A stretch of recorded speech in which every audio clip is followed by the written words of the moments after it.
This is 25 to Life with Uncle Yashua. Rolling down 109 in a truck. On my ride up to the light, that's what's up. Look to my right and it's a ride rolling up. It's Lucci telling me tonight we in the club. He got the 24 road Escalade. He got the Lamborghini doors like they blades. His hammers ring cause that's how he was raised. His colors mob and tonight we get I'm from the ghetto, the slums, the rats, the roaches, the bums, the metal that stuns, the addicts, the cracks, the crumbs. The level where funds is tragic and lavish is none. With rebels, they runs and rabbits like savages' sons. With Diddy and Biggie and swiftly he shined the mug. That city a pity with 50 took 9 of them slugs. This is 25 to Life with Uncle Yashua.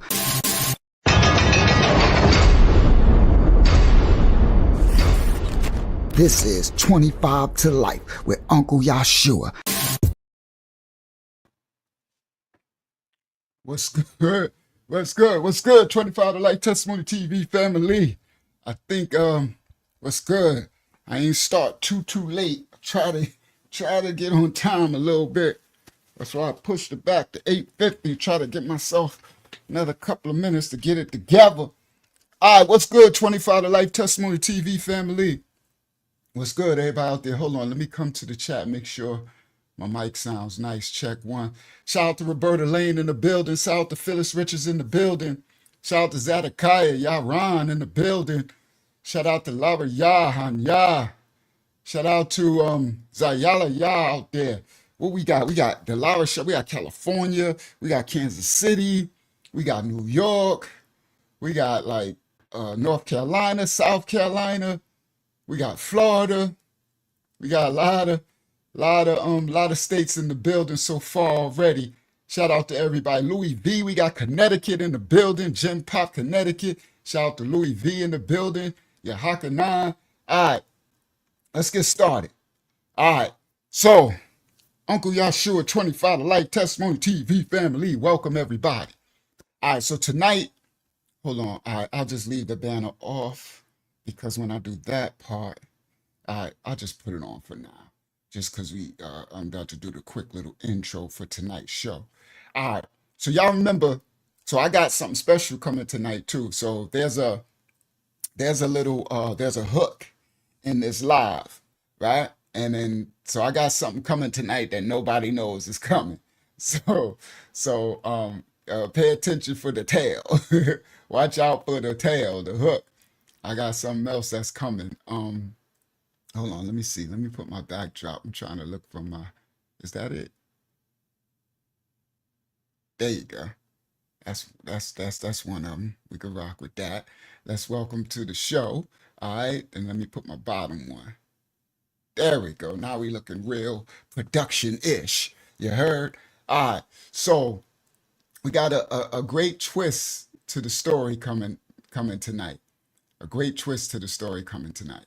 So y'all so after I tell this first part, I got something coming that most people most of y'all don't know is coming tonight. So I think y'all gonna enjoy it. All right. So now all right, let me put the thumbnail on. Let me do that. Where's my thumbnail at? Where are you at? That one right there. Hold on, let me get myself together. Sorry, y'all, hold on for 1 sec. Let me get myself together. Gotta get yourself together. That should be an old song back in the days, in the 70s stuff. Where hip hop come from. That's us first generation and those created hip hop. It came from the old music that our parents used to play in the cars and 8-track tapes and those big old record players. Get yourself together. Got to get yourself together. Got to get myself together. All right, let's go. So now, myself is together. Present, share screen, window, bang, share. Let's see what y'all see. This the thumbnail. Let me make it a little bigger. Come on, you could get a little bigger than that. That's hilarious. Every time I say that, I think of that stupid saying. I gotta do it one time. Every time I say that's like one of those "that's what she said" moments, right? I was one of those stupid dudes who always be like, "That's what she said," right? So it's just in my mind. You know, the old habits we pick up. I was definitely one of those folio dudes. That'd be like, it'd be a lot of prime opportunities to be like, "That's what she said." But I grew past it, but it still be in your mind, right? You're still silly. So I be wanting to say that a lot of times, and I just laugh it off. I don't say it, right? Don't let it come out your mouth. But I just had to let y'all know so y'all could be know. So when it happened again, y'all be like, I bet your uncle want to say that's what she said. Yeah, I do. That's that Fulio stuff. All right, let me come back to the comments. All right, now, yeah, get yourself together. All right, so this is the thumbnail for tonight's show, and it says Bloods and Loyalty try to kill me. And I think the title says something like Bloods something. Um, yeah, that's the conclusion of the tale. The bullets got whoa. Shout out to Bullets Gotti in the building. I ain't know you was in the building, Gotti. Yo, that's funny, guy. I don't know, Gotti, I don't know if you saw that I was on your page. I don't think you, because I can't see when people are on my page, so you probably can't. This is funny, Gotti. I was on your page probably like 2 weeks ago, a week and a half ago, something, and it just came to my spirit.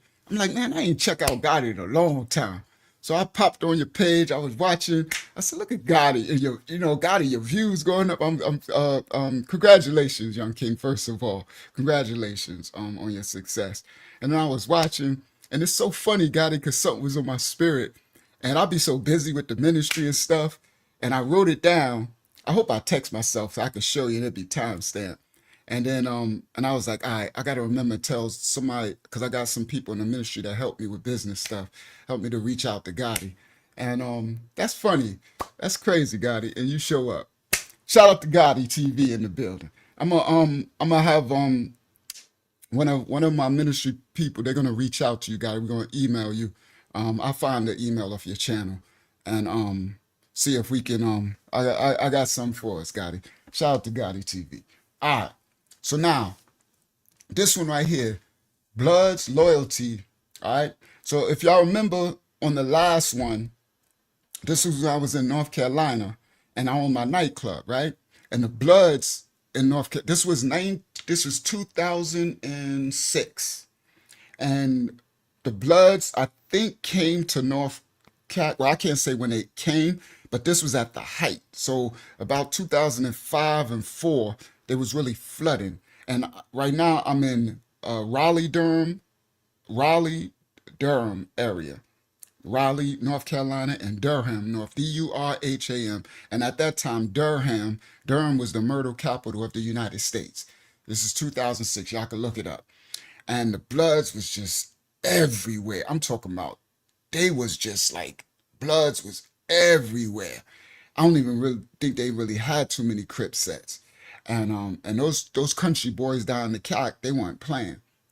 So yeah, the RDU area, Roberta Lane, and that's why it was the murder capital. Now I'm not promoting this murder capital stuff. I'm not promoting the violence. This is just a testimony TV channel. You heard? And at the end of this, y'all gonna see some good stuff. That's where the loyalty part comes in at, right? So it's gonna have a twist after I tell this part of the story. We conclude. So I'm doing my real estate there because my girl's people was from there. I mean, my baby mama, her people was from North Cat, right? And so we used to go down there for family reunions and stuff. And when our cousins from Bed-Stuy, Brooklyn, he told me about the properties are so cheap. You know what I mean? And this when I was doing it, I was getting it. You heard? And so then I went to the Cat. I just got to wrap this up really quick. And I opened up a clothing store, and then I started opening up my real estate, and I'm doing my thing. But when you this is what they call OT in New York. We used to call this thing going OT. That means going out of town.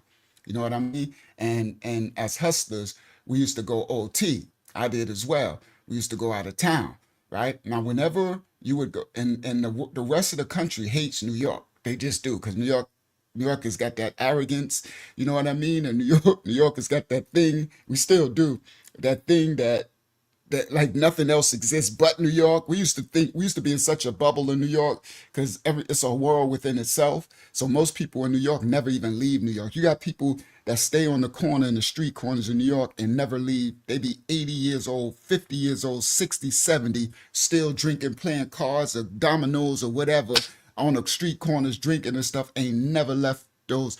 They never even, some people never even left their borough, right? Never even been anywhere. It's just that much excitement. It's that much of a world within a world within a world within a world going on that it makes New Yorkers very narcissistic, right? So we didn't think nothing else exists before YouTube and internet, right? Because the internet showed us that in Little Rock, Arkansas, they had Bloods. In New Orleans, they had Calio Projects and Magnolia, right? And in North Carolina, they had we just thought everybody was country everywhere else, right? So yeah, I'm continuing off, Yahakana, because so what happened on the last one? They cut everything off, so the whole internet to the whole neighborhood had cut off. Now, what I didn't know is that I was trying to put my hotspot on to finish the story, but I was being attacked because I get attacked spiritually. Then, I'm a man of the Most High, so I get attacked. So what I learned, what I'm gonna have to do was I needed to restart my computer. I needed to set. Usually, all you do is set your mobile hotspot, turn it on, bang. It couldn't find nothing. It wouldn't find my Ethernet. It wouldn't find my mobile hotspot. So I went and got my roommate's phone. It wouldn't find their mobile hotspots. It wouldn't find nothing. I did everything I can. And what I had to do was do all that, set it up, and then restart the computer. And it would have found it. But now I know if that ever happens again. All right. So now we continuing off. All right. So for those who are newer, let me do it this way. Let me do it correctly. I'm gonna do it this way because I'm gonna catch up to the story so that we can, because I just can't jump in cold, right? If you're too cold, I gotta warm you up. Let's get in because it was intense last time. It messed me up. I was excited because remember we watching the playback and I'm like, it was just getting good, right? I was like, and then it just cut off. I'm like, no, no, bro. I'm ready to go through the story. It was just getting good. All right. So now the title, The Bloods and Loyalty, They Tried to Unalive Me, True Story. So tonight's live is going to be about these Bloods, and then we got a section about this loyalty thing. It's going to be really good. It's going to be really good. It's going to be a cliff. It's going to be a twist that y'all don't see coming. Nobody's going to see what's about to come. All right? I like twists. You know how you watch movies? I like twists that you ain't expecting. All right, so let's go to stop sharing, right? Let me go to present. Let me go to share screen. Let me go to window. And which one I'm gonna go to first? Let me go down. Let's go here first. Let's go here first. Oh, yeah, let's go here. Let's go here first. I got so many tabs. Go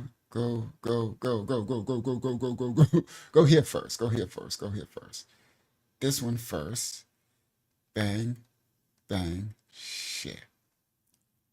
Oh, yeah. What was that sharing? Stop share. Stop share. That's showing. Okay, present, share screen, window. There we go. This one. Share. There we go. All right, so this is the time. All right? So that's me in between two of my trucks. This that same time that I'm telling this story on this, now it wants to freeze my thing. Of course it do. All right, so let me stop share gap. Present, share screen, window, bang, share. Let's try it again. Still want to freeze. All right, just let it freeze. Y'all can see it. So that's my ML truck, ML Mercedes, and that's my Escalade. That's me in between both of my trucks, right? I'm just doing this just to give a time frame. That's my Escalade and my ML. That's the same picture. So this is at Westbury, New York, Mavis, to get the brakes changed. So me and Lex Luger from Harlem, me and Lex drove the ML, I drove the Escalade. I needed the brakes changed. We was back from North Cat. We used to go back and forth, right? When I had the club and stuff. And this is when Is this when I'm, no, no, no. This is before, no, this before the club. This right before the club, when I bought the club. Because that's when I got the 15 to life. This right before the 15 to life. Right in this picture, I don't know. I'm about to get 15 to life in a little while. And I did not know that. All right. So this is the same. They took them in, changed all the brakes, and they came out. So I just took another picture. That's my Escalade and my ML. They were brand new. This is 2006. This right here is 2006. All right. So let me see. That's okay. That's my son, Joshua. I ain't, all right. So I wanted to share that. Now, let me do this. I'm only doing this to give y'all some backdrop so y'all can have some backdrop to what's going on. So this right here, let me do this. Present, share screen, window, bang, share. This, good, that one made it, that one worked. This is my block in North Carolina. So remember, so that's my little red. So, okay, so I had all these I had at the same time. The white ML, the white Escalade, and this my little red race car. It's a Celica with the Ferrari kit on it. And my girl smashed, she crashed it. That's why this little dent she had, she got hit, right? So this is my block. I own this house, the black and red house is where I'm parked in front of. We own this whole street. This is Henderson, North Carolina, right outside Raleigh and Durham, right outside Raleigh in the Henderson trap, right? That was one of my songs right there. And we was the Palace Mob rap group. So this right here is the street, all right? That's the New York house. All right, that's my house in North Carolina. This big one, this one. I'm only doing this quickly. That's me, looking real black and, and skinny. This was after. This one I'm stressed out. Look how skinny I am. Look how black I am too. The sun. That's how black I get in the sun. I used to like that. I love when I used to get that dark though. Right? I used to love it. But look how skinny I am. That's stress. I'm smoking. This is when I got the 15 of life. I'm on they want me to take it to trial and I don't want to. I'm stressed out. I'm smoking blunts a million miles an hour and I gotta try to get legit money. So we painting. This is my big house. So I'm painting this house. This is one of my biggest ones in North Carolina to sell it. So I'm painting. I told him, take a picture of me painting. Right? I'm just a stress mode. I'm really skinny. I'm probably like 170. I look like I'm like 170 pounds or something right there. I've never really seen myself that skinny. All right. Oh, that's when we bought the house in North Cat. All right. So that's this. So this right here, this when we was buying this house. That's Czar. That's Tant. And I think I'm taking the picture of them. Right. And this is this. See how this house look? This house right here is this house. This is where I look when I finished it. So I bought this house, right? I was gonna say we because I was bringing Czar in with me, but his credit was messed up and he got stressed out and he dropped out. So I bought them all by myself. But this house right here is this house. Yeah, we did some crazy work. Good work, right? All right, so that's another image of that house. All right, this is our block. So that's Reynolds Rap from a Palace Mob crew. So you see I painted a lot of our houses light blue. And if I go back, look, this is my New York house. Give me a second. This is my, in Hempstead. I bought that and I painted the same thing. You see the light blue, right? So this is, nobody paints their houses like this, right? So I painted candy paint. This is my gray and black one. This is my beige and it's like a rustic color. Before and afters, we working on the houses. All right, just wanted to give some receipts. That's Hempstead. That's Terra Ave. Well, this is Terra Ave Projects. These are this Hempstead Strong Island our project. This project is where Method Man is from in Hempstead. Before his parents moved him to Staten Island because it was going crazy out here on the block on Terra Ave.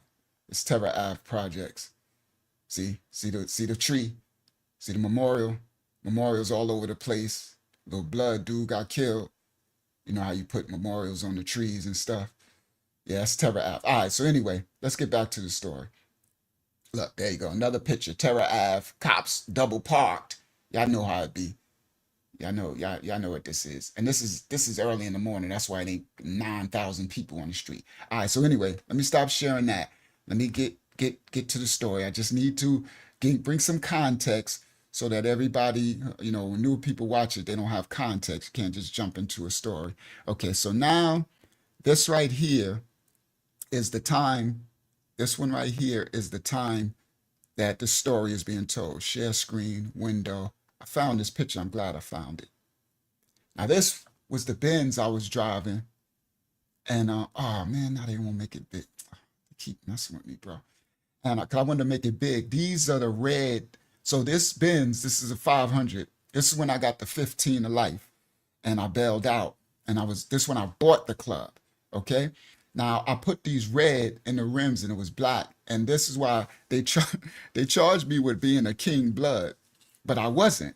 But my whole hood in New York, and Hempstead was blood, right?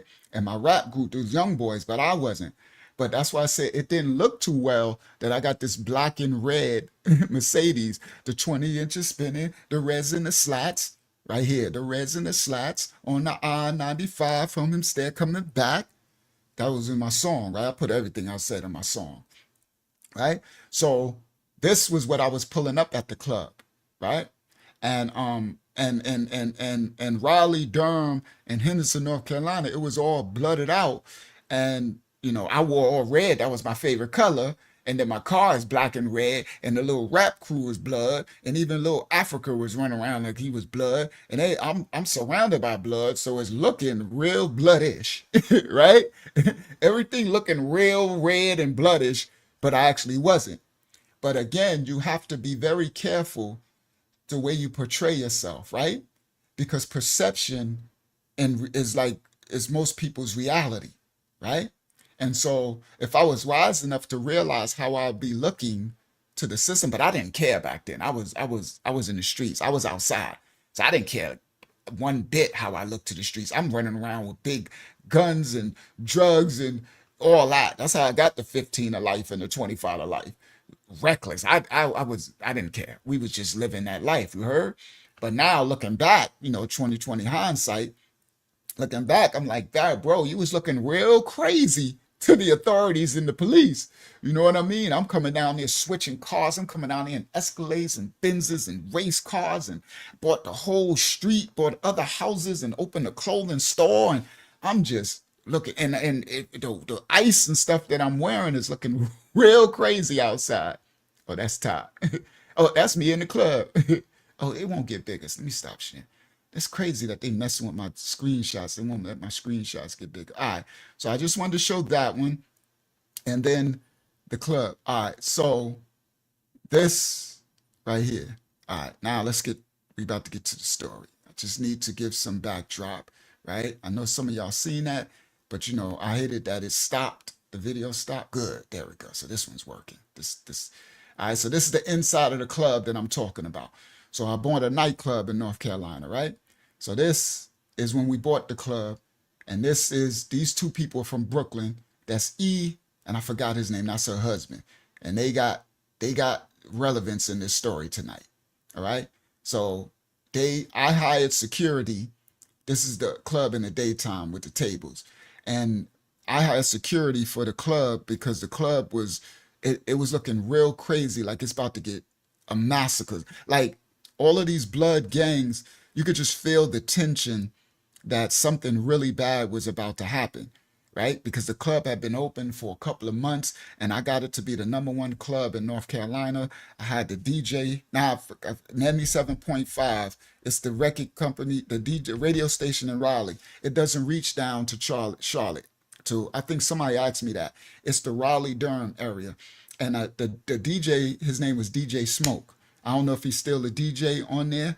And I had him the DJ in our club, and I had the radio station ads running to build the club. And I was gonna bring Little Kim down there, Dipset down there. This is the time of ballin', Eastside High, Nerla, they rollin'. This one that dropped. This one, hey baby, this one put some D's on it, on a rich boy. Those days. Pop, lock, and drop it. But this was the days, boy. If you knew the hip hop music, it was a fun time in hip hop back then. At this area, this is about 2005, 2006.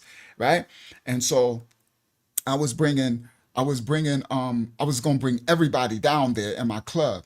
So I had my rap group, Reynolds Rap. He was number one, battling. We had him on MTV Fight Club, right? That would be another story, another time, right? So yeah, this the dude that had the fanny pack. So in the story, I um I hired from Linwood my head bouncer, the one. This is Ray. He was the owner of the club. This used to be called the Deck nightclub, and I bought it. We bought it. I bought it from Ray. The only reason why I needed partners is because I had the 15 of life, and they seized all my assets and all my money and stuff, most of my money. So I couldn't get access to the rest of my money. Otherwise, I would have just bought the club by myself, and I wouldn't have had these partners. But Donzel, this old timer I met in jail, in Nassau County Jail in Strong Island, he turned me on to these people from Brooklyn. Now they Buddhists, right? But they but they from Brooklyn, so they think they tough. New York is crazy, right? New York, New York people's mindset is some crazy work, right? Right, Gotti? New York's mindset is crazy work, right? So they they they well acting they Buddhists, like they pray to Buddha and mantras and all this stuff, right? And Buddha stuff is peace, right? Buddha stuff is mean you ain't about no smoke. So they I didn't know they weren't going to try to act tough. So I'm trying to secure the club because I can know I got senses. I know something is about to go down, right? You got all these gangs in there. You got the wheelchair posse gang. It's a blood gang. You got Stone Street blood gang. You got Flint Hill blood gang. And then you got other blood gangs, right? And different sets now. But those three were the biggest ones in the Henderson area at this time of 2006. And these blood gangs were huge. I'm talking about 2, 3, 4, 500 members, right? They huge, right? So when they, it's real stuff, and they shooting with, and it's the dirty South in 2006. You could buy guns in the store, in the deli, bro. I mean, it's crazy outside. Like, you could buy guns, just anybody could buy a gun. They ain't asking for no ID or nothing. So it's millions of guns. Everybody got guns. You know what I mean? I'm like, bro, when they do the New Year's Eve thing, the amount of gunshot that woke me up on New Year's. I was like, okay, we need guns, right? I was trying not to have no guns because I was going to 15 to life. I didn't want to go to trial. I was trying to get them to come down off the 15 to life, maybe give me about 5 years or something I could take, right? Not for no life on the end and 15 on the front. That's crazy work, right? For something I didn't even really do. You know what I mean? It was a setup, right? So this little snitch from Freeport, this little blood, 20-year-old blood, try to set me up. So that's, other stories on the channel, right? So I know what it feel like to be set up. I've been set up before, right? So this little blood, they try to set me up, right? So my case was crazy, right? So I'm not trying to have no guns. I'm not, because if I get caught while my case is open and my lawyers, I'm trying not to go to trial. If I get caught with a gun, I'm done, right? So imagine they're trying to give me 15 to life. I get caught doing something with a gun. Oh my goodness. That would probably give me like 25, 30, 50 to life, something crazy. And I'll be their lowest offer, right? So I can't really have a gun. You know what I mean? But I'm in the South, bro, and the guns are so crazy and the bloods, and I'm like, I'm standing on who I am, and I had already put it down before so I was already down there. Let me explain that part. So before I got the 15 of life, when I bought the houses and opened the clothing store, I was already down there. You know what I mean? So I already put it in. Like I said, the last live, I'm like, yo, take me to every projects, the roughest ones. And, we were strapped up, Palace Mob. So I had put it in to get the reputation because I'm from OT. I'm from New York. So them boys that lay you down. Them boys ain't trying to have you come from New York with your Benzes and Escalades and they struggling. It's in the South. It's in the, people struggling. They trying to, corner boys, hustlers, trap houses and projects. And them boys is not, they trying to lay you down. This New Yorker trying to come here, bring these New York dudes and his cars and all the girls is liking them. That was my song. I said, is that Reynolds? Is Sean in the back? Is they in the CAC? We heard they in the lot. We heard they popping that. We heard they bringing Rebel and Capo and them back. That's what we say. whenever, so what was my song? That's ooh wee. I said whenever more coochie on the block. Something I said, I wish I could remember the verse now. So whenever we would come back to the neighborhood, all the girls would come out. Sean, is that Sean? Is E in the back? Is they back in town? Is we in the lot? I heard they was in the yo, but anyway, I can't remember ooh wee. I wish I could remember the verse though. Right? So now I remember the high start. Don't treat with that ass the cop. I'ma clip him at the leaves and let the ratchet pop. You could run, ask your pop. Luciano the Don. OG from the block, from the land of slums. But anyway, that's I'm reverting back to my old old days. But anyway, so anyway, I had put it in, right? So now after like this, after I bought the clothing store, I own my whole street. We already fixing it up, everything. I don't got to do nothing because I got respect from the gangs, from the killers, the psychos. I'm the psychos, meaning the killers, the psychopaths, the ones that got 20 bodies under their belt, like the psychopaths, the serial killers, right? Because the serial killers come home from there. I'm gonna tell the story of Gus and the other ones, right? So I got to navigate them, right? It's crazy, bro. This stuff, when I finished this series in the South, it was crazy. This experience is crazy. So anyway, at this point, I'm before I got locked up in New York, the 15 of life, I'm straight. I ain't got to do nothing. We down there chilling. Everybody know that Sean, he giving out the low income houses. I got the respect when I pull up to the store. Everybody like, yo, Sean, yo, hook me up with a house, yo, I got the, all the hoods, so I'm good. So when the offer came to me to buy the club, I'm like, all right, let's do it. So I had to get these partners right here. So these partners right here. So anyway, so when it felt like the club was a powder keg, felt like something was gonna happen. So Linwood told me, my head bouncer security, he was like, yo, we could get security in Raleigh, the big city. Raleigh, North Carolina is the big city where all the colleges at. Wake Forest, NC State, Duke University, St. Augustine. They got a bunch of, it's the crazy college city. They party with all these colleges. They call it the university. They call it something, right? But it's the RD, Raleigh Durham area, right? And they got all these clubs. College kids like to party. So you can imagine the clubs. So we Linwood knew because he was a big bouncer security, and he knew the head of the security that ran the big clubs in Raleigh, right? So we hired this security firm, these big black off-duty police, to come in, and that's what I needed. So because it was Christmas but I knew from weeks that something was gonna happen, right? Something was gonna happen in this club, man. You could just feel it. Everybody could feel it. It was so spooky and eerie, right? That you could just feel something's gonna jump off and it's gonna be bad in this club. It's gonna be bad, right? And I could feel it, right? So I'm like, okay, I got it. And then when Linwood came up with that, so Linwood set it up. The Raleigh off-duty police cops, they came, but they all black and they bulletproof vests and all that stuff. Came a black dude with his other dudes. So we sat down at these tables. So I opened up this in the daytime. This is the inside, right?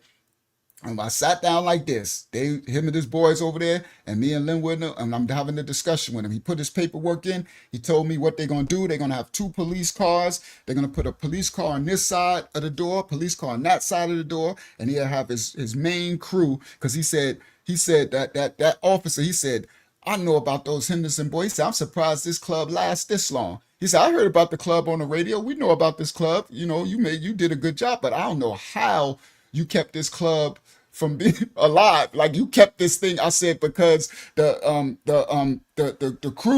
crews, they respect me because I went around, I owned it. He said, all right, that makes sense because there'd be no way that this club wouldn't already been shot up. I said, yeah. And they said, well, I understand. And he said, I'm gonna bring my top level boys to establish this because these Henderson boys are wild. He said, we already barred them from the clubs in Raleigh. They come out there. We ain't they country. They not saying, well, it's like Henderson is outside of Raleigh and they just wow, right? So he's like, so he said, this is what we're going to do. He said, then once we get it established that they know we here, then I can bring a regular crew and the price will go down because he was charging me a lot.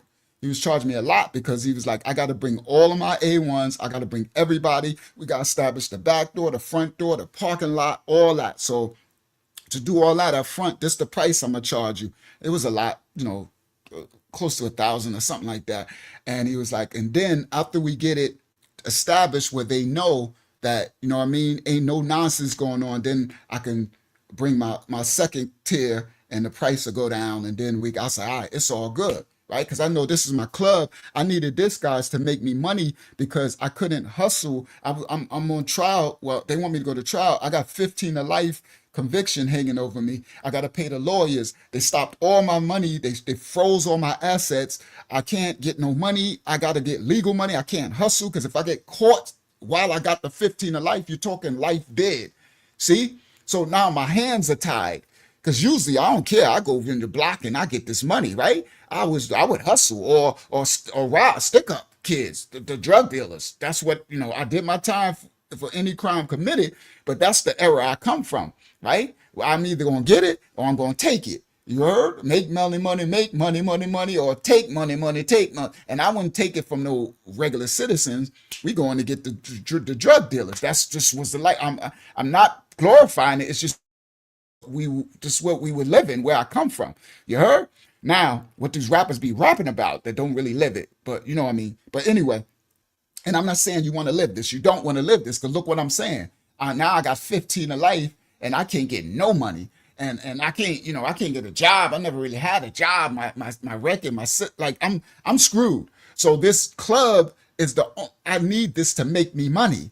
I got this the only money because I'm trying to set up. If I gotta go away for 15 to life, because I don't think I don't know if they're gonna lower the sentence, because they won't lower it. So I gotta make enough money to leave my baby mama Pam and my 2 kids, right? Well now we had 3 because we had another one. We had a little boy when I opened the club, little Benito. So I gotta try to leave her enough money, right? So I got to go away for 15 to life. She got to be straight. So I'm doing everything I can, but I can't make illegal money because if I get caught up, I'm done, right? You know how you cook? He's cooked, bro, sauteed.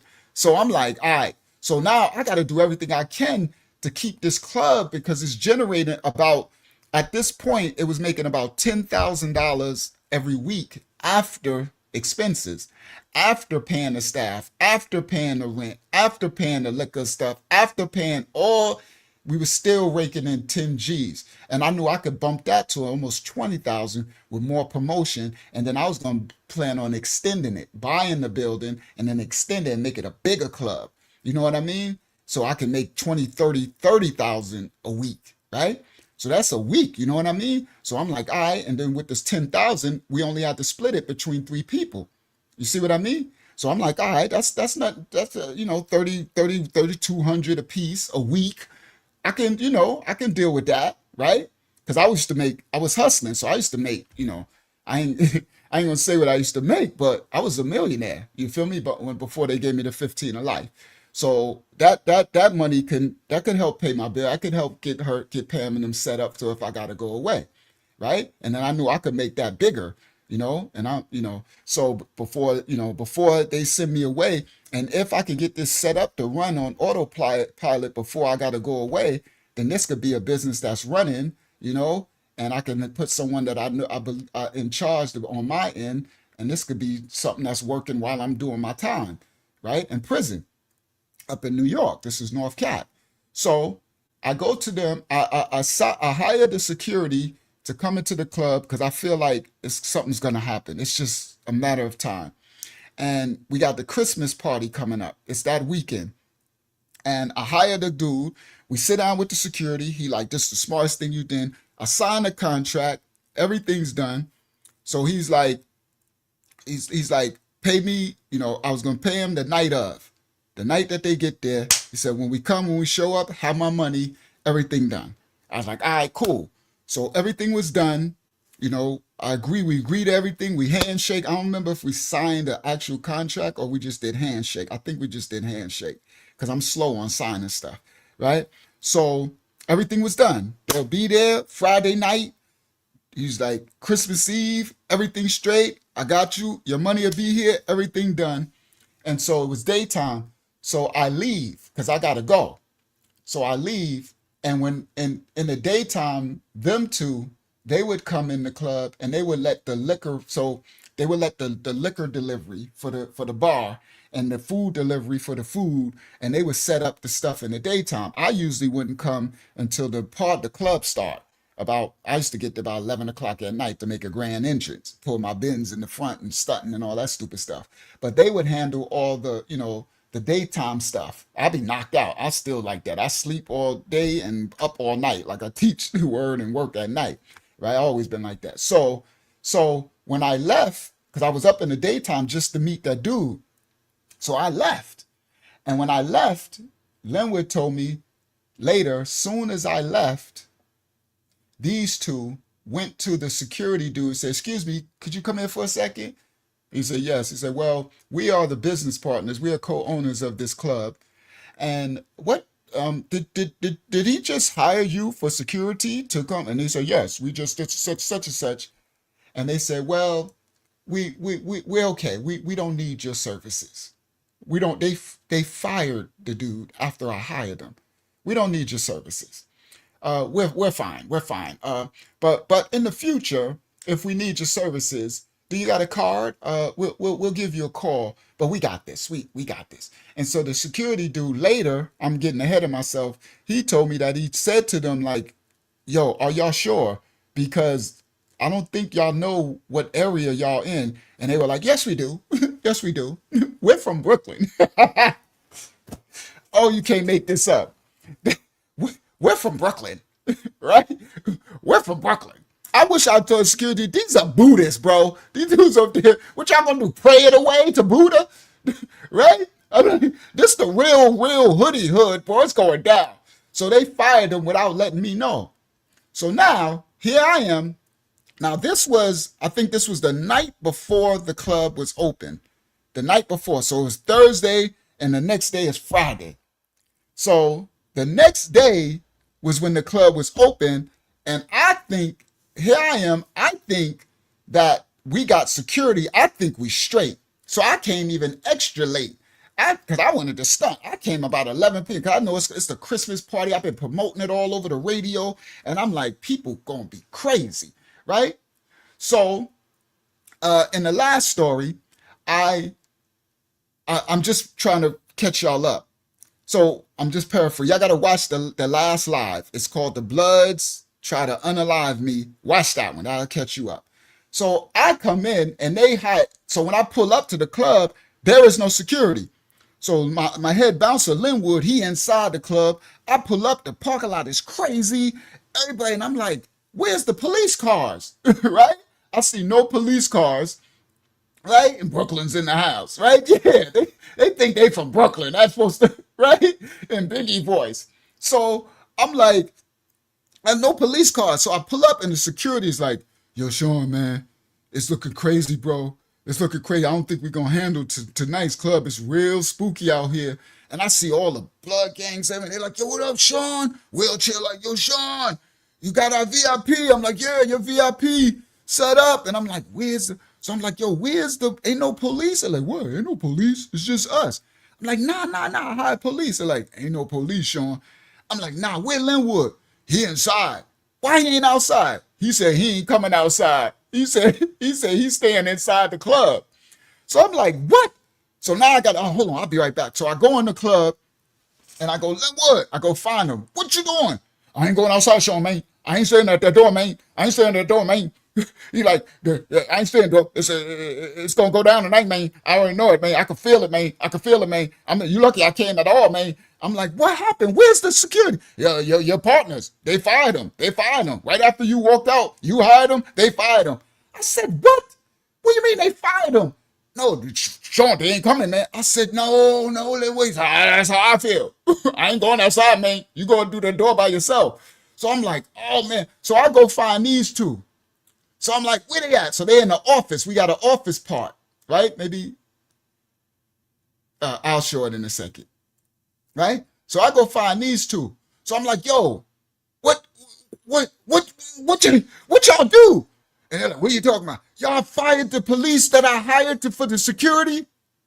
And this dude, that's right. We don't need no security, right? I don't need no security. We don't need no security. We got this. I'm like, what do you mean we got this? What y'all talk about, bro? I'm like, yo, this thing is a powder keg. Man, ain't nothing gonna go down here. We can handle ourselves. We can handle something, you know. I'm like, what you talk about? He's like, yeah, I got this. And this fool got a fanny pack around his, you know, a fanny pack is a thing around his neck and hanging on his side. It's a little like a pocketbook, little. But in the 80s, they had merces. It was the 80s definition of a man's purse, right? A fanny pack. It got a little zipper. You hang around so you put your keys and stuff in it. So this fool got a fanny pack around his thing. This dude, talking about, yo, we from Brooklyn. We ain't scared of nothing. We ain't scared of nothing. And his wife is his co-signer. She over there like, yeah, right? You tell him, honey. You, right? And I'm sitting there like, and I'm looking at these idiot juices like, yo, bro, you got to be kidding me. I'm like, yeah, and that's funny, Roberta. You correct. He probably been smarter being outside than inside. But Sister Roberta, he's so scared. And Linwood is tough. He a big country, big boy, big hands, and he a bouncer. And Linwood, what he's scared of, Roberta, is outside. All the gangs are outside in the parking lot. This is before they got let in, right? So he'd rather be inside right now because they are outside. You see, Roberta? And in that parking lot, anything goes, right? They are out there and, you know, and they put pressure on the bouncers, right? They pressuring. That's how I found out that they was pressing the bouncers and sneaking guns in the club, right? I didn't know that. So they had the bouncers under pressure. So Lil was like, I ain't about to be outside. I'm inside, right? Now, so this dude right here on the screen, he telling me that he like, we from Brooklyn. We ain't scared. Trying to act like I'm scared. I ain't scared. I'm smart, bro. You stupid. The only reason why y'all even able to be down here like this and they ain't robbed this club already is because of me and my name, because of what I put in, because of the respect. And I got to keep that up. I can't make these fools think I'm sore, so I got to keep riding through the hood and the projects like this, all crazy, bumping Palace Mom music and jumping out at the store. And ain't no like, I got to act like I got guns. And I ain't got gun the first. When I had the 15 of life, I was like, no guns. I told everybody, E-Banger, no guns. Nobody get in my truck, ain't no guns. When I came back, after I got the 15 of life and I bailed out, when I came back to North Cat, everything changed. Rules changed. I'm facing a life bid on life in the end of my sentence, life on the end of my sentence. I ain't getting caught with no guns, no weed in my truck, no drugs. If you know nothing, if I catch you with anything, you away from me. Facts. You ain't gonna be in my presence no more. I ain't effing with you no more. That's all. And I had to set it down because people was, that's how we was riding. We used to ride, shooting guns in the air, out the truck, out the Escalade, playing Palace Mall. Boom, boom, boom, boom, boom, boom, boom, boom, boom, boom. They be like, Sean and I'm back in New York. They back from New York. Because we used to go from New York back to North Cat, back and forth a week, right? So we was just living this fun. It was actually fun in our sin, right? But it's crazy fun. You can lose your life anytime, at any chance. But when you reckless like that with life, it was just what we was living, right? I'm not promoting it. This stuff will get you life in prison or dead. You heard? Nothing comes from this stuff. I'm not promoting it. Just my testimony. So I don't got no guns, but I got to make everybody think I'm still strapping. You get it? So I got to still go through their projects and still jump out on the boys like, yo, what up? Yo, what up, Sean? Yo, what up? Yo, when you going to take me to New York? Man, y'all don't want to go to New York, boy. Y'all ain't ready for that. Y'all ain't. Yes, I am, Sean. Yes, I am. They don't know nothing about the dirty. I'm like, you heard what happened when I took Linwood up there. He's like, yeah, we heard. But Linwood ain't like us. Take me to New York, Sean. I'm like, nah, I ain't taking you to New York. You been and got lost. Next round, you being locked up in New York. They give you 50 years in prison. You be screwing your mama and them. You have your whole family chase me down. Why did you take my son to New York? Now you caught up in, you up in Sing Sing and Attica. You up in Southport Box somewhere. Nah, I ain't taking you to New York. Nah. So, but I got to stunt, right? I'm fronting, right? Because I got to make them think I'm still, I'm still about it, but I can't carry a strap. I can't let them know that. Imagine if I let them know Sean don't carry straps because it's 15. They're like, boy, I've been the guy got. I've been the guy laid down, right? So these fools, right? So I'm talking to this fool, right? And he like, so I'm like, yo, now I'm stressed. So I'm yelling, right? I'm loud. I'm like, and they never see me like that. I used to always be calm with them. So I'm like, I can't believe y'all, because now all I see is like, if what I think is gonna happen, then I'm gonna lose every asset that I got to make money, and I'm screwed. And I got 15 in life. I got these lawyers to pay. I got this trial. If they take me to trial, I gotta leave. And if I do get all this sentence time, I gotta leave paying with money. I'm like, I'm screwed, bro. And you fools are screwing me. And y'all trying to act tough, talking about you from Brooklyn. But boy, they be sending your coffin back to Brooklyn, straight from North Cap. Facts. If they didn't know that you were down here, and the people in the streets and stuff knew that they call me Sean for Rashawn. My name was Rashawn. They call me Sean for short in the cat, right? Because the South is a little slower. So I'll be like Sean. They be like Sean. Yeah, Sean. That's how they talk. Sean. And the boys like, yo, it's Sean. What's up, Sean? I'm like, yo, what up? Right? So I'm like, if they know that you down here with Sean, that's his partners that he brought down to buy the deck. The deck was the nightclub, and the third they couldn't get in. It was 25 to over. You had to wear suit and ties and stuff to get in before. Now I got a club where everybody could come and enjoy themselves, right? Now, so he like, yo, we from Brooklyn, right? I'm from Brooklyn. And so I'm like, yo, are you crazy, such? And he like, anybody try to start something? He said, anybody try to start something with me? Something. And he goes and turns his little fanny pack and zips his zipper. And he said, I got this. And he pulls out a revolver, I swear, a pea shooter. It was like a 38, a 32 snub or something. These old guys used to have one back in the 80s. The 32 snub, they used to call that a police special.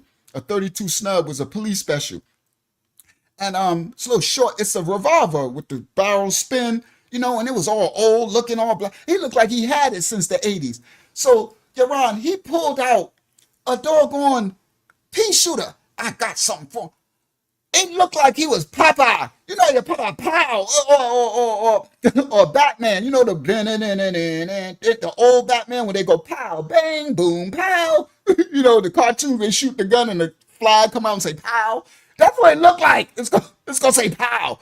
Now these little kids, they run around with all type of AK-47s and 40 Glocks, and they selling guns in the stores. I mean, guns are everywhere. I mean, everybody got a gun. Yo, Ryan look like he gonna go pow, boom, bang, pow. I'm like, yo, these dudes is serious. Like, this is so serious, bro. It is so serious that every night, and at night, it gets more spooky because they don't got a lot of street lights. It's the South. So at night, when we pulling up in the stores and when we ride, it's so spooky, bro. It's like, and you got all type of killers and these. Oh my goodness, bro. So anyway, this dude pull out the fanny gun. That's what I'm gonna call it, a fanny gun. So I'm like, yo, what? So that pissed me off. What are you doing? I can't even believe it. So I'm like, you know what? I gotta just forget them. I gotta focus on what we're gonna do. So I go to Linwood. All right, this is what we're gonna do, right? I'm like, okay, Linwood, you gonna come with me to the door? Linwood, like, I ain't going to that door, Sean, man. I ain't going to that door, man. I love you and all. You lucky I'm staying. I'm doing the inside. I'm like, okay. So I'm like, okay, Tasha. So I went and found Tasha. Tasha, my female bodyguard. Let me show you Tasha. I did it before. Let me show you Tasha. There you Tasha. So I went and got Taj, big Taj. Her little brother was a serial killer too. He probably got life or probably dead now. He was a serial killer too. Everybody scared. He came home from jail too. So serial killers mean they got more than 4 or 5 dead bodies they already got in the dead time and come home. People scared to testify and all that. So I like, big Taj, come on, Taj, you got me? She's like, I got you, Sean. She's, I'm gonna do the best I can. She got respect because she's Debo. She every girl in the whole, this girl you can see it, right? Look at that. She knocking dudes out, right? Big Taj. That's my homie. So and her brother is a serial killer, so they really respect Taj. So I know that go a long way. My respect, Taj respect with me and her out there. We got 99% of the people gonna fall back. Only people that's gonna do something are the psychos and the crazies, right? So I'm like, all right, Taj. Me and Taj and the other security, Lynn were too scared. The other security out there, I said, all right, Taj, we gotta handle the door. She's like, I heard that you had, police. They said, I'm like, yeah, man, this E and them, they fired them, right? So I went and got Taj. We gonna handle the door. Let me go back. This, hold on. All right, so let me go forward. Hold on. All right, so that's our kitchen. I'm gonna do this really quickly. That's a video. That's me in front of the door. So the right to the right of me, to the left of me on this picture, it goes all the way down. That's a glass window, and it goes all the way. So the club is really this way. The club is this way. And right here on this side, this the entrance. It's the end of the wall, and there's woods over there, and there's woods across the parking lot, and there's woods on the other side. It's back in an industrial area, all right? It's back in the boonies. So ain't no cops coming back there, all that. So it's back in the boonies, and that's the radio station, K97.5, all right? And I had DJ Smoke, that was my DJ, all right? So that's me taking a picture in the daytime in front of it, right? So, and that's what, so I would be here. So this is the door to let them in. So we have the door open, right? Cocked open. I will have security on the left side, and we are on this side, security on this side with the wand. We got a wand to check you for guns and stuff. And then the line be all the way down the wall. I have to make it single file all the way down. I mean, long, like hundreds and hundreds of people on the line. And then to here is the parking lot. It's a huge parking lot, maybe 200 cars. And all the crowd and they all in the parking lot. So we facing the parking lot. All right, just so y'all can have, all right. So this is the upstairs. So there is by the bar, there are steps that lead upstairs, and the DJ booth is up top. And I used to stand up here. This is me taking a picture looking down on the club. So I would look down and oversee and make sure, and I could see everything. I could see all VIPs. I could see everything that's happening. So I got a bird's eye view, right? So this, now y'all, I want y'all to remember, this is my kitchen staff. That's a cook. These are servers, right? And remember this girl right here. So in this story, when I say she's tall, she's a big girl. So she probably like 6 foot as a woman. You see, she's a big woman, right? And she, remember her. That when I tell this story, when I say the girl, I'm talking about her. So now y'all got a visual of her, this server. All right, now let me go. That's this the old timers night. This one we used to have different events. You see, we got the white cloth on the tables. See the old timers. So I had different events during the week, but on Friday and Saturday it was the club. All right, that's the office, and that's Miss E. So back here, that's gonna come in handy. So when you go around the bar, it's our office where we count the money and stuff, and that's Miss E. That's her, and that's Brant, our bartender. So remember that office. That's gonna come out in this story too, in this office right here. So that's where we would count the money and stuff. That's Tasha. So this is how it look in the club on the party night. So now y'all got a visual. These straight North Carolina thugs. You see all that red, all these bloods and stuff, right? That's inside the club, right? That's the bar. He kicking it to the girl. I did this before, but we doing it because I need to. Let's get back into the story. So now y'all can, I gotta pull y'all in. So now we back in the story again. Y'all get the vibe, because any storytelling is energy, right? So it's like you there. Praise the Most High, have the gift of telling stories like you're there. All right. So now these are all thugs. You see, do-rags, fitty caps. You see, you already know what this is. All right. This is 2006. Look at dude. He grinding her on the pole, right? Look at homegirl, right? With her drink, right? Look at her with her nails, right? Look at her partying, right? You can tell they having fun. It's the club. I got the #1 club. Look at this old timer. He always in there trying to get young girls. This dude. So this is the club. It's part of the dance floor, right? It's just a regular night. That's my picture booth. Just get you see do-rags, right? Red shirts. You see, these are thugs in the picture booth. So look at them. See this North Carolina. Just so y'all can, we just keeping it 100, right? There you go. Last time y'all asked what this was. I'm gonna explain it now. So this is my picture booth. I bought the New York City picture booth thing. and all that, right? See, getting pictures, making money. I got to make some money, right? This is my legit business. I got to make money. I can't hustle no more, right? So these are thugs taking pictures at the picture booth. Now, what this is, guys, I said this last time. This is a Carhartt overall suit. So, all right, and in Timberland. So, if he just got it pulled down and he still got the neck tied. So so he walking around. These are sleeves. So if he unbuttoned this button right here, right, and then he pull it up, it'll go up over his shoulder, and it's like a Carhartt overalls zip up. Those are dope. And they cost a lot. And it's cold. As you see, he got a fur coat on. So it's cold. We're in wintertime. Remember I said it's Christmas. This is right around. This ain't that night, but this is right around that time, right? So it's cold outside. So he got Tim's on, and he got the Carhartt. He got it pulled down, and he buttoned the one around his neck. So I guess so he could walk around like that, right? With his pants sagging. So that's what this is, a Carhartt overall set. All right, this the cap. So I'm letting y'all can see this is official tissue. This ain't no watered down. This the hoodie hood. All right. So now, oh, that's little Ra. That's been all right. That's him stay at high school. That's my card. Before I put the red. See, this is how I look before I put the red in the rims.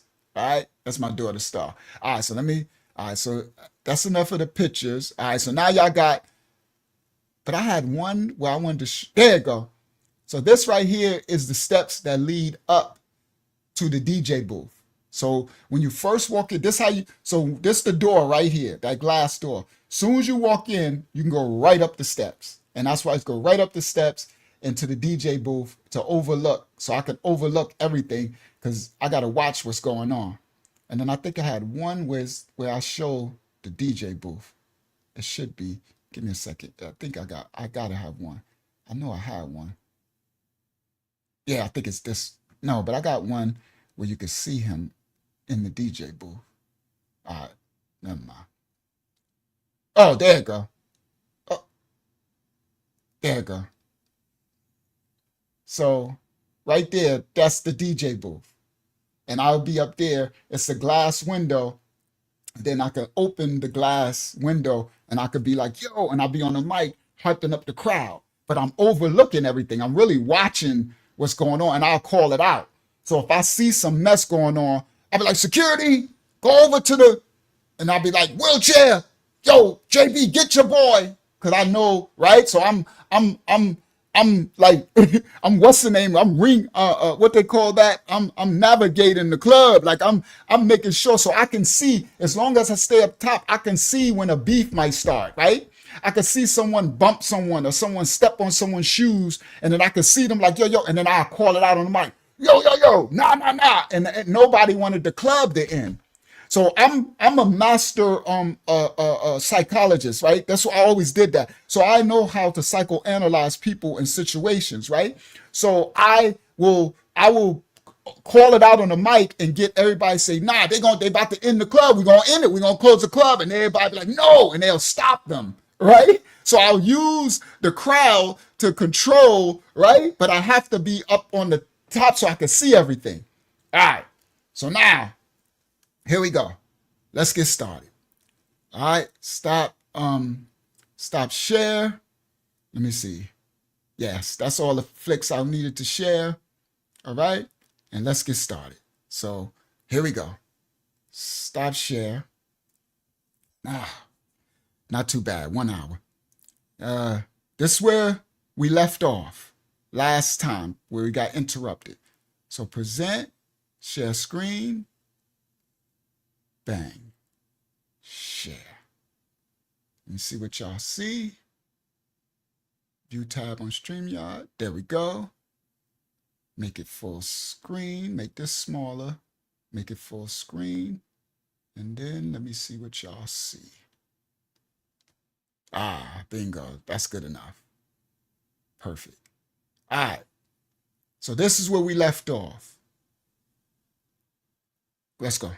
He looked at me. I said, yeah, they told me. I said, what up? He said, yeah, I got that nigga pressure. All right. So this part of the story, let me fix my audio. I think I hear my audio clipping a little bit. Uh-oh. How do it's this one.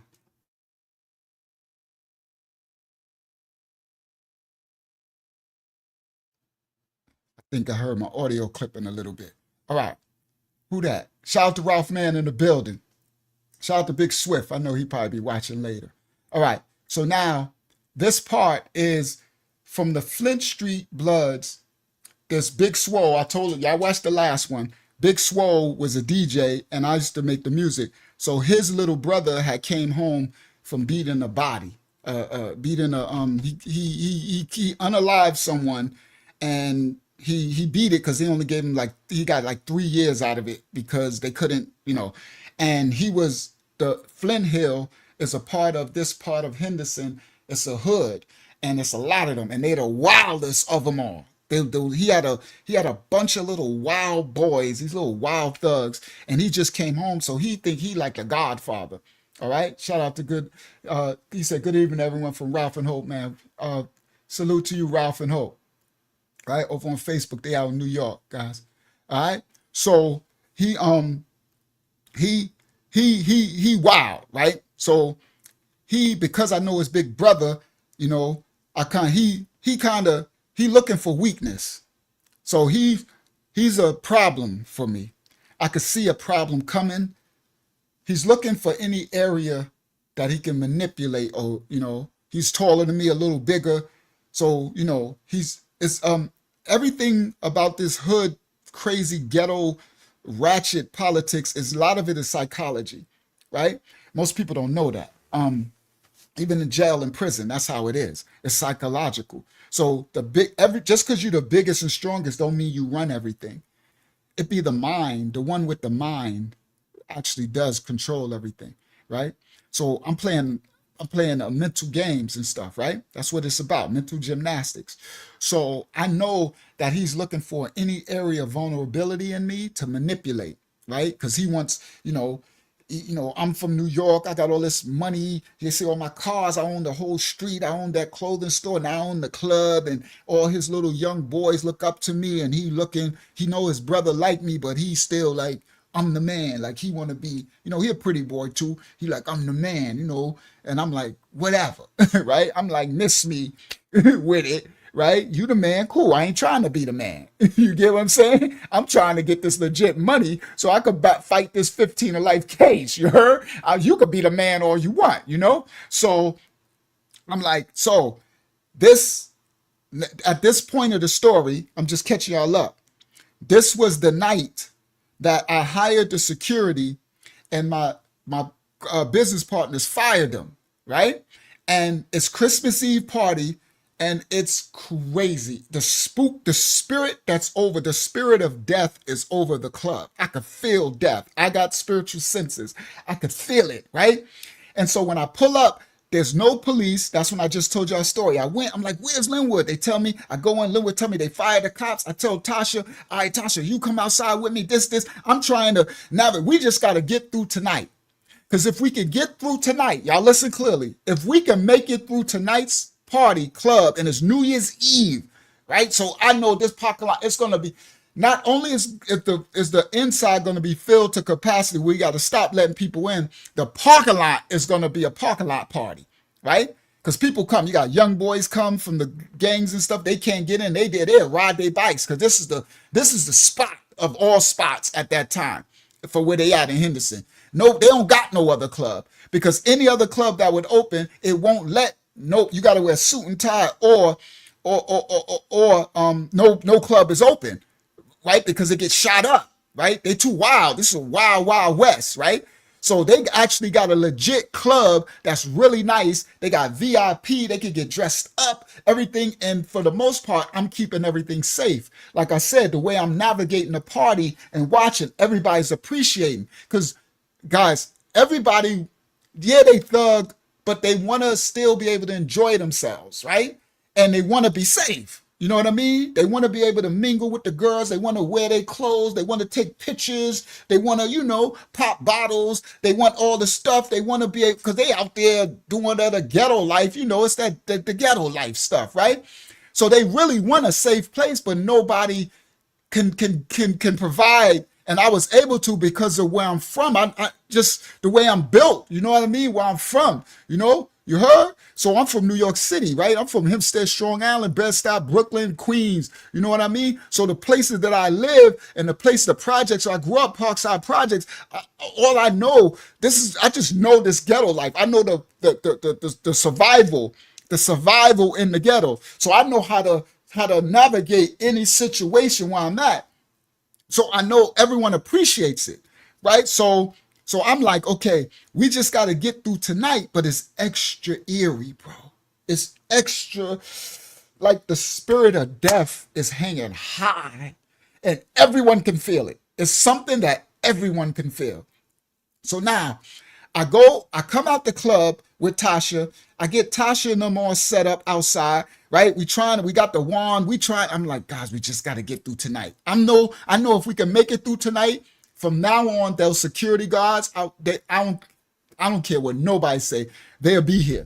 You understand? Those police officers, right? I don't care, right? So I know we just got to make it through tonight.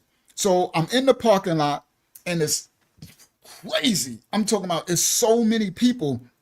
So you got this crew over, yo, Sean, you got people coming up and Sean, my sister just came from Connecticut and she wants to get in, but she don't got no, Sean, let me, I'm like, no, I'm trying to, and then the Swole brother from from Flint Street Bloods, he like, yo, Sean, he wanted my attention.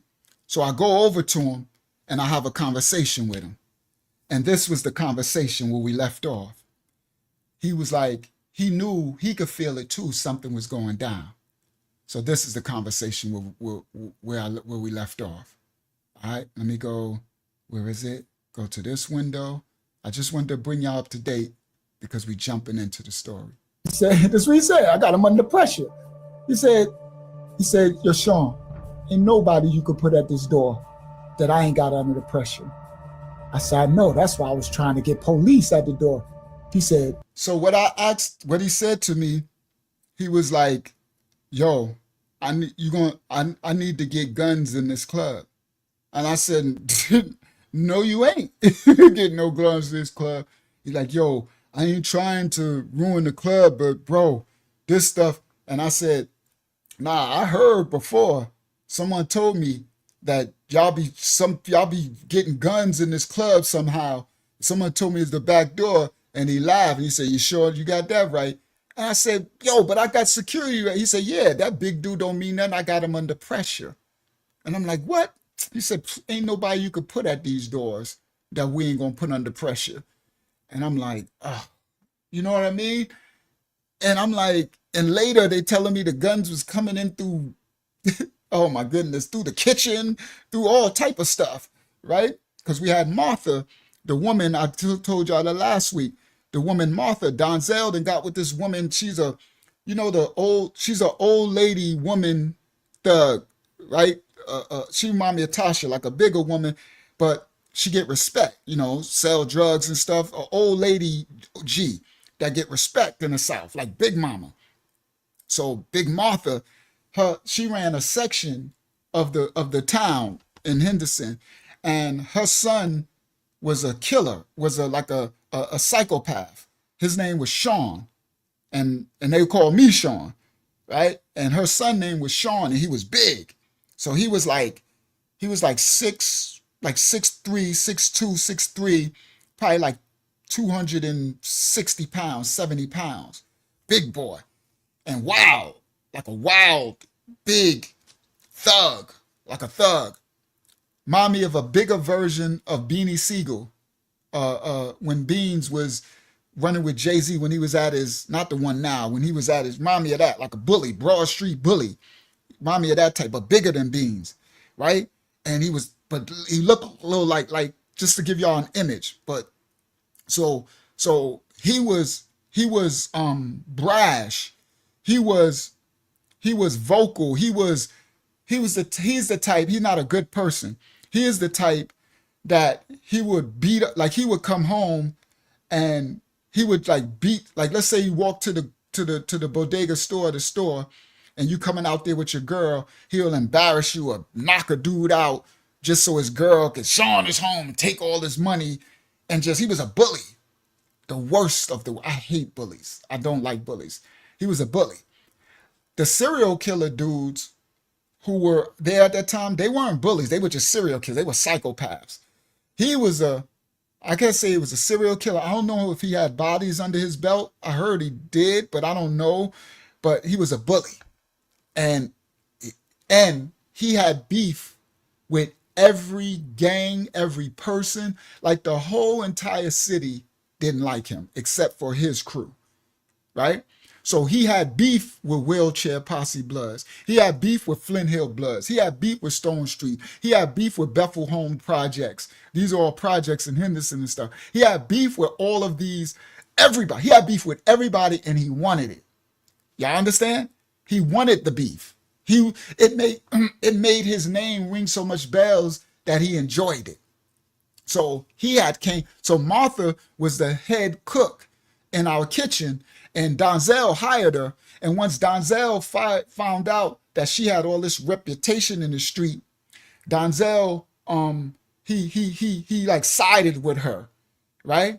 And I knew that was a bad thing that Donzel was doing. I'm like, yo, bro, you tripping, bro, because you shouldn't be siding with these people. I brought you down here. Now you want to go against me with these fanny pack Brooklynites, and then y'all got Miss Martha. And so the fanny pack Brooklynites, those two, my business partners, that's another reason why they had a battery in their back, because they're like, well, Martha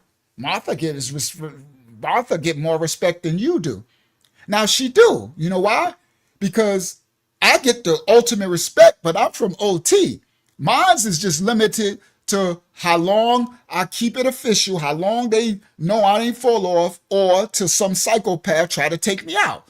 But I'm used to that. That's how it is in the hood, right? This was my reality. That's why I tell you I don't live this life. It's not a good life, right?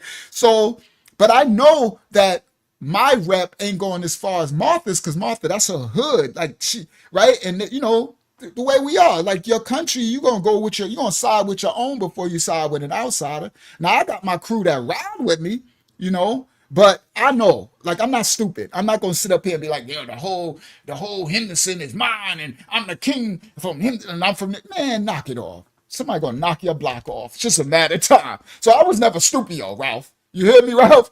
I wasn't stupio, and I ain't trying to be the man. I'm trying to be low key. You get what I'm saying? I'm trying to get this legit money, and that, you know what I mean? And that's it. You heard? So I'm like, but I'm telling Donzel, yo, you playing a bad game. Yeah, Martha could protect you with a name, but you don't know these people to trust them like that, right? When it all go down, you're gonna be left hanging. And so the Brooklyn, the Buddhists, my partners, business partners, the fanny pack. So that's what made them like, we got this. And he pull out his little 30-out revolver. I got something for him if they. he might as well had a pocketbook. Pull it out of your wife's pink pocketbook to a little 30-out revolver. So they feeling themselves, guys, right? So they think because they got Martha. Now Martha's in the kitchen. Now later on, I found out that Martha was bringing in guns through the kitchen for the crews on her part. So later I found out it was guns coming in all over the place, right? And I'm trying my best to stop stuff, but I can't run all the, you know, that's why I hired police. That's why I'm like, listen, we need the po-po, ho. Facts. We need the po-po. Because I'm trying to protect people's lives, bro. I'm trying to protect my income for my business. And this thing is a powder keg, bro. If this go wrong, people gonna die, right? This is bad, bro. And I feel the darkest spirit in the world. I feel death over this night, right? And it's Christmas Eve. It's the most eerie thing in the world. So I'm in the parking lot and I'm talking to Swole, little brother from the Flint Hill, them blood through, and he like, yo, that's right, because he wanted me to allow him to, I was like, you ain't getting nothing in here. He said, well, I mean, we gonna get it in no matter what. I'm like, yo, bro, no, bro. What you? He like, listen, bro, you know, it's just, he said, so then he said, and I said, I heard that y'all was getting stuff through the back door. He said, that's right. I got him under pressure. He said, ain't nobody you could get there that I won't have under pressure. All right, now I'm gonna let it play. All right. Y'all let me know if when this play, y'all hear crackling. I hear some crackling. Let me know if y'all hear crackling when I play this right here. That would have been your smartest move. I said, I made the move. But All right, so I told him, I said, I had hired, now I'm going to put it back and I can let it play because y'all got context now. He said, what up? He said, yeah, I got that nigga under pressure. He said, that's what he said. I got him under pressure. He said, He told me my security at the back door. he said, yo, Sean, ain't nobody you could put at this door that I ain't got under the pressure. I said, I know. That's why I was trying to get police at the door. He said, that would have been your smartest move. I said, I made the move. But my partners fired them. They would have been here tonight. He said, listen what he said. He said, I'm going to tell you something real talk. He said, I wish you would have had the police because to be honest with you, I like this club and I would rather just come in here and be able to enjoy myself and get drinks and party with the women. He said, but instead, I got to make sure I got guns in here. He said, Sean, this thing gonna blow up one day and it's gonna be nasty. And I said, I know, man. I said, I just got to get through tonight. I said, I got the police gonna come for Saturday. He said, make that happen, man, because I like this club, man. We need a club. And it's never been a spot that we can enjoy because we always tear it up. He said, but everybody love you, man. Everybody like you. I see the respect you get. He said, I like the way you handle yourself. He said, I respect you. He said, but I'm letting you know, I'm definitely getting guns at the club. Ain't nobody stopping me. And I was like, I said, all right. I said, I know I ain't going to be able to stop it. He said, this what he told me. He said, they coming in through the back door, they coming in through the kitchen, and they coming in through the bar. I said, wait. He said, this Flint Hill 252. This how I said, this dirty South, right? So I was like, all right. I said, he said, this is just. So now I'm hearing he's basically telling me there's nothing you can do. He said, this the 252, that's the area code. Raleigh area code is 919. That's why my songs, Palace might be like from the 919 to the 252. You heard? So he's like, this the 252. He and I'm like, all right, I just got to make it through tonight. And then I'm going to have this police and we're going to shut that all down, right? I'm going to have the police on everything. I'm going to let these cops know they're supposed to be coming through the kitchen. We're going to check those people working at the bar. We're going to frisk the kitchen people, the back door, everything. We're going to shut this down. But we got to get through tonight, right? And he like, for our protection. I said, all right. So he's like, all right, we going in. So he go in. I'm like, I might as well don't even search you at this point, right? But I'm like, just go through the search and play it off. You know what I mean? He said, I got you. So they went through and everything. They play it off. They go through the search, whatever, right? So they go in, right? So now when they go in, that's the last of the big thugs. So when I said play it off, because they're getting searched by Wands, he ain't got nothing on him, right? But I'm saying play it off because he's letting me know they getting guns in somehow. So I'm just being a realist. I'm like, whatever, just go get searched, right? I don't know how y'all getting it through the bathroom or something. I don't know. I can't stop this stuff at this point. I need to that's why I had the dog on Popo, right? So I'm like, I just got to get through tonight. Gangs, right? So you got regular people going in. So now the security so new. So I'm like, okay, everybody in. So I'm like, tonight just feel eerie. So we outside. I go in the club. We go in the club. It's lit. When they put on certain songs like Eastside Ride Ballin' and throw some D's on it, those stuff like that, hey baby, and stuff like that. When they throw certain jams on, the crowd go crazy, right? So they throw certain jams. So we go in. So I'm inside. I go up on the top of the DJ. I always stand up there so I can watch over the crowd. So I'm standing up there and I'm watching, right? I'm watching everybody partying and enjoying themselves. I see all the VIPs. So all of a sudden, I see like a commotion. So I'm looking, I'm like, what is that? So all of a sudden you just see a crowd and you just see something go up in the air. I'm like, and it flow way up, almost up to where he's at. I'm like, what is that? I look, it's money. Just money. So I'm like, what? And then the crowd is just going, like they're converging on the money. When the money comes down, the crowd is just grabbing money. So I'm like, what is going on? So then it goes again. And then the crowd, and so it's like a rumbling in the crowd. So I told the DJ, like, cut on the lights, right? So I like, cut on the lights. So he cut on the lights. And then, like, oh, you see people just grabbing, they like, you know, money, they just tussling. So then I said, stop the music. So he stopped the music. So I grabbed the mic. So I'm like, yo, what's going on? And so then this big dude is standing like in the middle of the floor where the tables are. And he look up at me. And I'm like, he's big, right? And I'm like, this dude, he look like a killer, right? So then he look at me, and he goes like this, take more money out of the pocket and goes,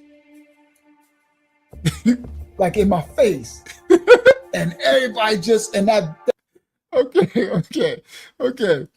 So this big dude, first of all, the money, so I'm up on the top, right?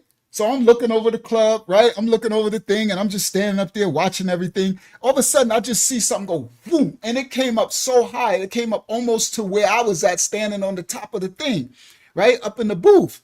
And I'm like, what is that? And then it looked like a mushroom cloud. And then it just goes back down. I'm like, what was that? And then the crowd just go woof. Like everybody on the just diving and tussling. And then I'm like, what is that? And I'm like, so, and then I look, and then it go again, woof. This thing just go up. Woof. And I look, I said, is that money? You can see money, green bills. And I'm like, oh, and then the crowd just go. So I grab the mic. I'm like, yo, what is that? And I'm like, somebody, and then I look, and it's this big dude. And I swear, he looked at me eye to eye. I'm standing up there, I got the mic, I turn the music off, everything. So we turn the lights on so you can see everything. The lights are on in the club. It's, it's sweaty. Everybody in there, they were partying. It was a each start, throw some D's on it. Everybody was having a good time, right? They was having it's Christmas Eve. They popping bottles. You got the VIPs. Everything is, I'm like, okay, we might make it through tonight, right? We might make it through, right? And all of a sudden, this dude, right? And he was standing by the bar, right? And right by the bar, you look up, he looking right at me. He was he wasn't on the dance floor, he was a little away from the bar. And so I'm standing up there and I'm looking, lights on, and he looked right at me in my eyes. He looked at me like he hate my guts. You know that look? He looked at me and then he just took, he went in his pocket and he took more money out and said, like it was like he threw it in my face, Laria. You know how somebody take money and just, he did it like I'm just throwing this in your face. I said, oh, Houston, we got a problem, right? Because he looked right at me like, yeah, this for you. And he just threw the money up again, right? The waitress that I showed y'all, she was all over the floor. He goes like this. Hold on, go take back more money. And so then this big dude is standing like in the middle of the floor where the tables are, and he look up at me.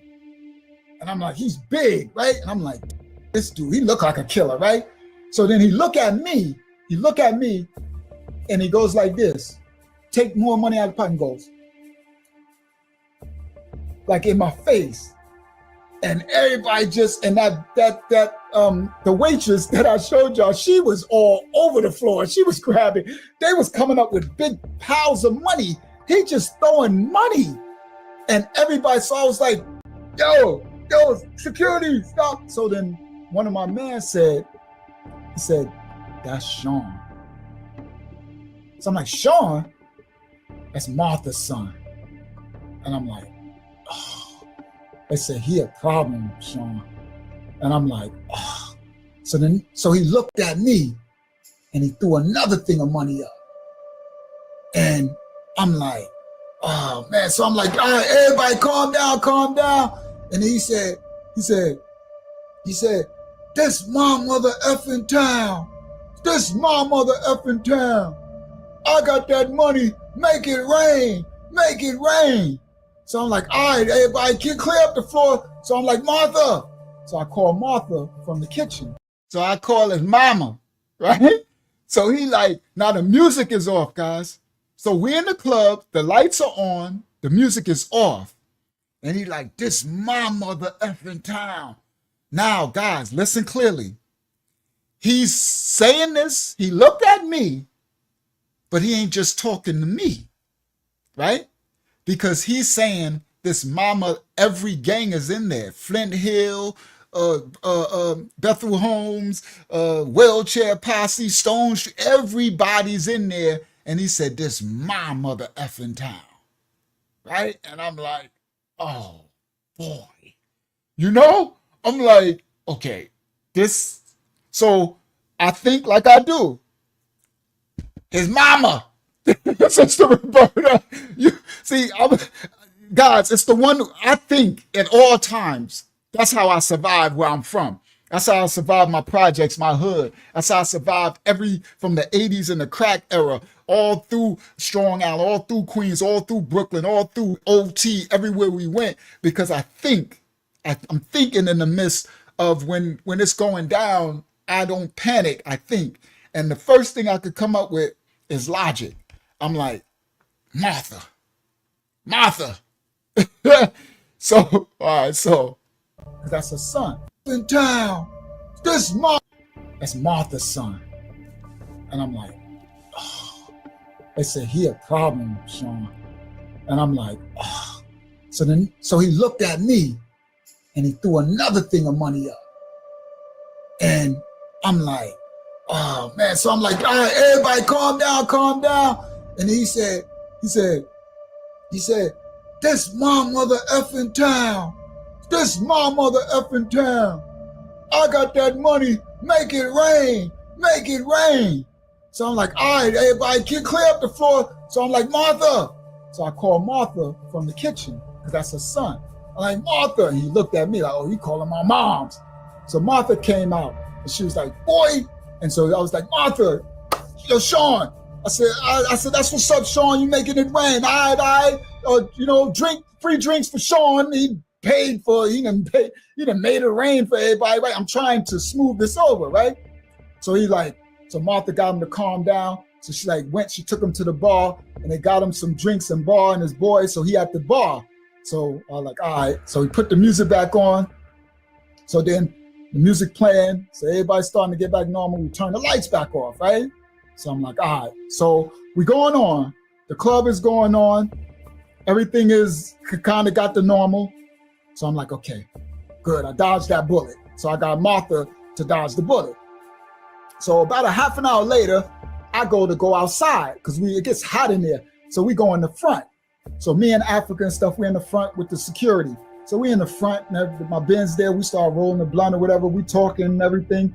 We talking and everything. So all of a sudden we out there, and all of a sudden you hear bow, bow, bow, bow, bow, bow. Loud. You can hear it over the music inside the club. Blah, blah, blah, blah, blah, blah. I'm like, yo, what the hell? And all of a sudden, the door opened. Busts open, the glass door. Boosh, and it busts open and it breaks.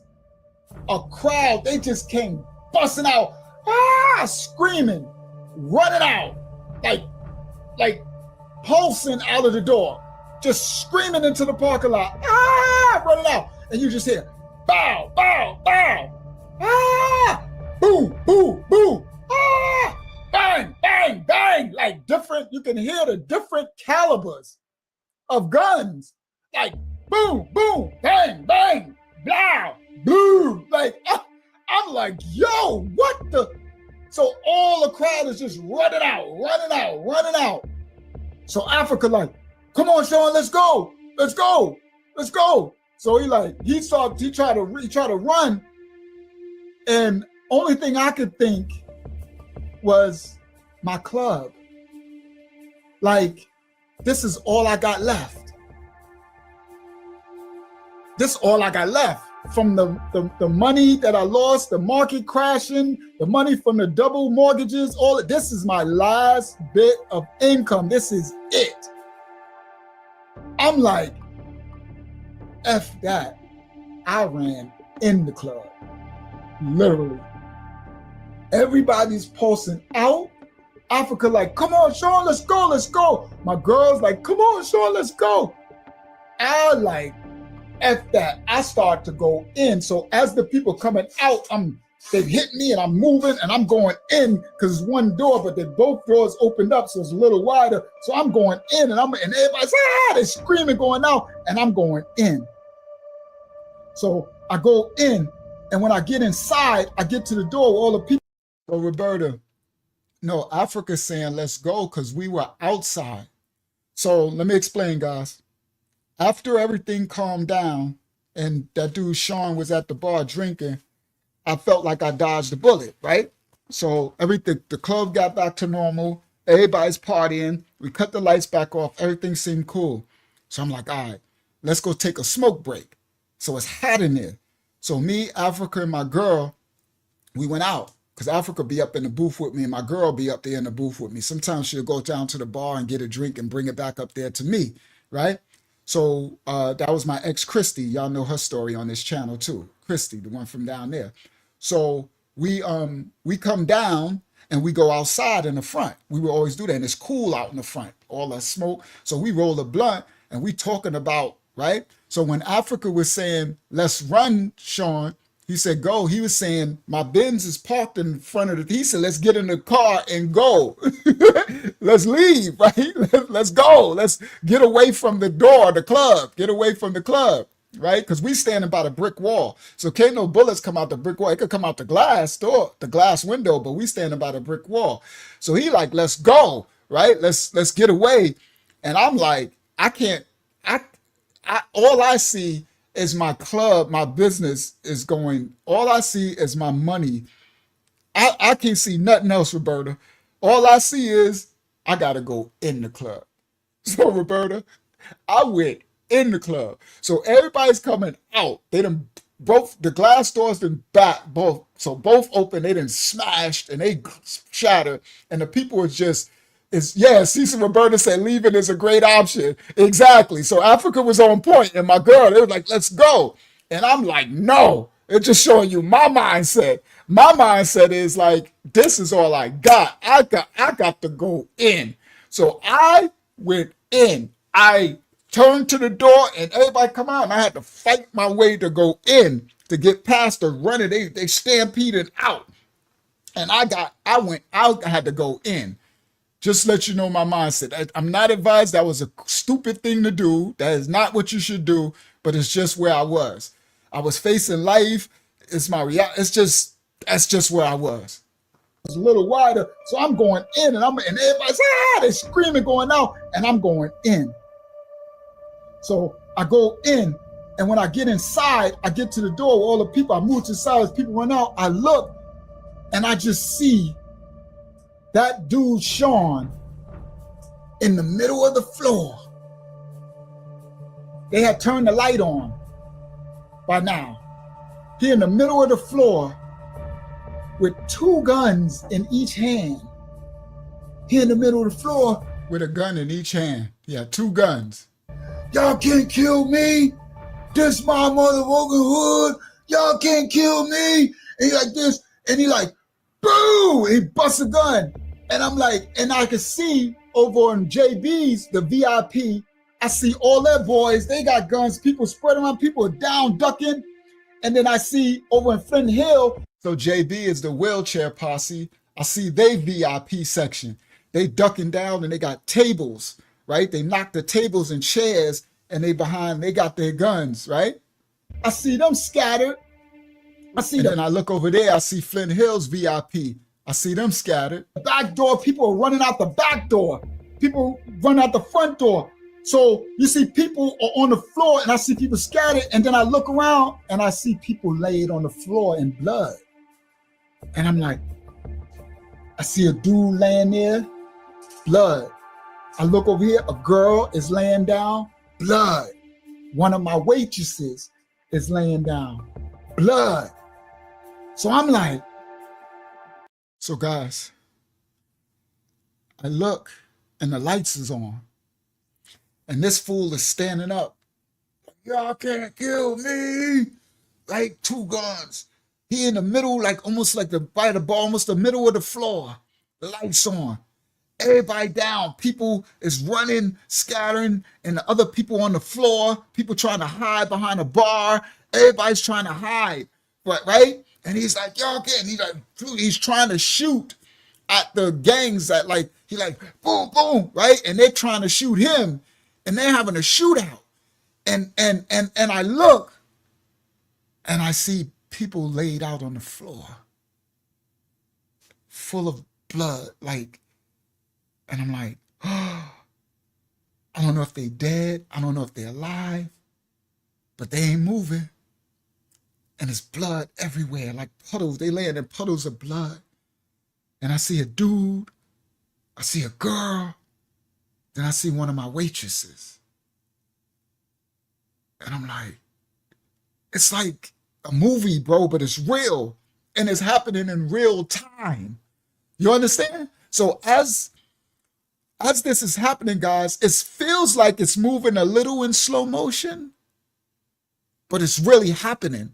So as I'm looking, you know, I'm like, I'm trying to assess, and it's just like, but it's still happening in real time. It's crazy, bro. It's really crazy. And I can see over on JB's, the VIP, I see all their boys, they got guns, people spread around, people are down, ducking. And then I see over in Flint Hill, I see them scattered. I see the back door, people are running out the back door. People run out the front door. So you see people are on the floor and I see people scattered, and then I look around and I see people laid on the floor in blood. And I'm like, I see a dude laying there, blood. I look over here, a girl is laying down, blood. One of my waitresses is laying down, blood. So I'm like, and he's like, y'all can't kill me. Y'all can't kill me. And they start shooting again. Boom, boom. And he run. Boom, boom, boom. They are in the club having a shootout in the club. And he run to the side. He grab a table. He knocked the table over. He got a table. It's like a doggone Western movie. And they're like, and I'm just standing there. So I'm like, and I'm kind of frozen. Because I'm like, it's so surreal. And I'm like, my club. That's the only thing I could think, my club.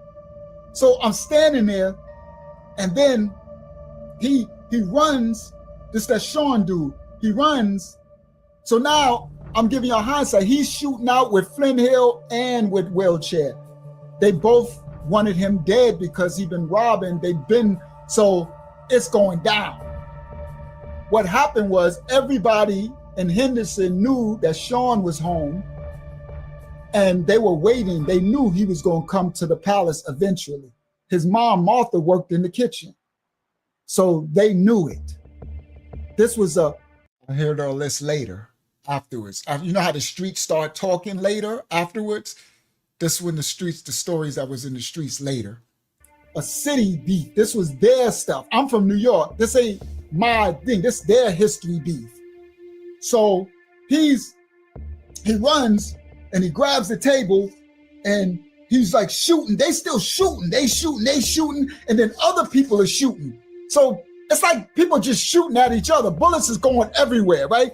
And guys, people are getting shot too. While the bullets are going everywhere, somebody, and people are getting shot, right? So I'm just stray people, because people are trying to run out the doors and they just getting shot in the leg and stuff like that. Because people are just shooting, because stray people just, it's just bullets going everywhere. So when he runs, he knocks the table down, he's doing that, right? So then it got a pause for a second. Then he stood back up.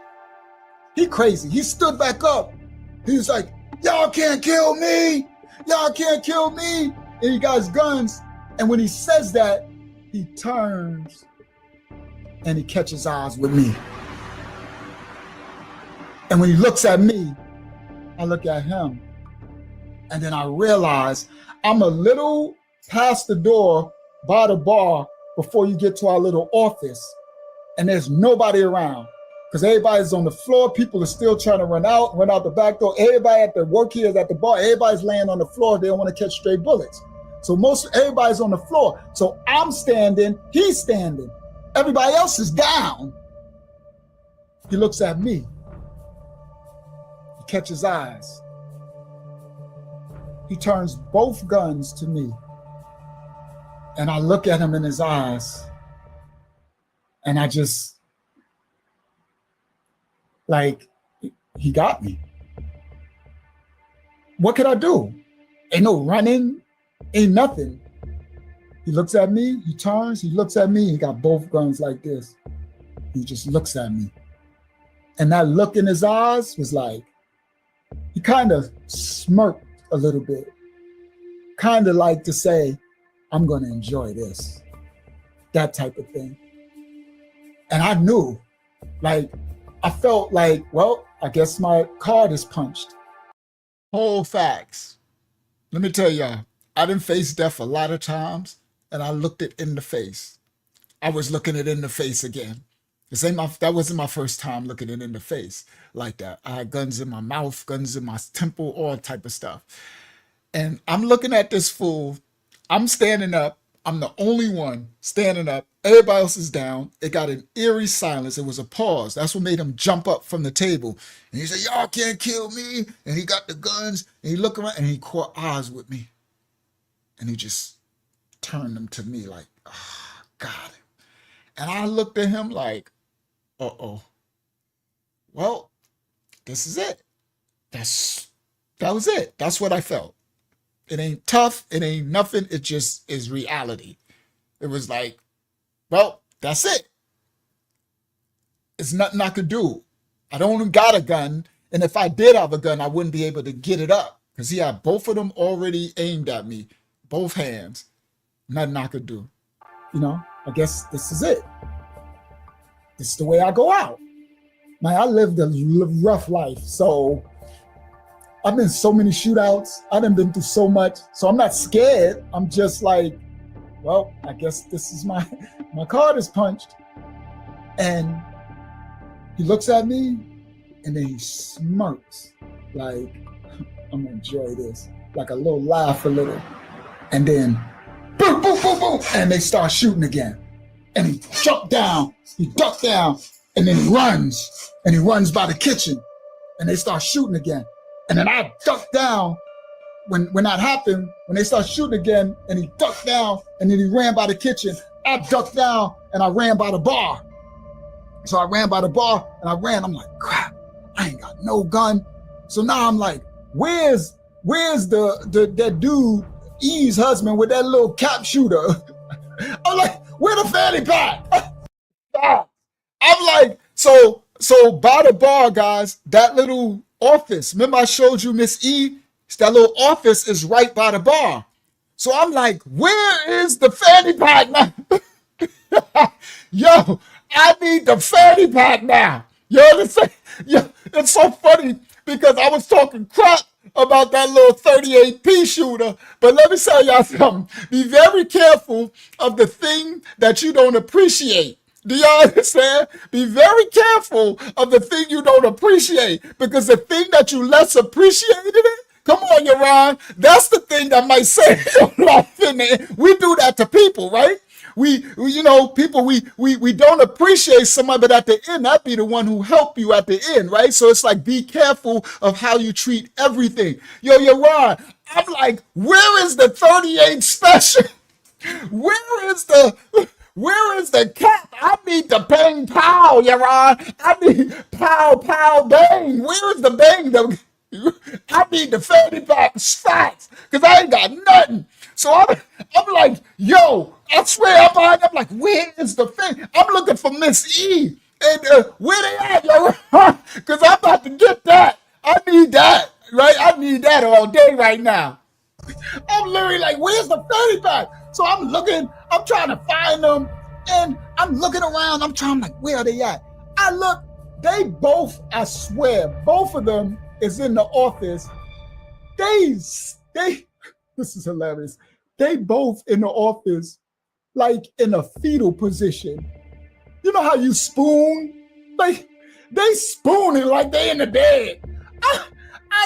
So I'm looking for them, and I'm like, where is the fanny? Where Miss E? And I forgot her husband name. I wish I could remember his name.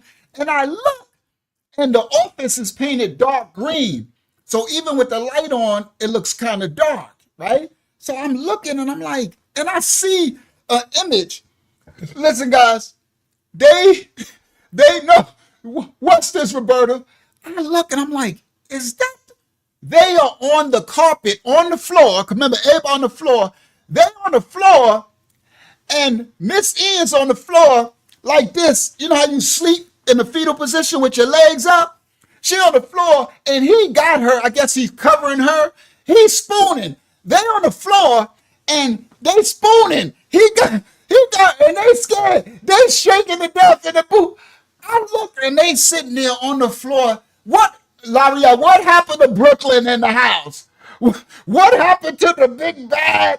I tried to tell these folios. I'm like, what happened to Brooklyn? They in there spooning. I guess they was playing the Buddha or something. I guess but they were spooning. I swear. I said, what are y'all doing? Yo, you can't. I swear that was crazy to me. Look, they up there. They might as well have their thumb in their mouth, spooning each other. I look, I said, what you scared? Oh, Brooklyn, right? I'm sorry, guys, but I'm like, sorry, Brooklyn, but I'm like, oh, Brooklyn? Well, now you scared. I'm like, dude, where the fanny pack? Give me the fanny pack, right? But they ain't moving. They don't even answer me. They just sitting there in a fetal position. Yo, that part was funny. Listen, my y'all. They didn't even look at me. They didn't answer me. They were in shock. You know how someone's in shock? I've seen this before. Listen, guys, I've been in this before plenty times. I've been chased by cops or shot at, all this stuff. Some people go into shock. When these events happen, you get people that are freeze and they can't even run. Like, I've been in it before where people, like, they shoot and everything and the people just freeze and they can't move. They're in shock. I've been that. I'm not like that. They're in shock. They won't even answer me. I'm like, where's the fanny pack? And I don't know where it's at. I can't see it. Maybe he was leaning on it or something. I'm like, what was his name? Such and such. I forgot his name, right? I'm going to call him Mr. E. He called him his wife's name, right? I'm like, yeah, they was curled up in a ball. I said, yo, you're right. I said, where's the fanny pack? Where? And they wouldn't even look at me, guys. They wouldn't even answer me. They were shaking, right? All I could see them is just like this. I'm like, this what that tough stuff get you, right? I was trying to avoid this, bro. I hired the police. Yeah, they all that tough crap he was talking went right out the window.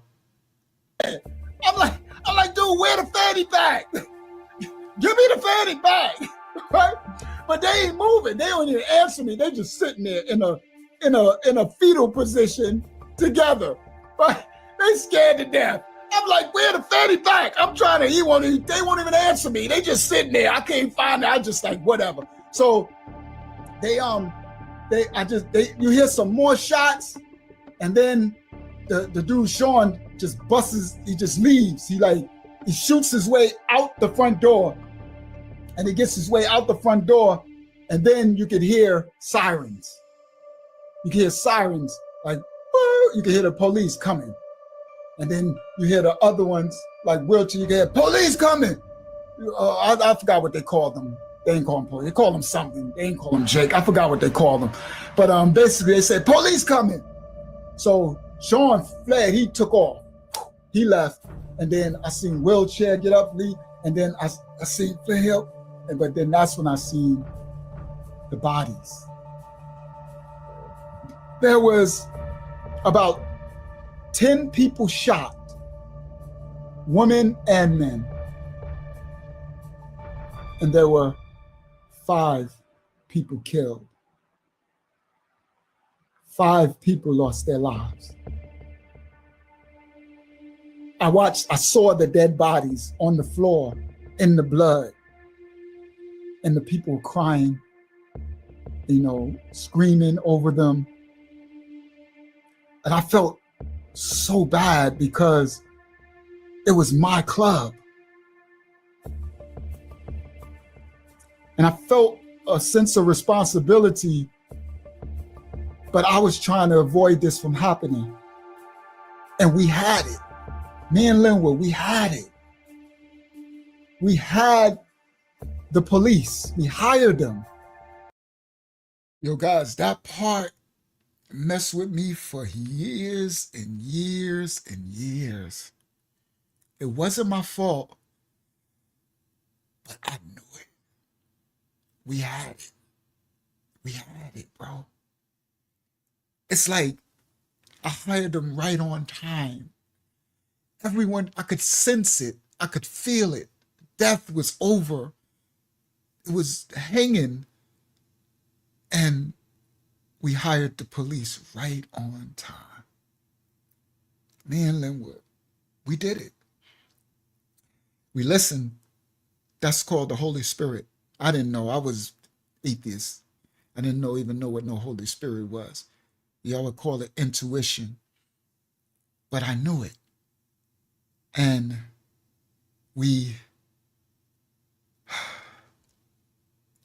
I had it. It could have all been avoided. And these little fanny pack Brooklyn clowns, I ain't talking about my Brooklyn goons, shout out to Brooklyn, but these were clowns, got these people killed. Later, I got to find out who was killed. There was one guy who used to always come up to me. His sister was killed. Another guy that always used to come to me, his little brother was killed. One of our waitresses' family member was killed. Our waitress was shot. I found out quite a few of them who were dead. It was really sad, guys. The police came, the ambulance came. They closed our club. They put yellow tape. The liquor license people, we had to go through a lot of red tape. I lost my income. The club was closed. I'm gonna save the next part for part 2 because we don't want to go past 4 hours. That's insane. I can't believe we did 4 hours. About to say it. If I don't say it here, I'm about to tell y'all what happened. But just so to whet your appetite for part 2, they charged me with murder. I was out on bail fighting the 15 to life. Now I got charged with murder for the club shooting. Everyone in the streets said it was Sean who shot up the club. What did I tell y'all they called me in North Carolina? Sean. They put the police, the gangs, it was probably that Sean who really did it. All the streets said this. So you know how a rumor starts and then it spreads, and by the time it reaches, the rumor been added on to? That's what happened. So the word was Sean shot up the club, right? And everybody knows the Sean, Martha's the thug, the killer, Sean. But once the rumor grows and spread, by the time it reached the police, the rumor grew to Sean, the owner of the club from New York, is part of the Blood gang from Flint Hill. He set it up for Flint Hill to catch Martha's son, Sean. So it first started off, guys, with Sean shut up the club, which he did. But then it, as rumors do, y'all know how the rumor mill do, right? As it kept growing and growing, you know, some people, Sean, the New York one. First it went, Sean, the one who did it, shot it up. Then it grew to Sean, the New York dude, he shot it up because he had beef and he shot it up, me. Then it grew to Sean, the New York dude, is a blood, because I liked red, and then I had the black and red in my, remember? And then and Palace, my rap group, the Lynn Reynolds and them, they was blood. E-Banger was blood, right, Abe? And so then it went to Sean, the New Yorker. You know, he rocked with the Flint Hill, and Flint Hill was the most dangerous bloods, right? That's Swole's little brother, right? And then it grew, you know how the rumor, it keeps growing, right? It takes on legs. None of it's true, right? Except the first one that other Sean shot up the club. But it keeps growing. Yes, Larry. And then it comes down to, okay, well, if they're going to pin everything on Sean, he an outsider, the one from New York. Well, good. Let him just pin it. Yeah, that's what it boiled down to. Okay, let me see how much I'm going to tell. If I don't tell the whole thing right here, I'm going to tell it to y'all right now. What happened? He set it up for Flint Hill to catch Martha's son, Sean, and to kill him. So Sean from New York is the one who started it all. And so the police came and got me. I was facing murder. All right, let me explain. So I'm in the CAC. We had our apartment. Me and Christy and Africa and us and Linwood, because everybody came back to the apartment. Linwood scared to death. I told you, Sean, man. I told you, man. I'm like, Linwood, we had it. Like, man, these people died, man. I'm like, I know, right? So we, now, the next day, I got all type of people coming to my apartment. You know, the people who knew, they're like, dang, Sean, man, we heard you hired police and this, that. Then I had some dudes come like, yo, Sean, it's going around in the streets that you did it. I'm like, what do you mean I did it? They're like, yeah, man. Right? They saying Sean, but they were saying whenever they say Sean, people who ain't been to the club or regular people, they know Sean from New York, right? They thinking, you know, Sean, the one who owned the club. So you get regular people who wasn't even there, and regular people, you know, mothers and fathers, you know, how it travels through the rumor, through the hood. Next, you know, it just became Sean, me. The other Sean got dropped out of the picture, the one who actually did it. So it became me. So every time, later on the day, somebody else will come by, they'll come to the crib, they'll be like, Sean, man, they tell me how the rumor keeps growing. So the next day, they came and they're like, yo, Sean, man, it's on you. Like one of my mans from now, he like, Sean, it's on you, bro. It was like, the police is coming to get you, bro. It's on you. They like, the police got it that it's Sean from New York. You need to go. You better leave, Sean. So they was trying to tell me I need to flee now, North Carolina. And I'm like, now my first reaction is, I need to flee, right? My first reaction is, I need to go, right? Because that's where I'm from. And you got to run. The cops come in, you run. But guys, I'm facing 15 to life. And I'm like, so my first reaction, I'm like, okay, Christy, go grab your bags. We got to pack up. We out of here. And as she's packing the bags, and I'm thinking, I'm like, I can't run. I can't run. I'm like, if I run, I'm guilty. I already got 15 to life over my head. I'm out on bail. If I run and they trying to charge me with these bodies, it's like 5. Yo, bro, you think I showed you the picture how skinny I was already from smoking, from the 15 to life. Yo, it's like my whole world. It was like, for those who want to understand why I'm Uncle Yahya Shah now, that teach the word of the Most High, and how I'm circumcised, why I got this channel, why I gave my life over, it's because the Most High gave me back my life in so many ways. So right now, this type of weight over your head is, you don't want to experience this. None of y'all. If you haven't, you do not want to experience this.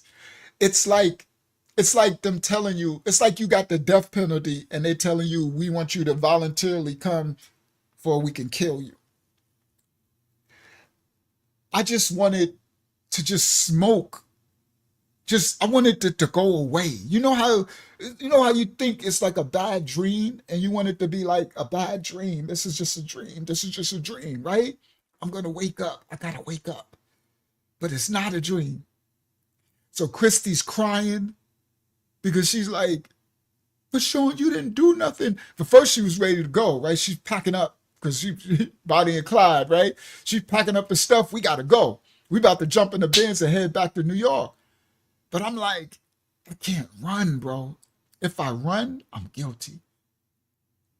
So I'm like, so she come out. I'm like, Chrissy, stop. And she's like, what? I'm like, I can't run. And she's like, no, we got to go. She starts crying. We got to go, Sean. We got to go, Sean. She starts crying. Thank you. And I'm like, I can't run. I can't run. And she's like, no, let's just go. And then I'm like, I got to think. Y'all just stop. Just stop. And I'm sitting there and I'm trying to think, what I got to do? Everything in my instinct is saying run. The other half is saying you're dead. Like you getting life. Like it's over, bro. You got bodies and you didn't have nothing to do with it. With the 15 of life, with the open case, you screwed, bro. And I got no more money. The club was my last income. I can't fight this. Like, I'm done, bro. So I'm just like, I can't run. Let me see what else I said. Part 2. It won't be 4 hours, so don't worry. This is the longest one. All right, so maybe I didn't tell it. Let me see. Let me go forward. If I didn't tell it, I'm about to tell it right now. Let me see where I left off right here. 104.21. 104.21. Let me see if I told it. 104. North Carolina detectives. Oh, I did start telling it. All right, let's go. 104.21. I was wondering. I'm like, I wonder if I start. I'll be saying I'm not going to tell it, and then I still end up telling. So 104.21. Let me get back to where I left off. 104.23. There we go. 104.4. That's good enough. Part 2. It won't be 4 hours, so don't worry. This is the longest one. I needed all these pieces that's going to help a lot of stories, all these characters that y'all met tonight. It's going to fill in a lot of stories. Part 2, I'm going to start off and show y'all I'm facing murder now. They came and got me. So I'm facing murders, 5 bodies in North Carolina, and I got the case open in New York, drug case as a King Blood. In North Carolina, once they ran my name, all right, let me do it, because I didn't do it. Let me do it now. So everything, so I decided not to run. So people kept coming to the house, right? And they're like, yo, Sean, you need to flee, Sean. They're coming to get you. Like the streets, everybody know. The streets and everybody know that the North Carolina, the Henderson police and everything, they mounting up. They coming to get me. So people coming, you need to go, Sean, you need to go. And I'm like, I can't run. So I'm like, okay, what can I do? What do I do? So then how did this happen? Let me try to remember exactly how it happened. So I'm like, I gotta go to them, right? I'm like, I gotta go turn myself in before they come get me, right? Because I know what they do. I've seen this. They're gonna try to mount this up, right? To make it look like the SWAT team and put it on the news, right?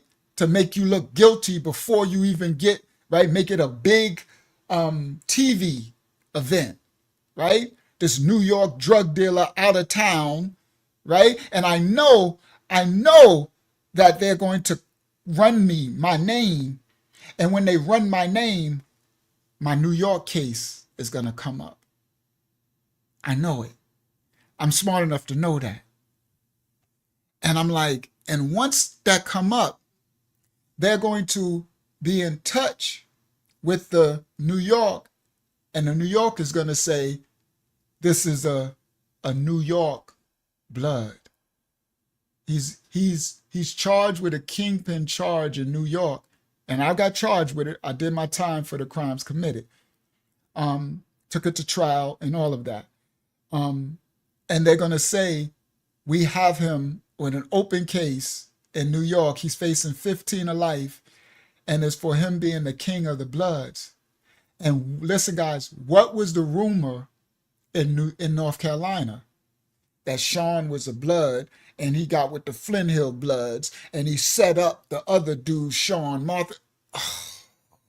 I'm like, yo, it's like the devil. If you don't believe in the devil, it's like everything was. It was like,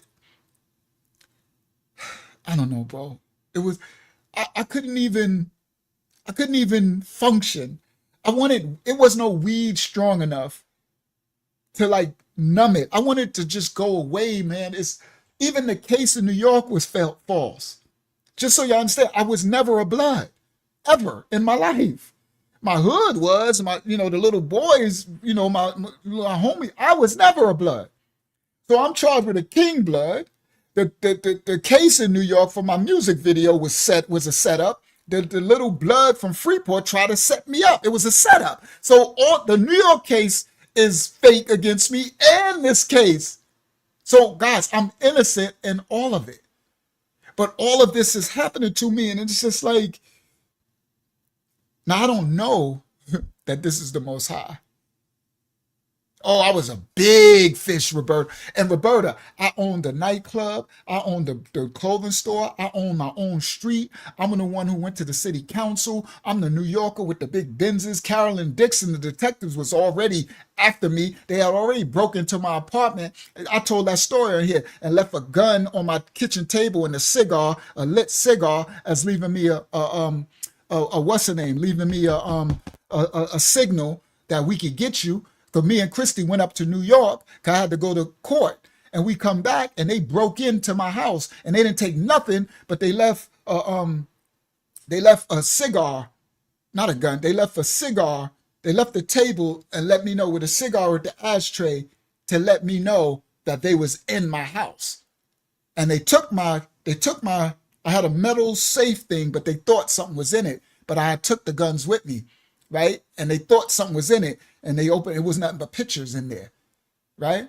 So they had, yes, Sister Roberta, they had let me know, left a calling card. And then they came back. So then when Then when that next morning I woke up and me and Christy went out, they was pulled across the street from my apartment.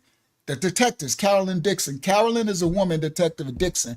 You know how the detectives, Puma and Hackett, you always got two. And they driving their black cars with the black tinted windows on my car. So those were the super cops, and they was looking at me to let me know. And he Dixon always smoked a cigar, so he left the cigar and let me know that's who it was. So I already knew they had it in for me. So that's why I never drove. Christy would always drive. I'd be on the passenger side. So I already knew they ran my records. They already knew I was on bail for 15 to life, Carolyn Dixon, right? So I already knew that. Yeah, they was harassing me all the time, but I was legit, right? I wanted to make sure we didn't do nothing. That's why I ain't doing nothing. Everything I'm doing legit. So I knew that now they actually got me. So let me try to. So I'm like, okay. First thing I'm thinking is I gotta go to them. I gotta beat them to it. I was gonna do another story, but let me tell this. Let me do that. I had another story, but let me do this since we're here.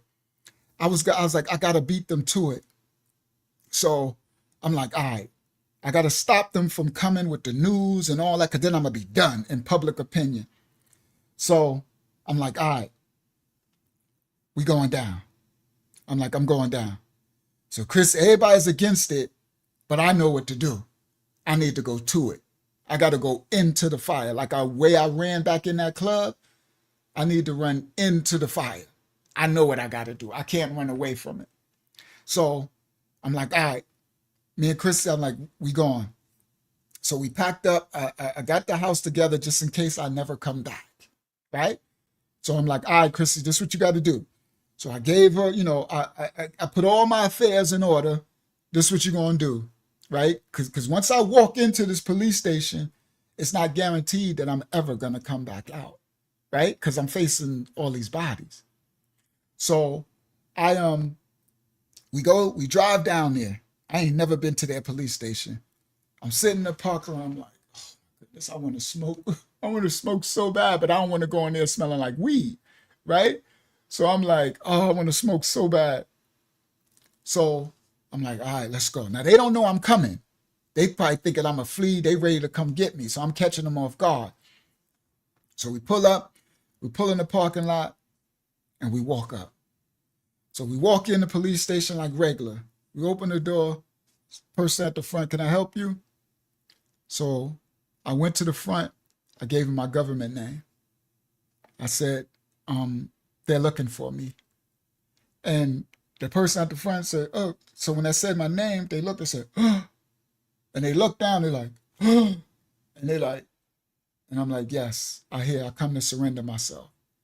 And they're like, stay right there, right? So they go and they run, they say something to someone else. He come up to the front. He like, you stay right there.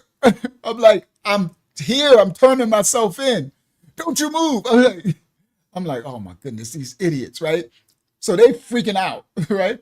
So they run back and they go tell me, here come all these cops come from the back and stuff, right? And I'm like, oh my goodness, right? It's this big thing. So they come from the back and they coming all around the thing. And I'm like, I just put my hands up. So Christy, she freaking out.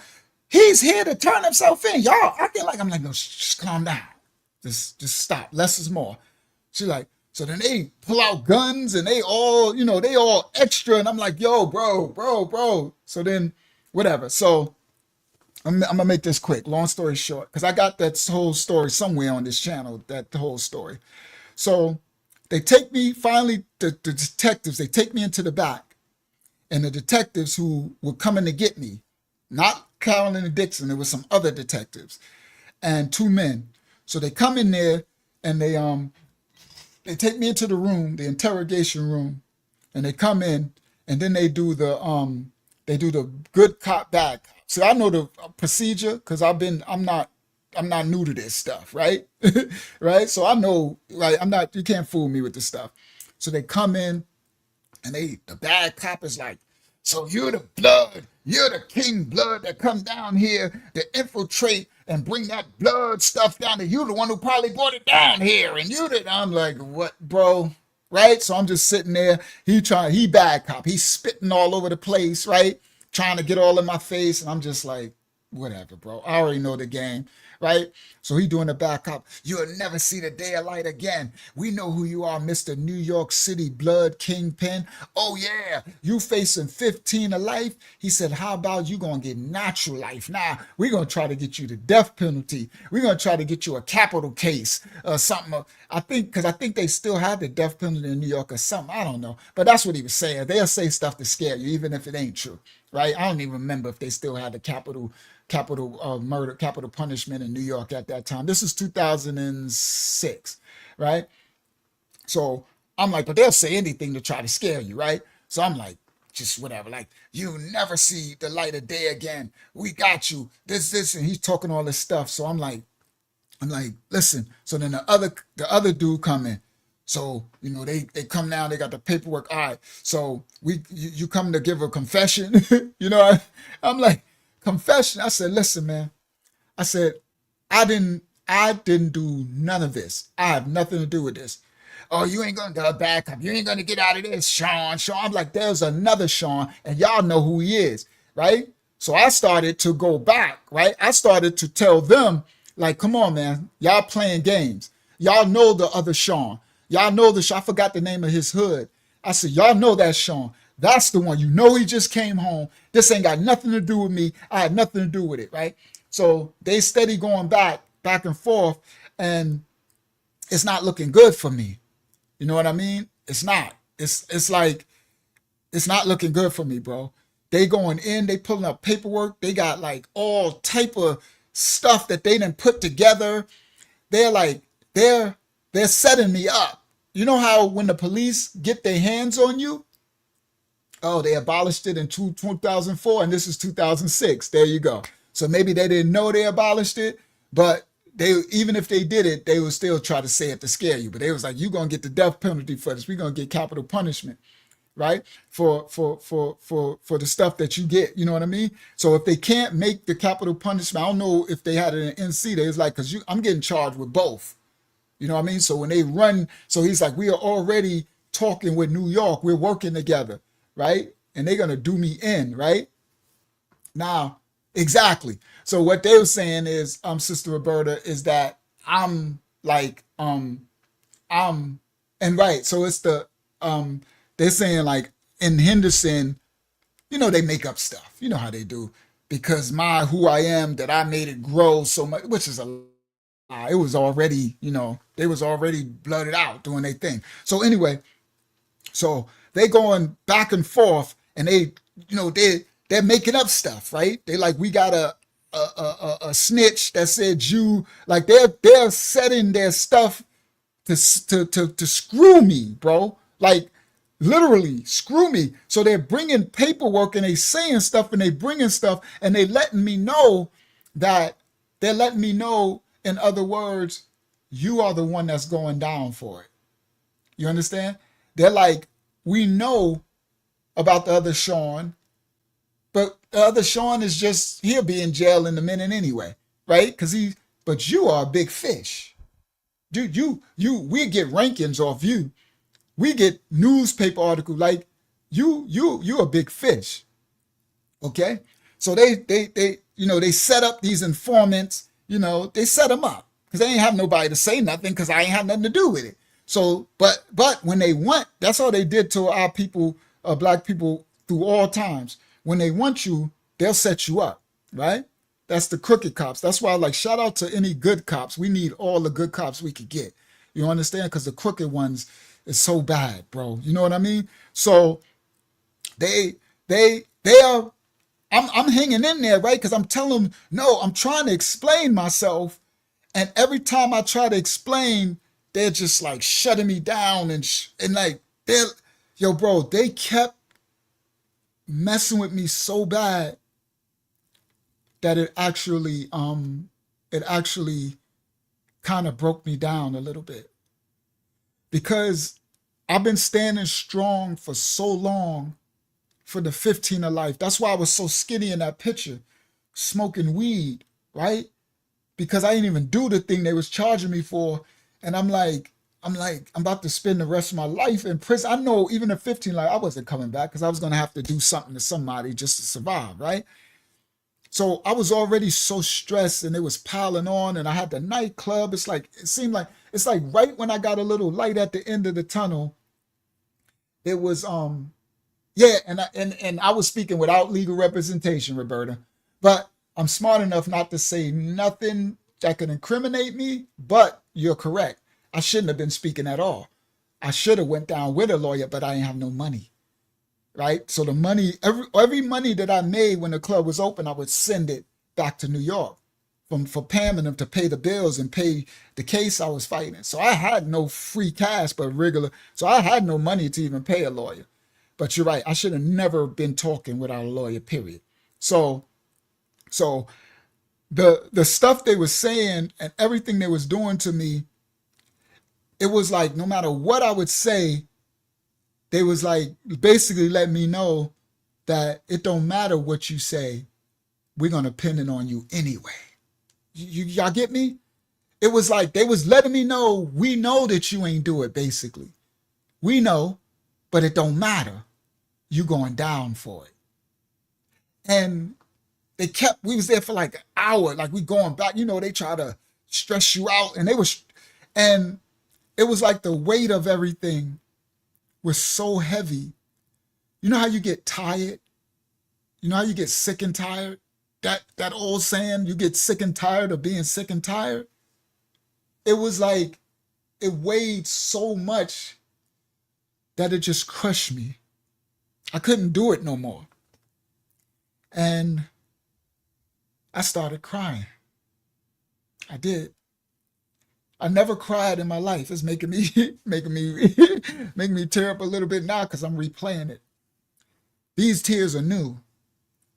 All of these situations, and then when I finally got 20, it's like the Most High brought tears. I didn't have tears before. I had to grow up without having that. No release. Tears are a release, a spiritual release. I didn't know that. So it was like so long. I was being so numb and tough and trying to like do everything I can to set everybody up. So if I got to go away to 15 of life, that everybody's straight. I'm doing everything I can. And all of these cases are fake. Shout out to Swift in the building. Yo, Swift, it got to me, Swift. It was just too much, bro. I mean, people who try to act like they don't have a breaking point, everybody does. They're lying to you. That's a liar. You got people that'll be in that cell that got that light bid and they put that cover over their head. They don't let you know. But you can only be so tough for so long. And sorry guys, this is how you know it's for real, guys. That's how you know real stories. When the emotions come back. See, this ain't a fake channel. So it was like, because I'm feeling what I felt. Because I wanted to, honestly, I wanted to kill myself. That's why I was like, I ain't want to say it, but the weed wasn't strong enough. I was like, if I could just take something and just get it over with, bro. I'm tired of living, man. I'm trying to do the right thing, and no matter what I do, it keeps coming back to destroy me, bro. And now they're giving me 5 bodies, and I ain't doing nothing, bro. And I'm like, it's not that I can't handle the bid. I can't, but I didn't do nothing. Like, I'd rather just die, bro. Facts. And, but I gotta fight, right? I come from a place, we're not quitters. We're fighters. I grew up in Hempstead, we fighters. So we don't quit. So even though I want to quit in life, but I'm tired, bro. So as they're setting me up and I'm trying to defend myself, and they just like, these white men, and they just like, they laughing and they happy. They're just like, you're going to like, and I just start crying, bro. honestly, I just start crying. And I'm like, man, do whatever y'all can. Do whatever you got to do. It don't matter, right? I'm like, do whatever you got to do. And then the good cop, the bad cop, he was like, well, you should have thought about that before you got all those people unalived, right? And I said, I didn't get those people killed. I said, I tried to protect everybody. I tried to stop it. And I said, I hired police to be at the club that night for security. And that's when the light bulb, that's when what I call now the Holy Spirit, that's when the good cop, bad cop, he said, what? And I said, oh. I said, I hired Raleigh Police Department to be at the club because I was trying to stop anybody from being hurt, and all those gangs was coming to the club. I was trying to stop it. He said, oh, no. If you hired the police department, then why weren't they there? I said, because my business partners, I said they fired them after I hired them. They were supposed to be there for that night, and from then on, I had already.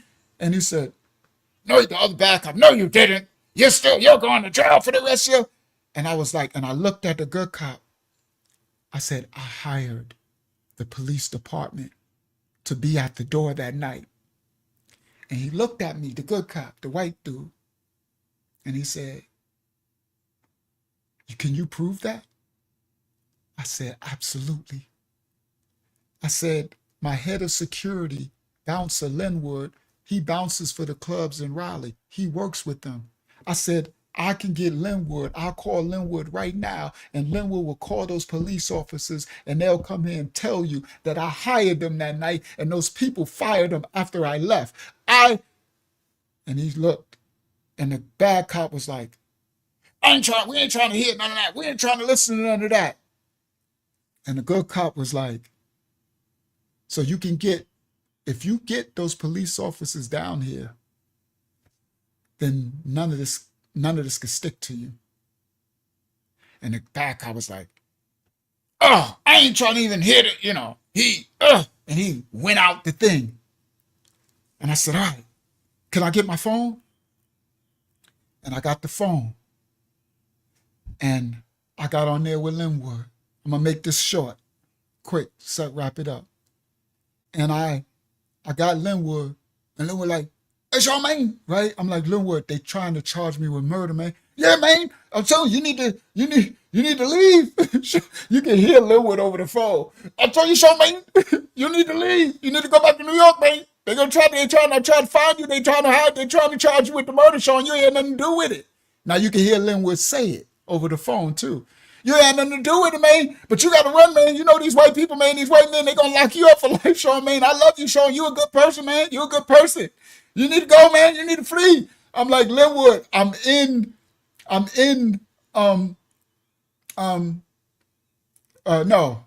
fanny pack ain't got nothing to do with this. I'm in the police station now. He's like, what? I'm like, Linwood, stop talking. I need your help. He's like, oh, Sean, you ain't supposed to be in the police station, Sean, man. You're supposed to go to New York. I'm like, Linwood, stop talking. I need you, Linwood. Remember the officers that we hired for the club that night? Yeah, we hired the police, man. They fired the police, man. The doggone Miss E, and I forgot what his name. They fired the police, man. I knew it, man. We was trying to stop it, Sean, man. And the cop can hear it. He can hear what he's saying. He's like, we trying to stop it, Sean, man. We trying to stop it, man. I said, I know, Linwood, but calm down, Linwood. I need your help, man. I need your help. Well, I can't do nothing for you, Sean, man. I ain't got no money, man. I can't. He's like, they trying to give you life. I said, no, Linwood, listen. Would you stop talking? Stop talking, Linwood. I'm like, listen. I said, I need you to call the cops in Raleigh. They charging me with murder, Linwood, but I need you to call the cops in Raleigh because if the cops in Raleigh, I need them to come down here and I need them to tell these detectives that we hired them, that we were stopping this, then then I can get out of it. He said, well, that's what happened, man. That's what we did. I said, okay, Linwood, I need you to call. He said, I got their number, man. I call them. I said, call them and tell them that they're trying to charge me with murder and that he knows me and that black cop, we talked about it. He was like, we had to discuss because he knew these Henderson thugs. He was like, yo, I'm surprised you kept this club safe this long. And I told him, I said, yo, bro, this why. And he's like, yo, you did a great job keeping it safe. Like, yeah, we about to lock this down and everything. So Linwood was like, all right, man. I said, so do it now, Linwood. He's like, I said, no, Linwood. Listen, Linwood, I need you, as soon as I hang up, call him now. I said, give him this phone number right here. I said, tell him, and I said, could you give me your card? So I got the detective's card. I said, tell him I'm at this precinct. I said, I'm at detective. Give him this phone number right here. Tell him to call this number right now or come down here. One of the two. I said, Linwood, I need you to do this now because other than that, I'm going to jail for life. They're going to charge me with murder, Linwood. Oh, they can't charge you no murder, Sean. You ain't do it, man. You ain't do it, Sean, man. We tried to stop him, man. We tried to stop him. We tried to do. I'm like, okay, Linwood, okay. Call him. Okay, Sean, I call him. Please, now, Linwood, because I know Linwood. I've been working with him for years. He's my head of construction. That's how he got the club. I know Linwood. I get off the phone, he start running his mouth and then forget, right? He blabber mouth, right? So I'm like, Linwood, now. Okay, Sean, man. Please, Linwood, now. Okay, man. I hang up, and then the other cop come back in. We ain't trying to hear none of this. I'm like, whatever. I'm just ignoring him. The other cop sitting there waiting. He's like, all right. So I said, listen, man. I'm like, I tried to stop this. I said, I kept the club safe. I was trying. They was getting guns in through. I said, so, these people, I'm not from here. You know what I mean? You know that already. I said, I'm down here legitimate. Y'all been following me. Carol and Dixon been following me. Now I'm calling out the stuff that they doing. I know that they been investigating me. I said, I know y'all been investigating me. I come out, y'all in front of Christy grandmother's house, parked at the corner. Y'all over there. Y'all been investigating me for the whole time. Been there for about a year now. I'm like, y'all know I ain't been doing nothing. Not selling no drugs, not doing nothing. I had to mess with Gus, the serial killer that came on. I said, remember my house is on Vaughn Street, And I said, I know y'all know Gus, the serial. He run all those little bloods. And do you Gus want to kill me? The other dude. So I'm talking real stuff to them now because they the police, right? And they know the reality, right? So they after the serial killer. I'm like, bro, y'all know. They know everything because we would see them.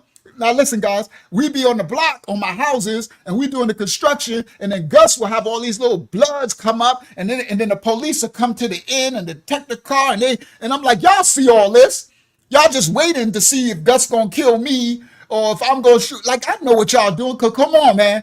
I'm telling the cop, like, come on, man. This whole time, this don't make no sense. It don't add up. How am I? This is my club. Why would I get my club shot up? This is the last income I got.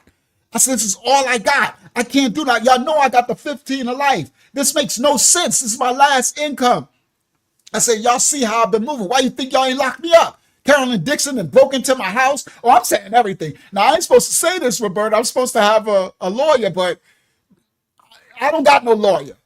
Let me explain something to you. Life and death. I'm used to facing life and death. I'm facing the bodies, bro. I'm like, listen, I'm real is real. So I talked to the cop like, this don't make no sense now. Now, the most I planted the seed that like, that's right, I hired these officers. Now I know, now I'm like, nah, y'all, Carolyn Dixon and broke into my house. I know they broke my house. They left the cigar on the thing and they took the safe. And when they took the safe, they probably thought they was going to find something, but all they found was pictures. Oh, I'm going in. I'm like, listen, y'all know who I am. I went to city council when they tried to, the Rogers group tried to take all my houses and sick the code enforcement on me. This young black dude from New York, oh, I'm going in. And all of a sudden, the phone rings. And my phone rings. And I think it was my phone, if I remember correctly. And I answered it. And it's like, the dude, you're like, hello, is this Sean? I said, is this officer? I forgot his name now. And he said, yes, it's Sean. I'm like, I told Linwood to tell him to call a cop. Linwood gave him my number. Well, at least he gave him the number, right? You got to take what you can get, right? So he gave him the number. So I'm like, yeah. I said, well, I'm in the Henderson Police Department. They're trying to charge me with. He said, yeah, I heard about. He said, you ain't had nothing to do with that. You tried to stop that. That's what the officer said. So I said, hold on. Put this on speaker. You know what I mean? I need this cop to hear this. So I'm like, so he's like, yo, you tried to stop this. So I said, I'm here with the officers now. They're trying to charge me with the what's the name? Yeah, they bugged my home that day. I guarantee they did. That's why they broke into my house, Roberta, and put the cigar on the table. I knew they did, but I can't find the bug, right? But I ain't doing nothing, right? So I knew they was bugging it, right? I knew they bugged my home. I absolutely knew that. So I'm like, so he said, oh yeah, nah, they can't charge you with that. No. So I said, could you tell the officer and everything? So he was like, so he said, all right, yeah, put him on. I said, oh, okay. So I think, if I remember correctly, we put it on speakerphone. So the officer said, so you're saying that he hired you? He said, yes, he hired me. We had a discussion. He was trying to stop that. He had nothing to do with this. His business partners fired us after we went out. Those are two older people. He said everything. So the white officer, he said, so are you willing to come down and sign affidavit statement that he did? He said, absolutely. He said, I'm in Raleigh. I could be there tomorrow morning and I'll sign affidavits. He had nothing to do with it. That man is innocent. Y'all need to let him go. And he was like, he said, and this is officer such and such badge, such and such. He did all of that, everything. And then he said, so the other guy was like, okay, so you're saying that? He said, I just said, right? Because he was a top dude in Raleigh, detective, the black dude. He was a top dude. He owned the whole thing. He said, I just said such and such, he got loud on him, Swift. He's like, I said such and such and such and such. And then he's like, all right. So then he was like, all right, so you'll be down. He said, yes, I'll be there in the morning. And so then they finished and he was like, the officer, he said, hey, Sean. I said, yeah. He said, it's all right. I'll be there. I'll be down there in the morning. You ain't had nothing to do with that. We tried to stop it. And I was like, thank you, brother. He said, no, I'm not going to let nobody go down for no murder like that. You ain't had nothing to do with that. You ain't had nothing to do with that. That be the Most High, guys. You hear that, Swift? That be the Most High. Now, I didn't believe in the Most High at these times. Y'all need to understand that. But this be these situations that the Most High will send. Like, I could have been done for, Swift. It was hard punch pulled. If I didn't hire them, imagine this, Swift.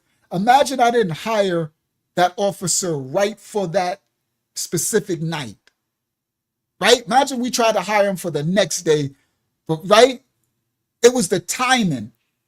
If I didn't hire him that night, that was the night it went down, I would have been done, Swift. No, done.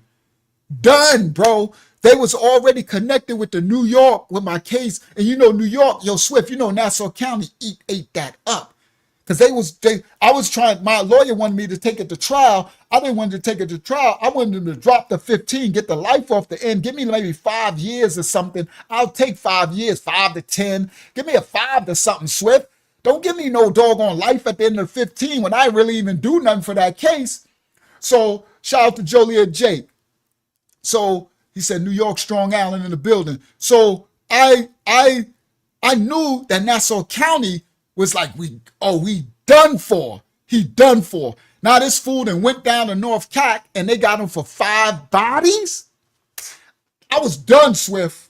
Lights out, right? So the Most High, I didn't even believe in him then. Made that align, those things, where I literally had a black cop. Now, Swift, I grew up, we don't mess with cops. I grew up cops and robbers, bro. I grew up running from cops. Swift, you grew up in my project. We grew up running from cops. You know what I mean? Every once in a blue, we went into a good cop. Shout out to the good cops who would actually do their job correctly and fair, right? If I'm a cop, a robber, and you're a cop, we playing cops and robbers, right? I wasn't a civilian back then, right? I was doing crimes. So if I get caught, then charge me what I get caught for. I'm going to take my bid like I got to and go like a man. but don't, you know what I mean? No fugazi, bro. So the Most High aligned it where he set the and it was when I broke, like it felt like I wanted to kill myself, bro. It was just like I was done. I was like, man, forget it all, bro. My life is horrible, bro. I'm like, man, I'm done with this. Forget all this, bro. I lived enough lifetimes. I did everything. I did more than most people did. I'm done, bro. I'm tired of it. It just ain't fair to me, bro. And it was at that moment, man, when he gave me the idea, like, that's when I said, I tried to stop it. And from then I was like, I tried to stop this. Now, so they end up having to let me go, right? They couldn't, because I came in voluntarily. They couldn't charge me with anything. I had the detective said he was coming in the morning. He gave his word and stuff like that. So the bad cop came back. He was mad. And he was like, well, as long as, so it was like, don't you leave New York. Don't you leave North Carolina, which I wasn't. They was like, if you leave, this, as long as he come down tomorrow, he's going to sign it. And then that's it. You're free. So we left. I was stressed out. We left. I started smoking. Boy, we left. Oh my goodness, bro. It was like, it felt like I might have a chance. Sometimes all we need is a breath of hope. You know, sometimes for some of us that grew up in the ghettos and the hoods, life can seem really hopeless. Like, it's like no light at the end of the tunnel. It's like everything just keeps getting darker and darker and compounding. The stress, it'll keep compounding till it squashes you, right? That's why some people go insane. Some people just lose it. Right? It's just, and everybody's different. If y'all never felt this in your life, you don't want to, right? It's not okay. It's even the toughest, it could break the toughest of us. You know what I mean? So when I left, it felt like I might have like a glimmer of light, like I might. And so we went and I started smoking. You know, I'm like, yo, we gotta get home because I need a blunt, right? I need to smoke. And then Linwood came to the house and Linwood like, Sean, I called him. Did he call? I'm like, yeah, he called. No, Sean, we gonna. I said he's supposed to be coming. The guy's supposed to be coming tomorrow to the police station and I think Linwood said, sorry, it's hard to be peaceful. It's been so long ago. And then I remember Linwood said, I'm going to go to Raleigh and get him. I remember that. He said, I'm going to go to Raleigh and I'm going to get him to make sure that he comes. I'm still small. That's good because I had tears in my eyes. I want to be small screen. I don't feel too good showing emotions, man. But this true story, bro. I be fronting. You know what I mean? If I can't, I can't tell it. That emotion is so real, bro. You got to face this stuff, bro, to know people be fronting, bro. I'm sorry. I just don't be fronting. You know what I mean? I'm just transparent. It is what it is. It don't make me weak or nothing. I was about it, but it was like sometimes you get a breaking point, bro. So Linwood said he's going to go to the cop. He's going to go to Raleigh and make sure that the cop came. And he did it too. He did it. He went to Raleigh. I remember the next morning because I called him like, Linwood, he was up too. He was up. He said, I'm headed to Raleigh now. I'm going to make sure I bring him to the detective. And he did it. He went and got that detective and he brought him. And the text said he was coming anyway, but Linwood was like, I'm going to make sure he come. Shout out to Linwood for that. And he brought him. And the detective went and they handled it all. And then Linwood came back. Because I don't like, no disrespect to no police, but I don't like police, meaning I don't like interactions. Not saying, shout out to the good cops. I like good police. I like good cops because we need law and order, right? That's the Most High created it, right? But I don't have interaction with police because I grew up like that. I grew up from the streets. I grew up in crime in the hood. That's what I grew up in, crime. I started slinging on the streets at 12 years old. All right, that's when I started hustling. Before that, we were stealing and robbing and doing all type of stuff, boosting from stores. And I've been in crime my whole life. I was born in crime in Parkside Projects. You heard? I was born in the projects. That's crime. So all I know, we grew up. We don't mess with police. We grew up. Police. You don't have nothing to do. You don't talk to them. You don't associate with them. You don't. Now later. And when my hood was in Hempstead, later in the 90s, the late 90s, they started to hire black cops that went to high school with us. So then we know some cops like Big A Cross, Aaron Cross, Art Barrett, and all them. They became cops, right? And they were part of the football team, right? Some of them. So we knew them, but we still didn't like associate. They're cops. We still doing crime. So shout out to the good cops, right? But where I come, what the generation I come from, we don't associate with cops and we don't snitch. We don't tell, we don't fold, and we don't snitch. You do your crime, you do the time. That's just it. If you get life, you do your life. Big. That's what it. I ain't snitch when I had 15. I ain't snitch when I had 25. I don't snitch. You heard? I ain't snitch in that case. I ain't have to say nothing. Only thing I say, y'all know I ain't do it. That's it. And I got proof that I hired the thing, and that's it. I ain't got to say nothing. And I told them cops what they was doing to me, right? I said, Scout and Dixon broke into my house, so y'all surveilling me, right? I know y'all been staying on the corner. They always was at the corner of my houses on my block when we working on construction. They was following me around. I go to Walmart, police, right? They always following me around. I'm like, come on, man. Y'all know I ain't doing nothing. Y'all been following me since I got here. Knock it off, bro. So anyway, praise the Most High. I'ma still stay small on the screen for now. All right. So Swift said, I don't know. I've been in jail and in 5 states. We don't fuck F with police. Don't forget KC. Facts. We don't mess with no police, man. At all. No matter what. That's just where we from. Like this I don't know, these other generations, we just don't come from that. We don't come from snitching either. That's it. You do your crime, you do the time. That's it. You take yours. You handle yours, put it on your back, then don't do it, right?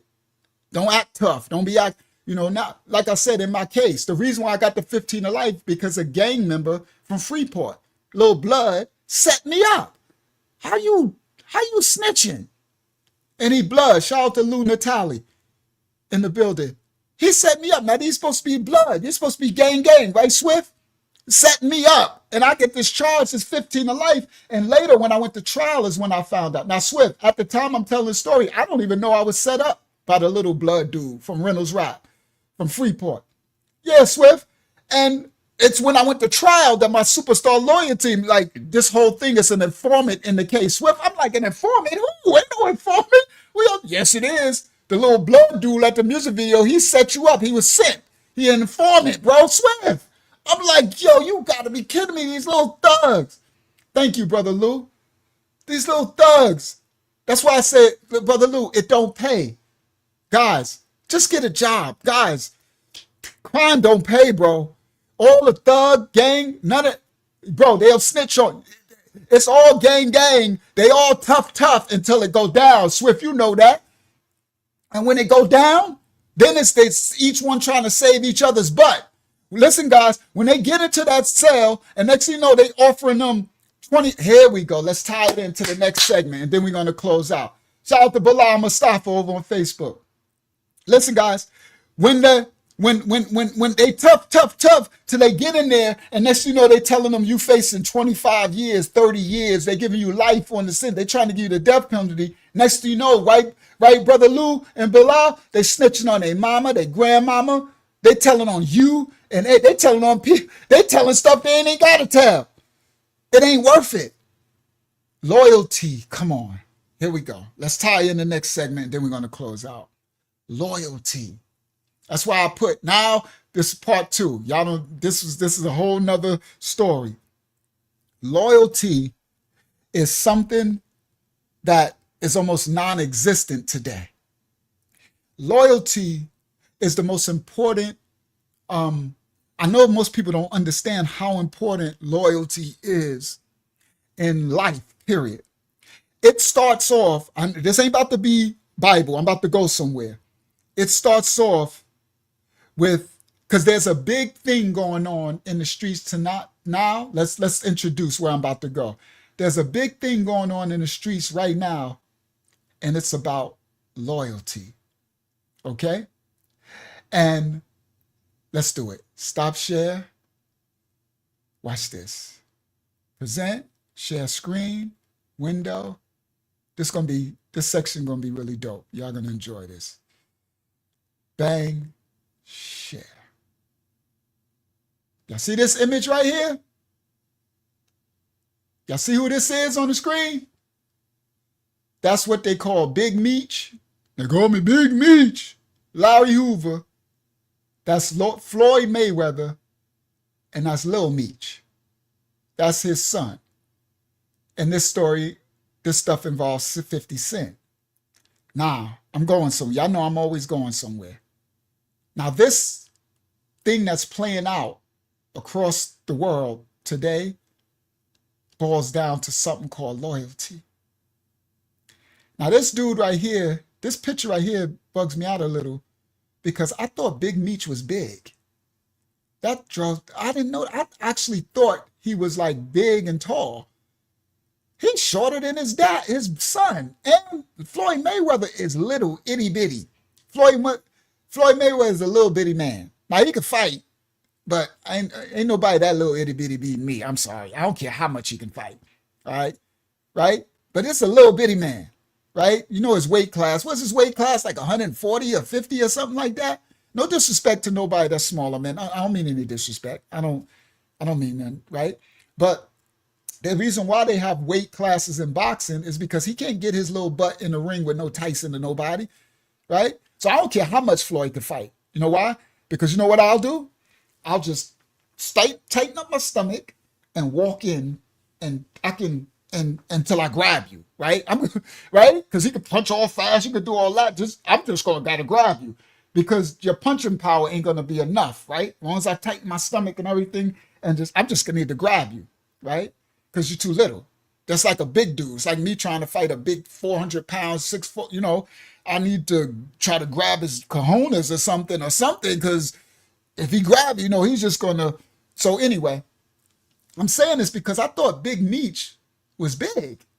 that part, it bugged me out because I saw another picture where he was hugging 50 Cent. And 50 Cent was taller than him, Big Meech. And I'm like, 50 is small.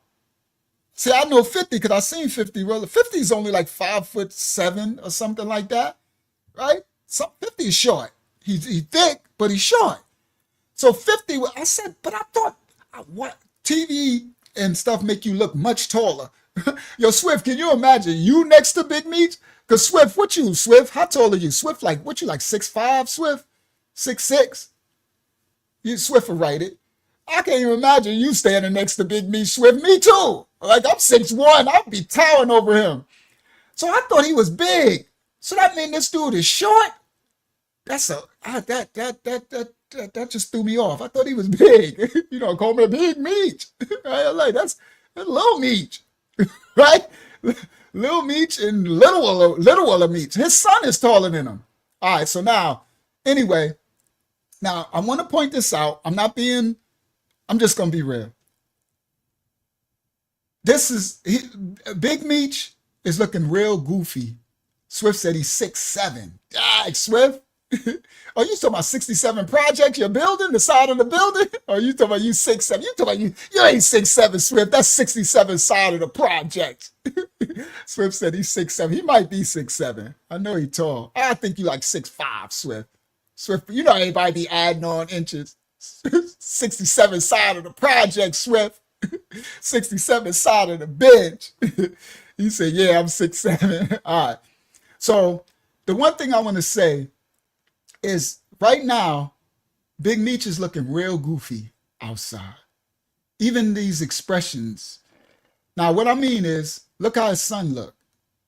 His son got a more gangster look right now, right?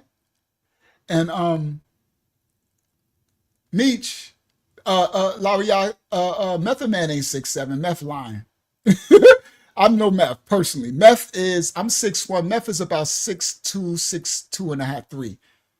Meth is just a little bit taller than me. Meth ain't nowhere near 6'7". Meth lying out his face. The devil's unless he got that surgery to stretch his legs. He put that, because Meth ain't nowhere near 6'7". I know him from birth. He ain't even 6'5". He might, no, he ain't that much. No. Because I'm like 6'1", 6'2". Meth about 6. He ain't no bigger than 6'3". Meth is not 6'5". I'm sorry. I don't care what they say. I'm telling y'all, I know him personally. Personal. Right? He from where Swift live right now, Terra Ave Project. All right. He said he's 6'7". That's a devil's alive. Meth ain't even 6'5". Shout out to A Villa on the building. He said, I've been following that quietly for some months now, and this is my first time hearing your story. It's been a blessing just hearing your testimony. I'm glad I was able to make it to this live. You're welcome, brother A. Villa. And everything salvation is in the testimony.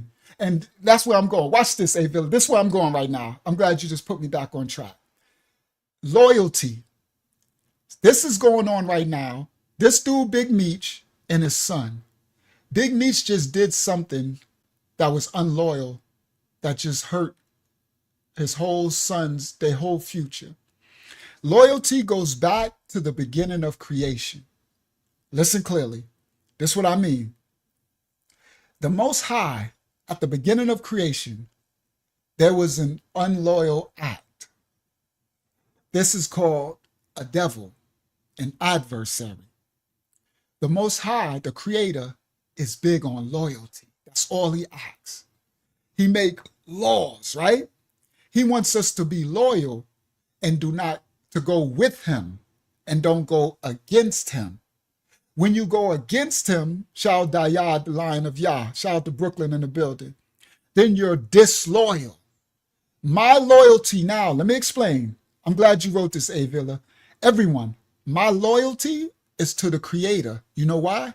Because from just this story, this just one, and then the other stories, only reason why I'm sitting here right now doing this live with y'all is because the Most High gave me a second chance at my life.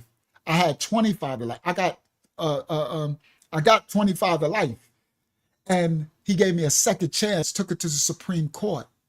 And he proved it that it was him, the Creator. And because of it, my loyalty lies with him. Y'all listen clearly. He did something for me, the Creator. I had no help.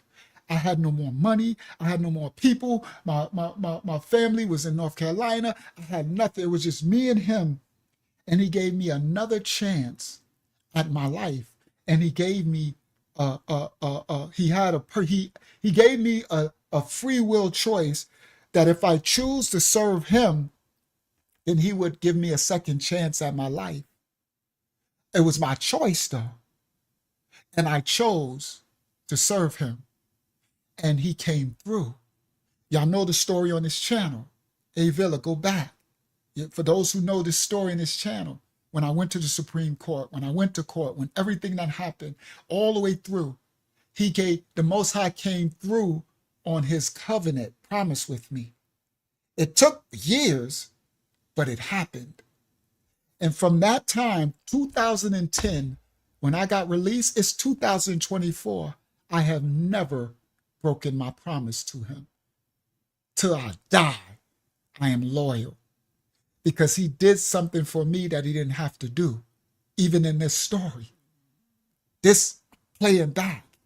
I didn't even believe in him when this story took place.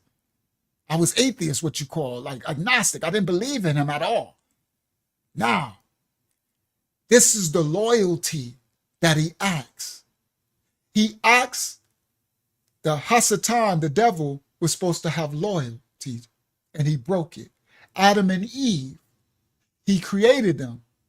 He gave them the best of everything. And all he asks is that you do this and don't do this. He said, you can have everything is yours. You're the kings of the earth. I'm giving you the dominion over it all. But there's one that's adverse to me. I got an op. Yeah, I'm going somewhere, Delilah Shah. Y'all listen clearly, because most of y'all know this story. For those who don't, I'm going somewhere. I got an op, meaning I got an opposer. I got enemies. You see? The Most High. Come on, Swift. I know you picking up where I'm going, right, Swift? The Most High says, I got enemies that are against me. The Most High is like, are you for me or are you against me? And if you for me, then you riding with me. Oh, don't think the Most High is the most. You talking about gangster? The Creator is the gangster of all gangsters. He's just righteous and he's loyal. Yeah, Brother Bilal. So he said, the Most High is like, if you rocking with me, then ride it out. Because I got your back, you got mine. Ride with me. He's telling you, listen, Swift, he's telling you the adversary is going to come and try to promise you other things. He's going to try to give you other money. He's going to try to say, you know what, yo, you could get this over here, but I promise you this. But me and you made a covenant. Swift, yo, Brother Bilal, me and you made a covenant. The Most High said, I'm locked in on our covenant. I got your back. I'm trusting that you're going to have my back. You're going to ride with me till the wheels fall off. Y'all hear me? This is the Bible. This is not the religious book, the history book of the black people, how we got ourselves cursed. You know why we got ourselves cursed, everybody? Because we were disloyal. Our ancestors made a covenant with the Most High. And when it went down, Swift, they was like, well, the Canaanites got this over here. The Egyptians, they got these gods, right? And they making this, and they got this thing, and this one, but they made a covenant with the Most High. Do y'all understand? Come on, Swift. Come on, Bilal. He said, which favors of the Most High will you deny? You made a covenant. The Most High ain't watching over your back. He like, all right. Yo, Swift, yo, Bilal. The Most High is looking at us like you 10 toes down, right? You're a man of your word. You gang, right? You're a man of honor, of loyalty, of respect. Come on, guys. So the Most High ain't looking over your shoulder. He like, yeah, I know he ain't got to look at Unc because I'm 10 toes down. You can't sell me nothing against the Creator now. And I didn't even believe in him, Bilal. You can't sell me nothing because he proved himself. He came through. Bro, if you come, I got a saying. This is what I used to say. He said, I used to say, if I rock with you, then you, if I rock with you, then you stuck with me. You know what I mean? If I rock with you, then I'm locked with you. That's my saying. If I rock with you, I'm locked in. I'm not a two-face. I don't just flip on people. Okay? If I'm locked in with you, then we 10 toes down till the wheels fall off. Unless you go against, right? Unless you go adverse. Once I'm rock with you, I'm locked in. Facts. If I rock with you, I'm locked with you. That's how I lived. I ain't never front on nobody. I ain't never turned cold. Now, we know when we younger, we did a little stupid stuff and fought people, went against our best friend, but that ain't no, that's just little stuff. But once I rock with you, I'm locked with you, bro. You stuck with me. Unless you turn on me. You got to do something against me for me to not be loyal, to not have loyalty to you. That's just where I'm built up. I don't know nothing about no unloyal stuff. So now, this story that's going around, there's a big thing that 50 Cent. Now, of course, 50 Cent is a whole whatever he is. But let me tell you something that I do know. That I look at people's fruit and I see what he did. Now, this Big Meech, he looking real, he looking real goofy, honestly, in the pictures and all that. Look like all this, look at them two, right? And look at him, pointing at Floyd, man. Bro, you look, see, I'm going somewhere. I'm about to play a video. We about to show something in a second. Let me set the foundation. Now, right now, Floyd Mayweather is an op to 50 Cent. Floyd Mayweather is a any info. Oh, somebody, could y'all put the link to the ministry for Brother A Villa? It's live tomorrow too. So somebody's gonna put the link. One of the moderators, Larry Yah, somebody put the link to the ministry channel. All you gotta do is subscribe. We live tomorrow on my bigger channel, Brother A Villa, and it'll be at 9 p.m. tomorrow. Every Wednesday and Friday live 9 p.m. Mondays we here. That's the link right there. So you click that link, just subscribe. They probably ain't gonna give you the notification because we shadow ban. No, it's okay. We shadow ban, so they block it because we bring the truth to power. You gonna really enjoy that channel.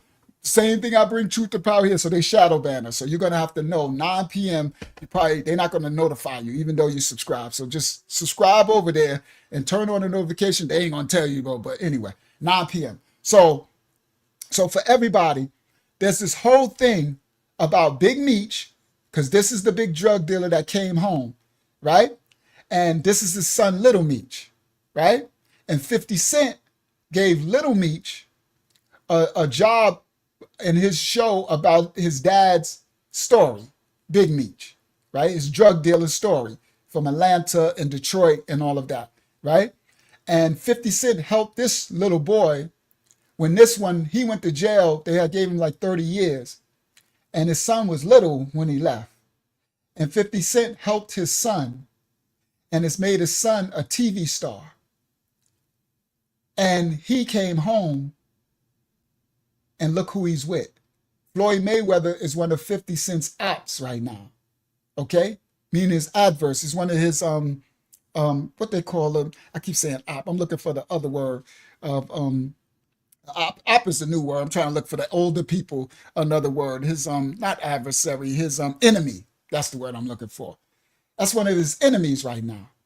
So this dude looking real goofy outside right now, honestly should have been more low key. All right, so I'm just walking this part. So look how he's pointing, and he's taking all these images with 50 Cent's enemies. Now, I know y'all like, watch this. Let's let copyright disclaimers are in effect. Stop share. Let go. Y'all know, Unc, I got something to show. Copyright disclaimers in effect. Present, share screen. We don't own the rights to this video for educational purposes. Here we go. Share. And then make it full screen. And let me see. There you go. Copyright disclaimers in effect for educational purposes. Let's break down loyalty in the streets. Let's go. Oh, not that one. Oh, that was about Bloods. I'm past that story already. Let's get past it. I'll show that another time. There we go. Let's get to the story. Here we go. I think I'm Big Meech. I think I'm Big Meech. I think I'm Big Meech.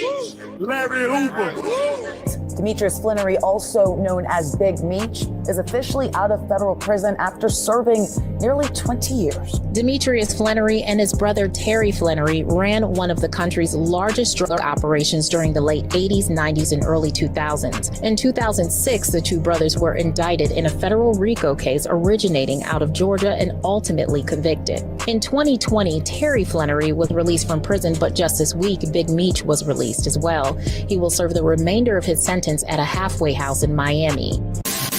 When I first met 50, I was still trying to find myself. My dad was calling me from jail every day. He was like, man, what you gonna do? I said, I don't know. I always knew I wanted to be my own person. It's just hard, to live up to my dad's name. And he called me one day, he's like, man, they looking at Terrence Howard and Nipsey Hussle.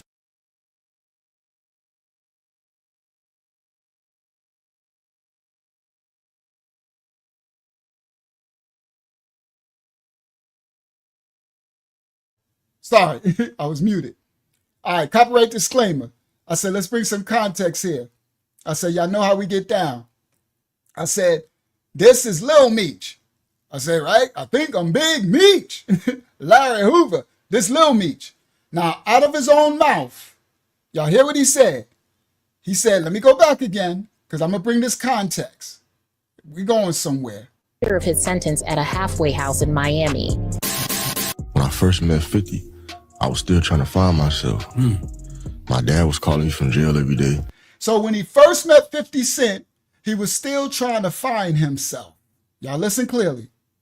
He said his dad was calling him every day from jail. So his dad went to jail when he was a little boy. And now he's growing up. He was a teenager, a young teen, right? About to be a young adult. And he said when he first met 50 Cent, he was still trying to find himself. His dad was calling him every day from jail. He was like, man, what you gonna do? Like, shit, I don't know. I always knew I wanted to be my own person. It's just hard, to live up to my dad's name. So he said, I always wanted to be my own person. It's hard to live up to my dad's name. Now, most people would be like, but your dad is a criminal. You shouldn't want to live up. But this is the reality when you come from the streets. Most people who didn't have this reality, y'all won't understand this. I understand it. Most people like, you shouldn't want to live up to your dad's name. He got life, but that's his son. Do y'all not understand? He looks like him. He got his name. So no matter what y'all talking about, he still has to walk in. He still has to live in his dad's footprint. This is called the sins of the father passed down to the son. This scriptural too. Most people don't know that. The Bible ain't religious. It's spiritual. Yes, it's a legacy, Hakyama, tied to it. So even if he tried to go legit, which will be really hard because everyone's looking at him to fill his father's shoes or to be in this type of image, his dad left him and all he got is his dad's legacy. The whole world, if they were looking, they were like, you soft, you ain't like your dad. It's like that, no matter what, there's shoes he has to fulfill. And his dad, he said his dad was calling him from prison saying, what are you going to do with your life? And he like, I was lost. I don't know. And he said, it's hard trying to fill my dad's shoes because you ain't going to fill them. Because Big Meech left a certain legacy. That's why I said now you outside looking real goofy, bro. You did that. I'm like, bro, let me get there. Because I think 50 honestly, 50 is a tactician. Now, I'm not promoting 50 Cent's mess. I'm just promoting this. I'm bringing light to this situation because honestly, 50 is a street tactician. That's what he is. That's why he made it out. He survived shootouts like me. He survived the same ghettos and stuff that most of us did that watch this channel. Others who just watching it from the outside, I'm glad y'all didn't have to experience it, right? But some of us, we experience the same thing. So when you survive certain things, you know people's characteristics. So I can see 50 Cent being strategic with Big Meech coming home. 50 probably had a game plan set the way he wanted, because I would have did the same thing. Honestly, I would have told Big Meech, nah, we need you to be more mysterious. Listen clearly. I would have told, shout out to Dominic Calandra. Shout out to Dominic. I think that's how I say Dominic. He said, I was expected to follow my father into the streets. It's quite sad looking back. Facts. And I didn't have my dad, Dominic, so I followed those on the streets who were the drug dealers, and I became a drug dealer at 12 because I didn't have a dad to take me to follow him doing a regular job or something like that. So I followed those who were, you see? So if it would have been me, and I know because 50 got characteristics that you can see. I think 50 game plan, I would have been like, Meech, this is what we're going to do. We're not going to have you, Big Meech, we're not going to have you come on and jump all over social media and be posting messages, because you can look goofy. You're going to spread yourself. You because of your legacy, your dark drug lord, because he was the king of black drug lord America, world Big Meech was. He was the modern one. He was the modern king of the black drug lord. That ain't nothing to be proud of, but it is a thing. You get it? Legend don't mean, the word legend is not synonymous with righteous. You got dark legends. You got light, righteous legends and unrighteous legends. You got urban legends, right? You got, so he is a legend and dark icon, a dark legendary iconic figure. And there will be a way for him to secure a bag with him coming home, but you got to play it the right way. As 50 is a strategic tactician. You get it? And I think what 50 was doing was what I would have did. I would have told Meech, when you come home, we're going to make you silent, meaning you're not going to be we're going to keep the mystery. And the mystery will have everybody intrigued. And we're going to keep it mysterious, and we're going to let you show a little thing here and there, more silent. Not everybody can reach you, not looking all goofy outside. You're gonna mess up the whole bag this way, right? I know the silence and the mystery of the stuff, right? That's like with men, when you with a woman, don't let the woman you trying to get keep some mystery, men. Y'all listen up, men. Keep some mystery about yourself to your woman or your wife. Even your wife. I don't give a crap if you've been married 10, 20 years. Keep some mystery. Don't just blurt. Let her still, because women they have a curiosity in their spirit, and if you give them everything, then they got it all, then they start to, it becomes boring. They start to, you gotta keep, that's a spark. You gotta keep a mystery. You gotta keep intrigue, right? That's the woman. A lot of men, we haven't been taught because they took the men out of the home. I'm an elder. I'm teaching you. All right, I'll teach you. Mystery. Don't let her, even if you like the girl, right? You like the girl, you enamored. You like, oh my goodness, she's so beautiful. She's this and she that. Don't tell her that. You can tell her, you know what? You got to play it cool, right? You got to be mysterious. You got to be like, you all right. Yeah, no. You got to let her know, yeah, you kind of gorgeous, right? That's right. You kind of gorgeous. I'm feeling you a little bit. See, I just said a little bit and stuff, kind of gorgeous. Now, she might know you playing. It's like, oh, boy, you like me. But then you got to still keep mystery. Don't be calling and texting 9,000 times and calling. Now she's going to get tired of you. It's a chase. You have to keep intrigue. Women will get bored. They'll get bored with you. Facts. I'm just telling the truth to power. I know how to keep a woman. I never had a woman leave me, ever. Fact. And I ain't saying it to be braggadocious. It's just the Most High must have taught me gifts to know how to keep a woman. I just knew, I don't know where it came from. He put it in me. I knew it when I was young. You can't give them. So the intrigue, right? And mystery. And remember, the world is symbolic to a woman, right? They call her. That's why I say come out of her, these dark worlds. Okay, it's intrigue and mystery. You give them all that, that's why they like the bad boys. The one who be telling them no. The one who don't answer her texts every time, right? The one that she be like, where you was at? You ain't answer me. Right? Like, that's, they want to be able to chase. You got to keep that alive, guys. All right, now listen. That's why a lot of y'all lose, it's a chase. Women, all right, so anyway, let me get back. So what I think 50 was doing, what I would have did, I would have told Meech, all right, we're going to keep your mystery and intrigue, and we're going to strategically have you where you're going to be released to. That way, it will make your presence more valuable. Because capitalism is about a thing called scarcity. The more scarce a thing is, the more value it has, right? So if Jordan come out with a new Jordan and he only make 30 of the shoes, then that shoe is going to be very popular because the scarcity, so the price is going to go up, right? Anything that's in abundance, the value gets devalued, right? You got a Walmart brand, anybody can get it. There's no value. So if you put yourself all over social media, looking all goofy, all in the picture, looking all, bro, everybody had the mystery of Big Me. I thought he was tall.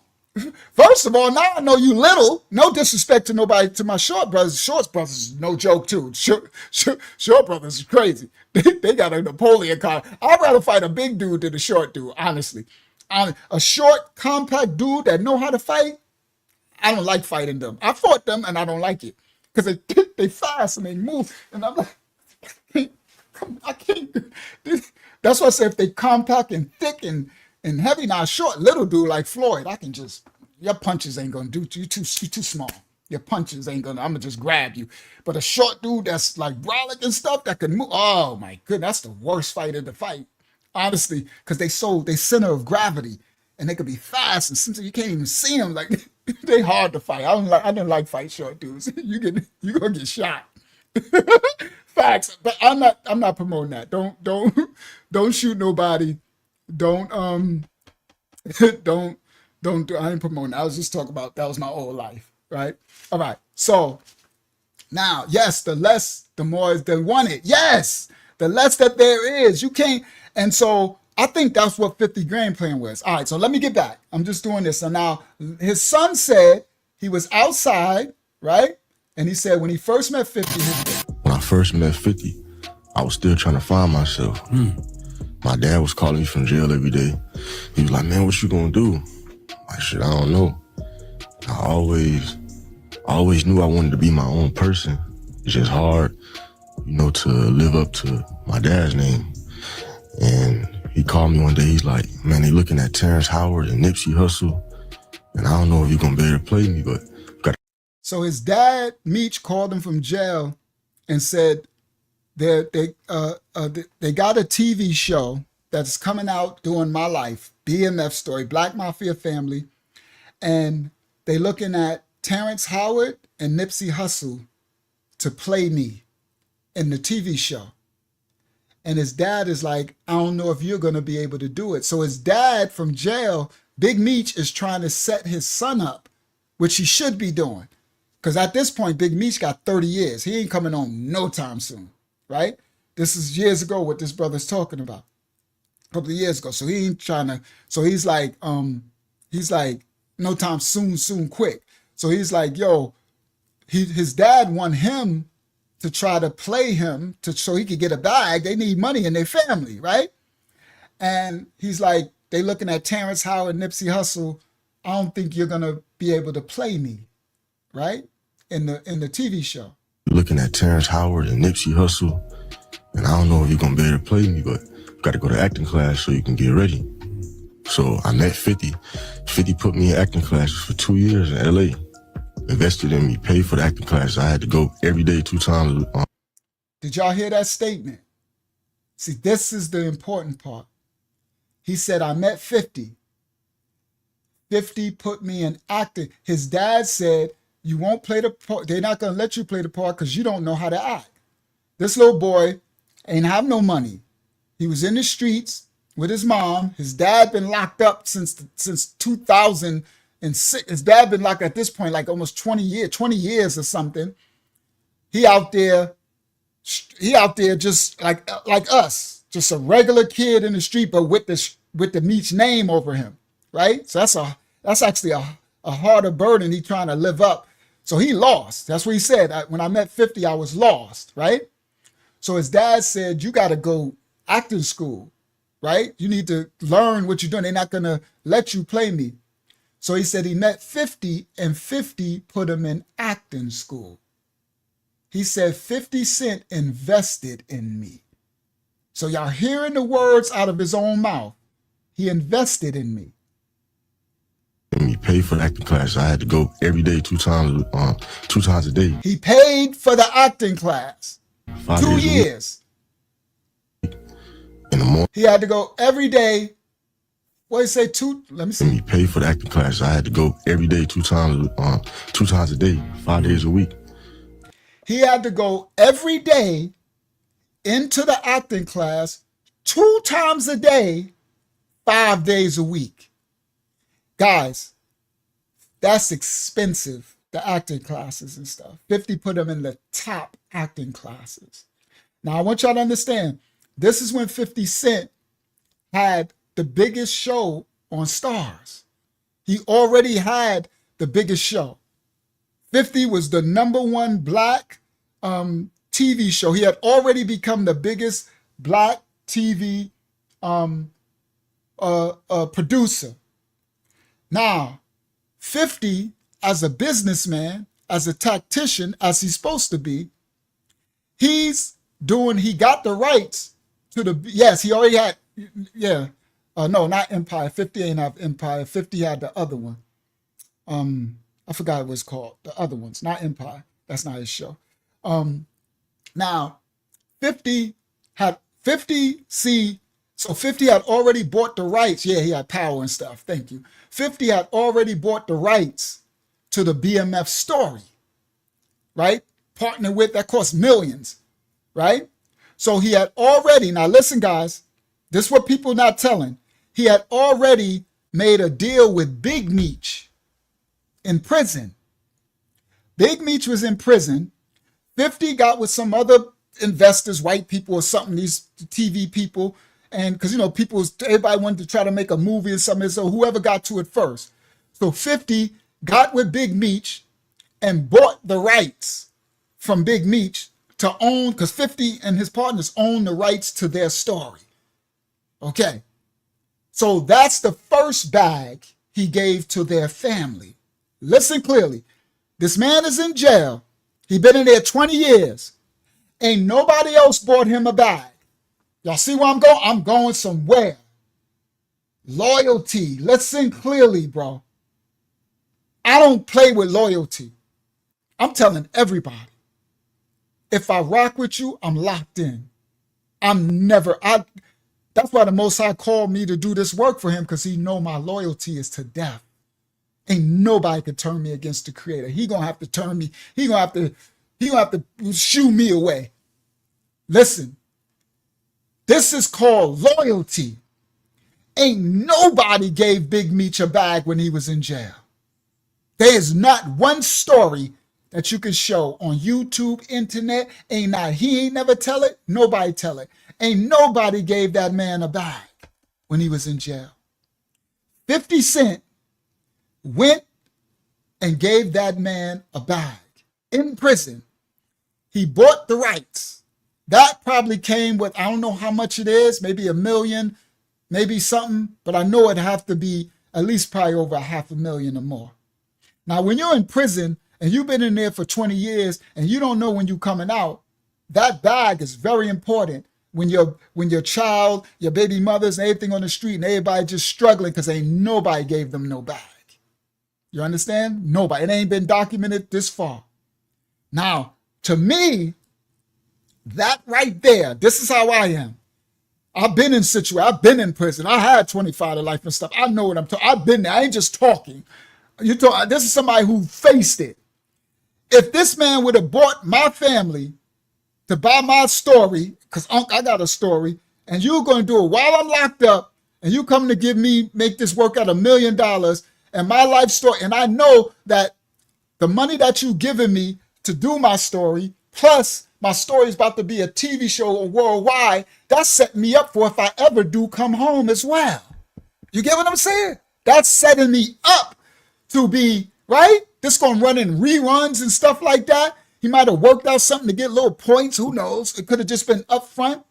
But anyway, you came and bought a bag to me that I can actually help my family with it. All I know is loyalty, bro. I'm sorry. This is just how I get down. I'm sorry. Y'all might get down differently. I don't. You do something for me, I got you. This is how I live. You do something for me, I don't care what you can get out of it, right? If you, let's say, let me explain this. It's different ways. I'm not saying be loyal to someone who's just being an opportunist, right? Listen, if you come to me and it's like, okay, I'm doing this, I'm like, okay, well, what you getting this out of it? Cool. So it's a business transaction, right? We doing business, right? So bang, I do the contract with you. We do that. You give the bag. I'm still thankful and grateful, but I ain't really got to be loyal to you because you just seen an opportunity, right? That's the difference, right? Yeah, loyalty is everything to me too, Sister Phyllis. It's everything. Once I find you unloyal, I'm out of there. Honestly, I can't trust you, bro.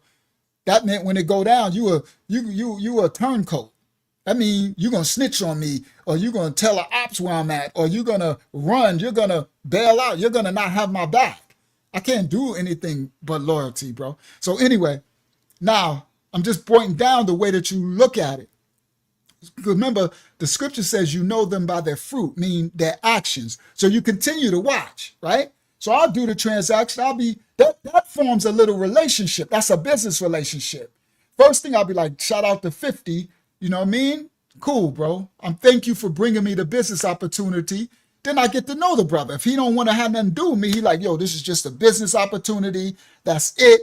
Me and you ain't rocking together. Then that's cool. I'll be like, thank you for the business opportunity. We handle this as business, and then we keep it moving. Ain't no loyalty in that. That's just business, right? Bang. So he gave him the opportunity. Now, I'm bringing you up to date. Now he got the show is in the works. He got the rights. So 50 went back to Stars. We secured the rights to the big BMF story. Now the show is being produced. Now they putting out in the public that this BMF show is coming on Stars. Now Big Meech in jail already got some money. So he already sent some home and stuff and took care of himself. Now he's calling his son. That's the story. I'm giving you all the backdrop. He's telling his son from jail. So they putting the story together. They looking at Terrence Howard to play me or Nipsey Hussle. How do he know that they're looking for Nipsey Hussle to play him and Terrence Howard? Y'all listen clearly. How do Big Meech know that from prison? You know how he knows that from prison? Because he's in with 50 Cent. He's being abreast to what's coming along with the show. He's in business cahoots. Listen clearly. So he's calling his son, and rightfully so, he wants to set his son up in a position to play him. That's a brilliant move for Big Meech. If I set my son up in a position to play me in my show, then that cements my son.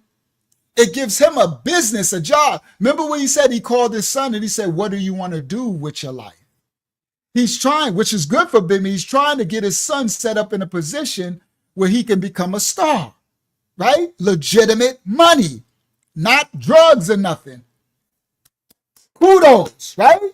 Shout out to that. So he called his son and said, well, they looking at Nipsey Hussle and Terrence Howard to play me. You're gonna have to go to acting classes because they're not gonna let you just walk in and you don't got acting skills. Now his son is out there, he don't know what to do. And so 50, that's why he said when I first met 50, how you think he met 50? His dad talked to 50 and 50 went and found him. And his dad apparently let 50 know that I want my son to play me. And 50 smartly was probably like, that's a great idea, which I would have said too. Because not only do he look like you, he is of your essence. It will be no better person to play you than your son. It gives the show that much more credibility. That's a good business move. Facts. I would have said the same thing. So now, 50, again, is looking at an investment, which he's supposed to. Okay? So at this point, it's still business, right? Listen. So I met 50. 50 put me in acting classes for 2 years in LA. Invested in me, paid for the acting classes. I had to go every. Now, 2 years is a long time. I want y'all to understand. Acting classes for 2 weeks, acting classes for 2 months, 2 years investment? You know how long 2 years, you know how long if you doing something for somebody for 2 years, that's a strong investment. That's a real investment into someone. All right. So he said 2 years, he put him in acting classes. Every day, 2 times a day, 5 days a week. In the morning, in the afternoon, come back home, study again, do the same thing the next day. Wow, that ball player. Yeah, but I put in the work though, and it showed me that 50 couldn't get me the job. I had to get myself the job. My dad couldn't get me the job. They would have hired somebody else that already had acting experience. Now, So he said it showed him that 50 couldn't get him the job. He had to, no, he did get you the job. Let me explain. He got you in the building. He took you to the people. He put you in acting classes for 2 years, but you got to fulfill your part. Right. He can't go in there. He put you in the acting classes. He paid for it for 2 years. He's in their ear, rooting for you. They want Terrence Howard because that's the star from Empire. They know if they put Nipsey Hussle got all these fans, right? They don't want you. You're a nobody. So he's in their ear. He just needs you to pull your part. So he is getting you. He's helping you. See, this is where you can leave out. I don't like stuff like that, right? When you make a statement like that, no, he did set you up. He gave you everything. Now you got to go in there and knock it out. So that means y'all are doing it together. Okay? Yes, they weren't thinking of you until he set you up. And he's in their ear consistently because you believe me, they got other people in those offices that want the ones who saying get Terrence Howard. They speaking against him. The ones who saying get Nipsey Hussle. So 50 got to keep promoting you. No, we're going to do Lil Meech. I got him in acting class. Trust me, behind the scenes in these office meetings with these white people, 50 he put 2 years, bro. Okay, now, let's go back. So. Me that 50 couldn't get me the job. I had to get myself the job. My dad couldn't get me the job.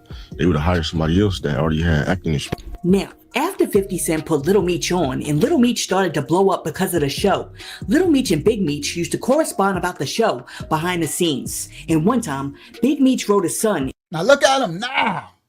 Look how flossy he is now. 50 invested in him. Yo, his bling is nuts. His chain is like 100 G's or more. Okay? And he was dusty. He had nothing, guys. Y'all don't know that, but so now look at him. So that meant 50 put you on. Do you understand? Invested in you. All right, listen. He was like subject, like behind the scenes. And one time, Cent put Little Meech on and Little Meech started to blow up because of the show. Little Meech and Big Meech used to correspond about the show behind the scenes. And one time, Big Meech wrote his son and he was like subject, life and death. All right, now listen clearly. Now he's blowing up. 50 put him on. He got the part. He's a star. He got the jury. He got the Lamborghini. He got the position. He's set for life now. That now Big Meech, who lost everything, he's set. You understand? They're set up. 50 set them straight. This is what I'm talking about, loyalty, guys. Come on, bro. I'm not built like this, bro. If you ever did that for me, I'm in prison and you bought my rights, bang, you did that part, right? Okay, cool. I don't mean I got to be loyal to you, that you could have just found an opportunity. Cool, but I'm thankful we can do business. I'm rocking with you, right? Because you did this. I really want to rock with you, but cool. Now, after that, you keeping me in the loop.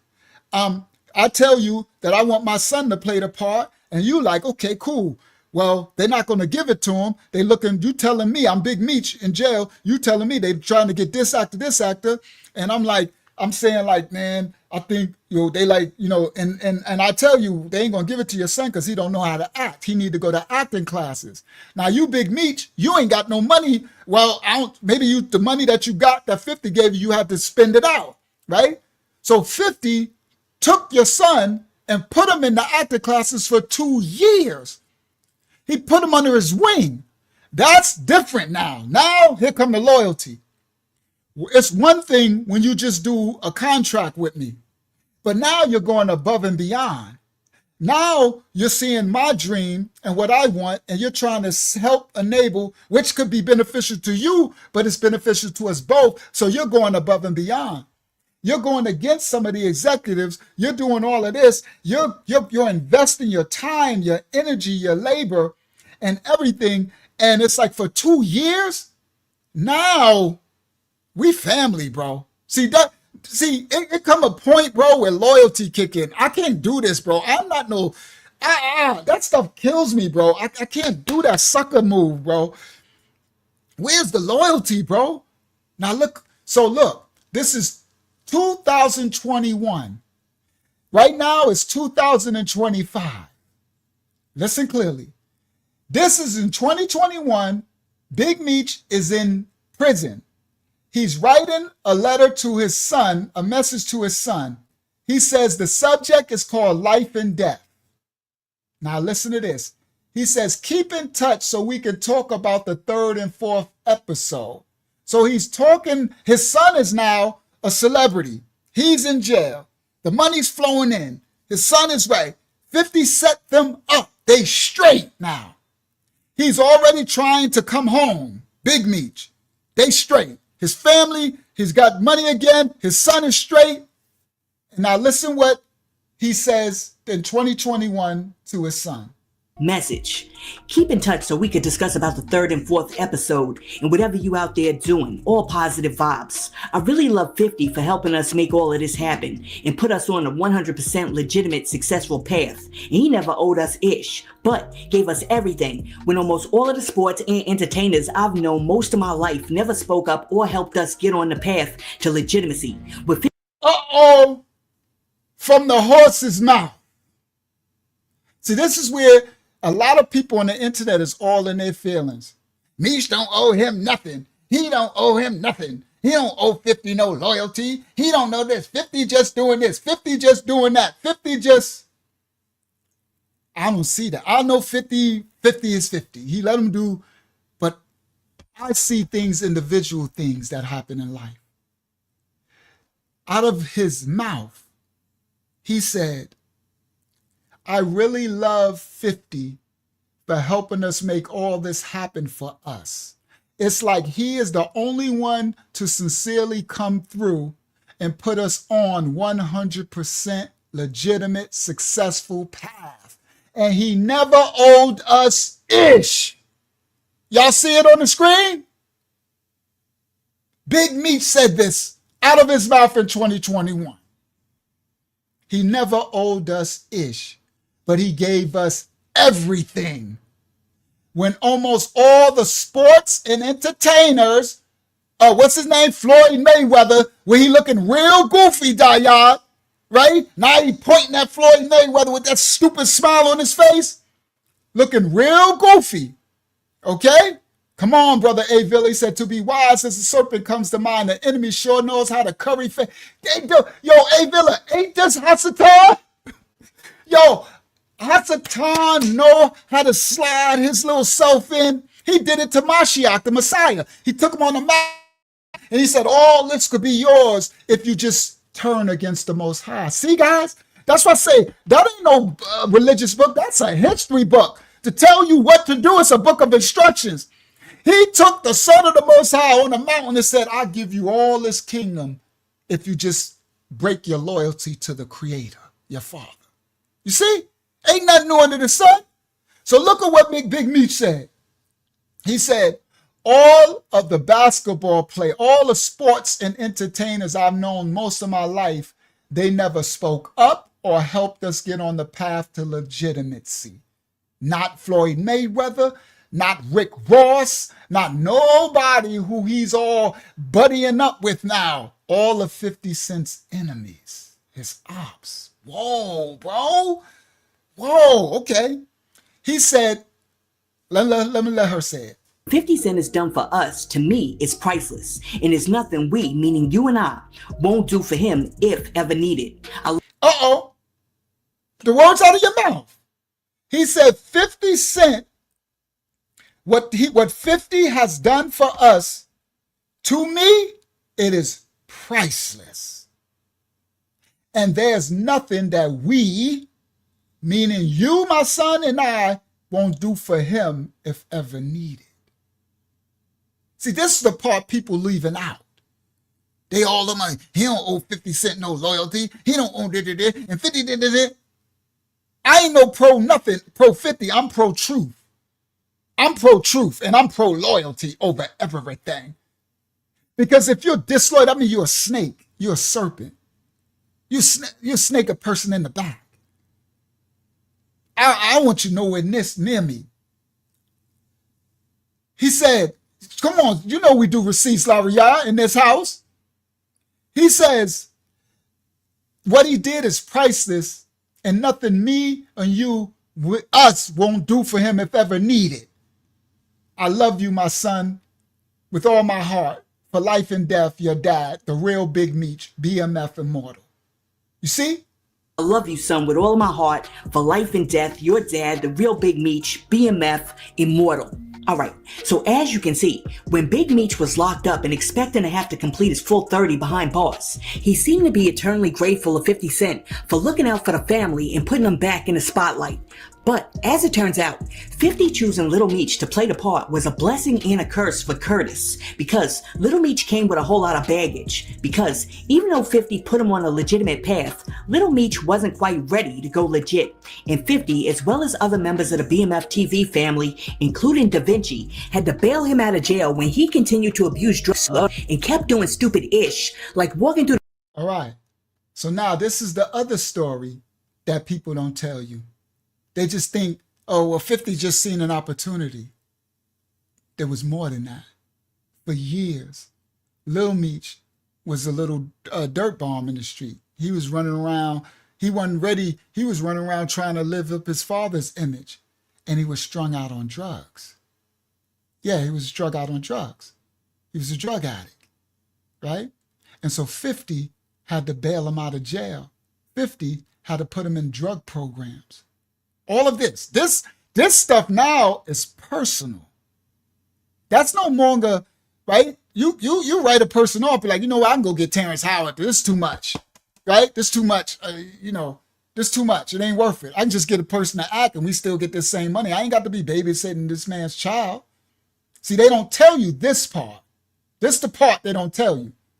And 50, as well as other members of the BMF TV family, including Da Vinci, had to bail him out of jail when he continued to abuse drugs and kept doing stupid ish, like walking through the airport with a pistol in his luggage and also stealing a Richard Mille watch. Sir, listen, I'm a minor, sir. I have security guards. They left that in my bag, sir. Can I call my mom or somebody? We'll do that after. Okay. All right, just turn around for me. So he's in the airport with guns in his bag. He talking about, I'm a star, sir. Can I call my mother? Can I call my mama? Right? I'm a star. I'm on a TV show. This the part they ain't telling you. So 50 is more, there's more than just opportunity. Yeah, he's being his guardian. He was taking care of this boy like his own son while his dad was locked up in prison. He done gave them millions of dollars. This little boy made $5 million. Okay? My mom or somebody? We'll do that after. Okay. All right, just turn around for me. Be cooperative. This is just for your safety and everybody else around you because there's guns involved. Do you have anything else on you at this point? No, sir, I promise I don't. Okay. Just an actor, sir. I understand. Do you have a concealed weapons permit or anything like that? No, I don't, sir. They left that in my bag. My little brother's he was outside waiting for me, sir. I have security guards, sir. Thank you. Okay. See how much jewelry I have on me? That's okay if you got that. The problem is bringing it into the checkpoint. Just have a seat for me. My mom's a flight attendant. Just have a seat. You're like, you see how much jewelry I got on me, sir? Bro, my mom's a flight attendant. I would never do that. He had a gun. That ain't his first time with guns and they bailing him out of jail and stuff. Now he in the airport. You told me, I'm an actor, sir. I'm an actor, sir. You can ruin my whole career, sir. My security, they put it in my bag, sir. You see how much jewelry I got, sir? And all this, right? At this point? No, sir, I promise I don't. Okay. Just an actor, sir. No, I understand. Do you have a concealed weapons permit or anything like that? No, I don't, sir. They left that in my bag. My little brother's he was outside waiting for me, sir. I have security guards, sir. Thank you. Okay. See how much jewelry I have on me? That's okay if you got that. The problem is bringing it into the checkpoint. Just have a seat for me. My mom's a flight attendant. Just have a seat. If what you're telling me is true, we can work things out. Okay? I'm an actor. That's why I have a big cane. Me and 50 Cent have a TV show. Oh, sir, this will ruin my life. Do you have a concealed weapons permit? No, sir, but I Sit never... tight. Don't say a word. Okay. Are they traveling with you? I'm an actor, sir. Me and 50 Cent have a TV show, sir. I'm a star, sir. No, they're in the car, but I promise you. Okay, is there a number for them? What's his name? What's his Omar? What's the other guy's name? Mandrell, Mandrell. And those are your security? Yeah, just my security. It's got more room than my car. I want y'all to know we just bailed my nigga out because we gotta finish season 3. So he gotta finish season 2, 3, 4, and 5. So the bail was like what, 1.2 mil? It was like 1.4. Oh, 1.4, yeah, bro. My boy got me out though, my brother. Yeah, like, you know what I'm saying? That's what we do, you know what I'm saying? Never gotta worry about nothing. Exactly. You know, we had that shit in cash and it's tough. 50 Cent would later So this is when the show is going on. 1.2 million. Yeah, he called 50 Cent name. They bailed him out because that's like his guardian now, like his extra dad. It takes a village. Nothing wrong with that. Okay? So he's like, right? So now that's the other actor. They were set up to be able to pay 1.2 million bail. 50 set that up. Okay? And so he can continue acting. And 50 got him out of doing time. He never went and did the time for that. Money. Listen. go on to reveal that at one point he had to put Little Meech in rehab because Little Meech was showing up to the set high as 50 Cent would later go on to I'm out though, my brother. Yeah, like, you know what I'm saying? That's what we do, you know what I'm saying? Never gotta worry about nothing. Exactly. You know, we had that shit in cash and it's tough. 50 Cent would later go on to reveal that at one point he had to put Little Meech in rehab because Little Meech was showing up to the set high as a kite on some whippets.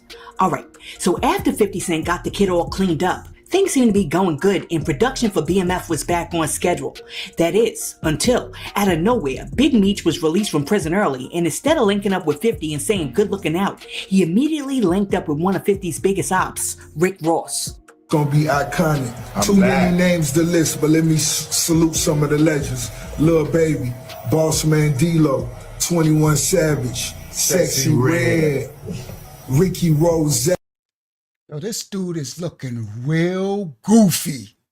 I am so sorry, bro. Come on, bro. Yo, Dayad. Come on, bro. Now, for those who don't know, because this will in the 25 to life space, 50 Cent and Officer Rick Ross. Rick Ross is the CO. He's a fake gangster rapper.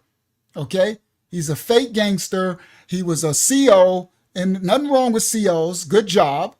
But you don't be a CO and then take a gangster from California's name and then act like you was whipping Big Meech, Larry Hoover, whipping work, and I'm the biggest boss and all this crap when you was a whole CO. You had a good job. You know I said a good job. You had a good job. Better than the post office. It's a good job. COs is a good job. They get paid very well. Okay? This is an officer. Officer Ross. Now, this is 50's biggest opponent, adversary. It's like the Most High been helping you. The Most High took care of your son. I ain't saying 50 the Most High, I'm just giving y'all an analogy. The Most High been doing all he's asking for. He says doing it, your phone relationship, he just wants loyalty. He just like, I'm doing this for you, I'm helping you, just have my back. You come home and the first thing you do is go with the devil. Go with his adversary. With all this face paint he got all on it. But this dude is a whole, and look at him. Look at this. Look how goofy he looking. I would have been like, yo, first thing I would have said, yo, all right, this is what we're going to do, Meech. That's why I was at 50. I would have said, first thing we're going to do, we're going to make your persona, you got to look, make you look tough and mysterious, right? All that smiling and goofy stuff he doing, it's like mad. Look. Joe, bro, I'm sorry. I know we ain't all, everybody ain't called to be tough, right? I know, I get it. You know what I mean? Y'all just have a little patience with me, bro. Because, it's like, this is supposed to be the Big Meech. Larry Hoover. This is supposed to be the icon, bro. You looking real goofy. I'd have been like, yo, all that goofy looks you be doing, bro, that's not looking good. His son don't even look like that, right? All right, so listen. Ops, Rick Ross. Gonna be iconic. So now, the dude comes home. Now, y'all remember the letter. The letter he said, we owe 50 Cent. Nobody did nothing for us. None of the sports, none of the entertainers. Rick Ross, nobody did nothing for me when I was 2021, and all this time. By the time he come home, his son is one of the biggest stars in the world. His son then blew through all those millions, but they got next season coming. They'll be able to make another 3, 4, 5 million. Now that Big Meech home, oh, ain't no telling. They'll be able to make a movie now. They'll be able to make, ain't no telling what 50 Cent would have had planned. Yo, bro, let me tell y'all something. This is where loyalty come in.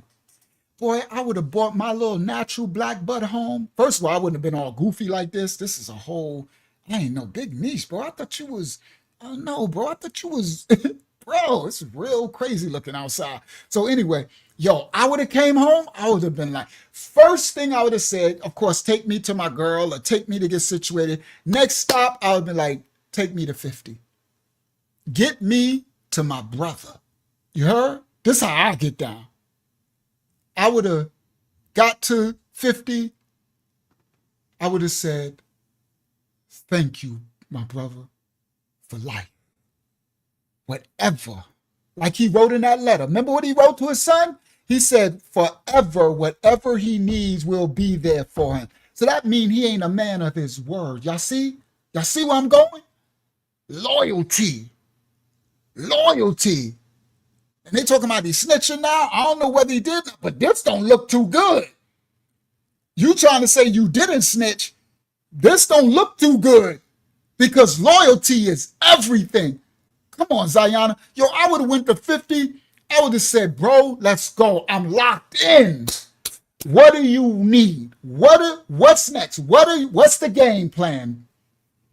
I don't mind, guys. I don't mind taking a back seat. I can play a backup like Michael Jordan and Scottie Pippen. I can play. I don't got to be the boss to pay the cost. Oh, I know how to play. I can play the passenger side, or I can drive while you're on the passenger side. What you need? You want me to drive? Right, homie? That's my brother. You become my brother. Dayah. Yeah, you looking like medium meat your whole day. Right? I'm like, you know what I'm saying? What's the game plan? And let 50, he a tactician. He the one who got me in a position. All right, this is what I want you to do. We're going to do this. Let go. That's all you got from me. Just tell me when to be there, what to do, what I'm to do, and anything that I got, I'm going to bring it to you. Yo, Fifth, I was thinking of this, and the Fifth might be like, oh, okay, cool. But let's do this one first, and we can do this and set whatever it is, bro.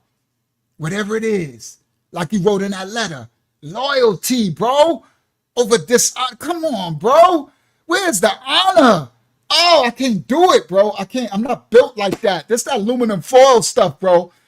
Built aluminum. Big Meech is built aluminum. What is this? Yo, you messed up my fantasy, Big Meech. Because I used to be from the streets. Now, I'm not saying I don't look up to him, right? No, you know that. But y'all know, people looked up to me in the streets. I ain't mess up people's fantasy. I ain't snitch. I ain't turncoat. Now, even though I'm serving the Most High, I'm still not messing up people's fantasy. You know why? Because even though now I'm not in the streets no more, I'm a civilian. I went back to the streets over on Facebook. That's why we stream it live on Facebook. And I let them all know my journey, testimony. And I show it don't make you look soft. I'm not soft. I'm still not selling out. I'm still not a turncoat. I'm still not a snitch. I'm sold out to the Most High. Now my job is to help you with finance, help you with your righteousness, help you to come out so you don't end up in prison. Ain't nothing soft about it. I still knock your head off your shoulders if it came to it. I could fight. And if I can't beat you, I used to stab or shoot. I won't do that no more. I gave that back. But to defend myself, I will. Oh, for defense, I absolutely will. Don't y'all get it twisted one bit. Even the Messiah said, when it's time, he said, sell your coats and get you some protection. We call it to protect ourselves. Well, I'm still a survivor. Don't get it one bit twisted. You ain't going to harm me at all. I'm going to get up out of the situation. But I'm not here to cause no body harm. You heard? I'm here to help. But I ain't sold nobody out. I ain't looking crazy back over on Facebook. You know, I know at first some of them might have thought I remember when Swift first came here, he's like, okay, what you doing? Swift was mad unruly when he first came. Then after a while, like, okay, I see, Ra, you holding it down. You just on something else. Yeah, ain't nothing changed. Hempstead in the building. All right, so anyway, now he that's my point, Larry, y'all. That's my point. And they saying he snitched in there on this Cuffy dude from St. Louis, right? So this don't help, right? That because if you flip on, all right, so anyway, so he comes home, guys. He comes home from jail, and the first thing he does is he get with 50 Cent's enemy. Rick Ross is his bigger enemy. Okay? Yeah, that bell was crazy. Shout out, respect is everything. Respect. That's how you know they was trying to lock him down. The fact that they gave him 1.2 million bail, that's because they knew his name, his dad. Listen, respect. See, this is how you gotta, guys. This is how you gotta look inside stuff. If 50 in the stars and all of those white people that 50 got behind him with his legal money didn't bail him out and go the extra mile, he would have been done for. Because you know the system, they got you, now they got your son. You know they'll parade that. They would have gave that little boy a bunch of time. That's why they gave him 1.2 bail. That 1.2 bail don't equal you carrying that gun through that airport. They don't give you 1.2 for that. Not normally. That's how I let you know that it was more to get out. And he didn't do 1 day in jail behind it. All right? So now, all right, so Big Meech comes home, and this is what he does. He allowed Rick Ross to throw him a coming home party. Now, this is the crazy part. Why would you allow the enemy of who's supposed to be your brother, the one who helped you, when 50 is a rapper just like Rick Ross? So 50, I would have said, this is what I would have said. Yo, bro, because I would be calling you brother from now on, because that's how I get down. You either my brother, you got to end up there my brother. I'm the type, guys, you're not going to stay around me too long if I don't see you as a brother or a sister. Other than that, you got to get, I always get people out of my life. I've been doing it my whole life. That's how I stay covered, even when I was in the streets. Because I got to see you as a brother other than that, and you got to work to that. So by the time you around me a long time, I should be calling you bro, like my brother and my sister. I see you as family. So 50, after all these years, this is 2021 when he wrote that letter. I would have came out, I was like, yo, bro, you won't believe this. Yo, what's his name? Rick Ross, the one that did the song about me. He trying to make me go against you and do a show, a welcoming home show. Bro, you know we're loyalty over everything. So what we gonna do? You know what I mean? Do you want me to, should I have a coming home? 50 could have said, we don't need no coming home show or something. I got something else planned. What's your game plan, Fifth? I'm rocking with you. Loyalty over everything. You see? And if Fifth wanted him to do a coming home show, then it would have been coming home for Big Meech, 50 Cent and all the stars, and he would have been on 50 cents. But then I would have told him, don't do all that laughing stuff. Be more like this. See, I would have, you got to play it. I would have told him, like, close your mouth. I know you're happy to be home, but be like, Big Meech, right? So the people could look, be like, ooh, right? Because it's acting, right? It's all acting, even in the streets, it's acting. That's why I said, when I got caught out there, when people run down on me and I ain't got no gun, I had to act like I got all these big chains on. Y'all know the stories on this channel. I'm in Brooklyn. I got my big Benz. This is 1995, right? I got a big 500 SEL Mercedes.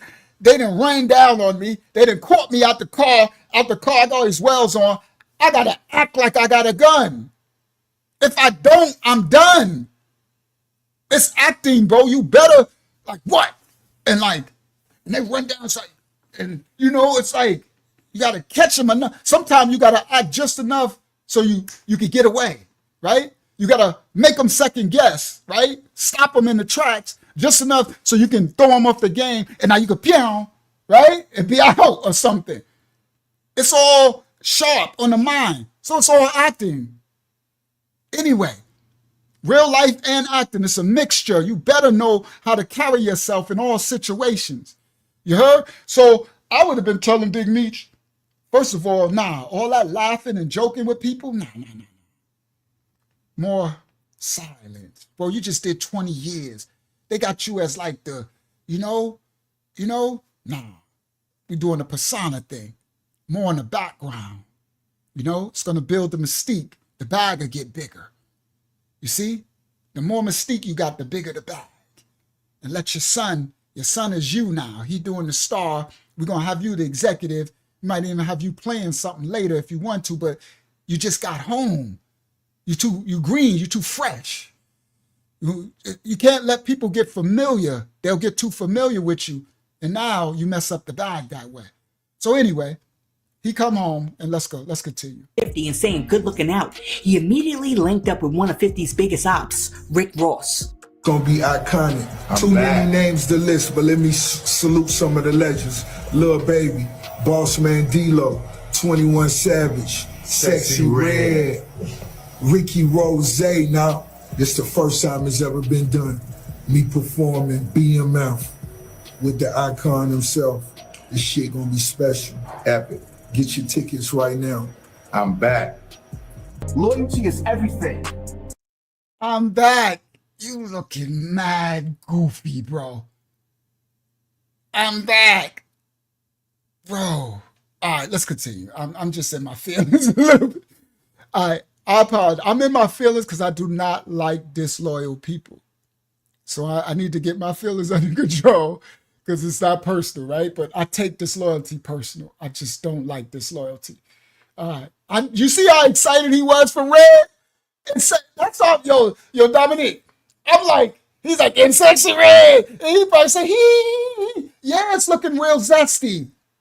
A lot of it is looking zesty. All the smile, I don't know what's going on, bro. But he was way too excited for that little Sexy Red. Sexy Red is a nasty mess, right? I'm like, bro, you killer. I know if I was fifth, I'd be like, bro, no, don't do, no, bro.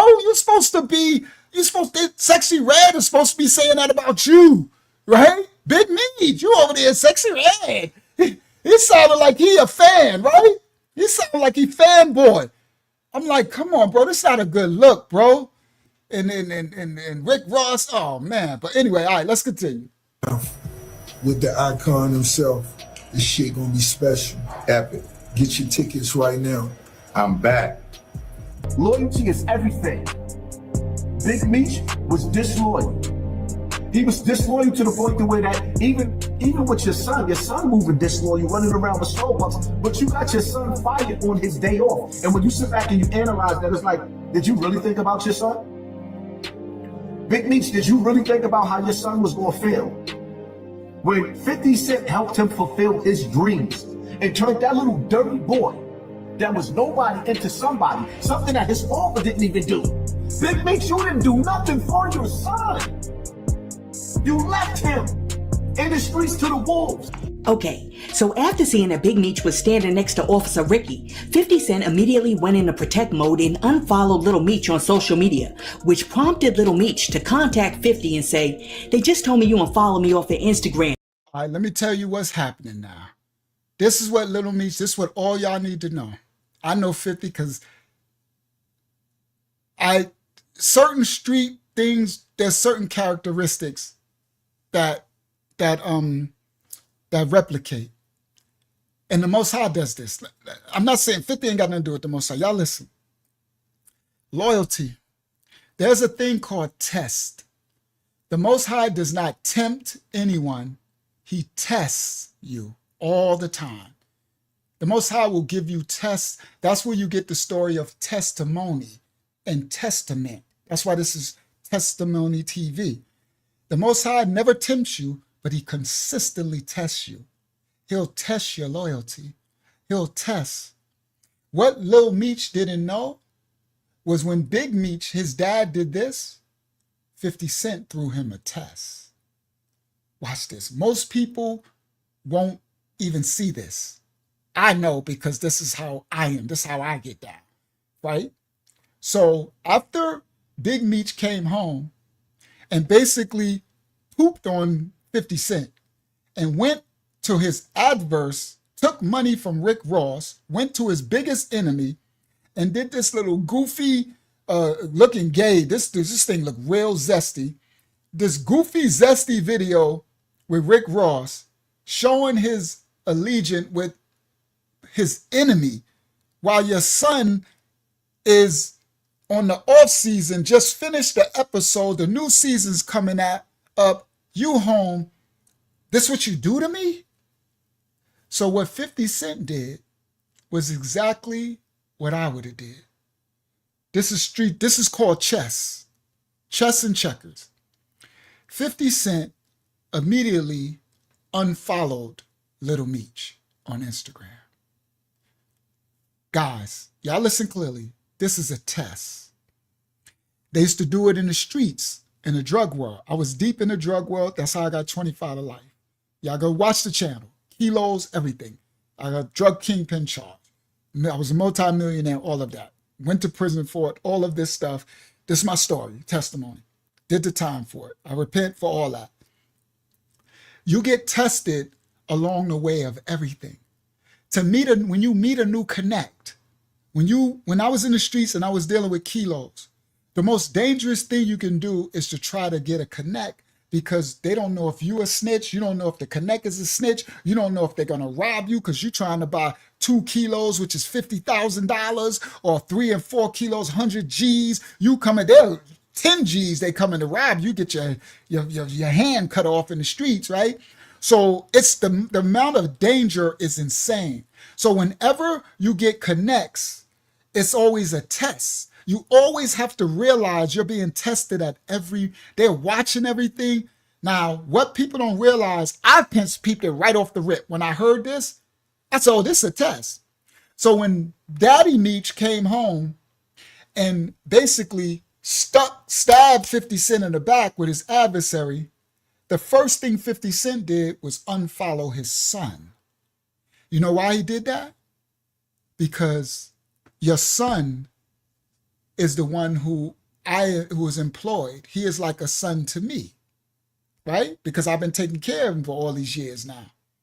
But I know that your son's loyalty is going to be to his dad. At the end of the day, his dad is Big Meech, who has this persona like 50 Cent has. It's not like he a nobody, right? So his son's loyalty at the end is always going to lie with his dad. So 50 Cent was testing Little Meech. Let me explain. So he unfollowed Little Meech. Now, if I knew Little Meech, this is what I would have told him, because I know chess. I would have said, slow down, little king. Slow down with your typing. You about to type off emotion. I would have said, stop. Let me tell you what's happening right now. You're being tested. You understand? 50 is not playing with no unloyal. He's been being stabbed. He done been shot, stabbed. He done been double crossed. He know that he still got the mentality of the street mentality. He's not going to leave that, because that's how you got to survive the corporate world, because it's all a bunch of snakes and wolves and lions and tigers and bears. They just punk lions and tigers and bears. They're punks, right? They're like, you can't hit me, I'll take you to jail. But they stab you in the back just like the streets. In the streets, you can fire back, right? You can shoot, kill, stab, whatever. But in the corporate, you can't, because they're like, I'll sue and stuff. But they do the same snaky stuff.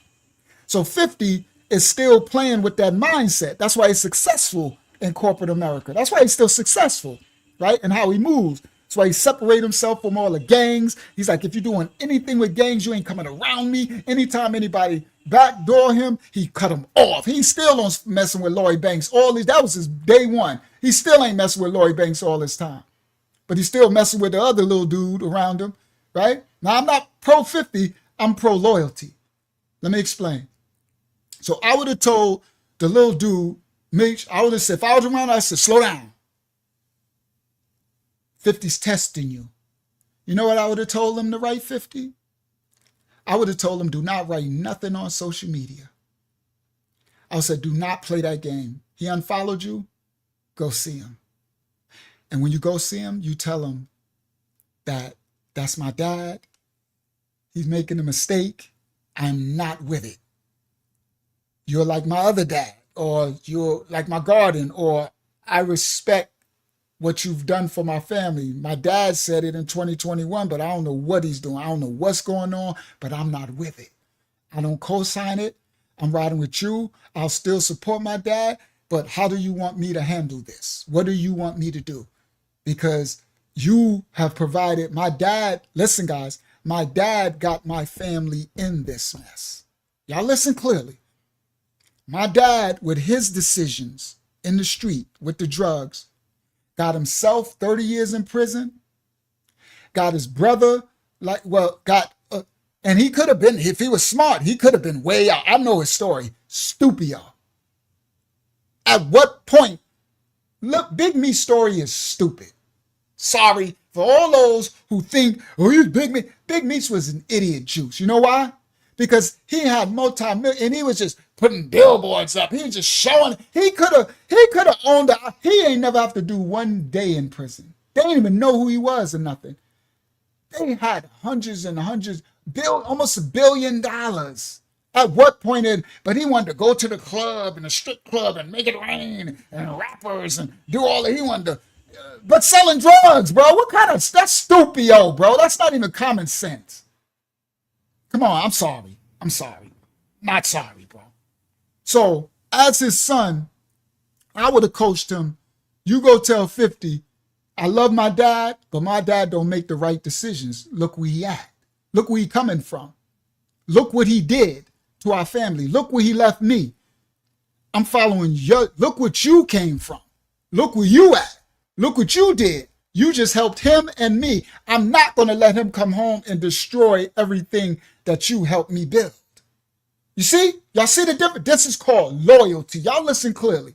The sins of the ancestors fall upon the children. Do you understand? Don't you have no allegiance to your fool? Your dad could be a whole a child molester, right? Or your dad could be doing that. Don't just because you honor your mother and father. I mean, I'm not going to disrespect you. But I'm not riding with your mistakes and your sin. This is unloyal. I was said, I'm going to talk to my dad and tell him to shut this down. And if he don't listen, then he on his own. I'm with you, elder. I'm with you, bro. Uncle, whatever they calling him. I would have, as Lil Meech, I would call him Uncle Fifth. Unc, I'm with you, bro. My dad is making another mistake like he did in the 90s, in the early 2000s. This is another mistake. He must ain't learned. This is goofy. Rick Ross, that's your advert. Yo, I'm not rocking with that. You know what 50 would have been? See? It was a test, guys. It was a test. 50 wanted to see what he was going to do. Watch what Little Meech did. Watch this. 50 and say, they just told me you won't follow me. So 50 unfollowed him, and this is what Big Little Meech wrote. The Instagram, and now you managing Skilla Baby with Rocket when I brought him around you first, when you didn't have a clue who he was. Now you mad at me when I would take the shirt off my back for you. I can't believe this, man. You act as if I'm your enemy. I've only showed you love and loyalty. I'm human. I go through my own ish, but I never switched up on you.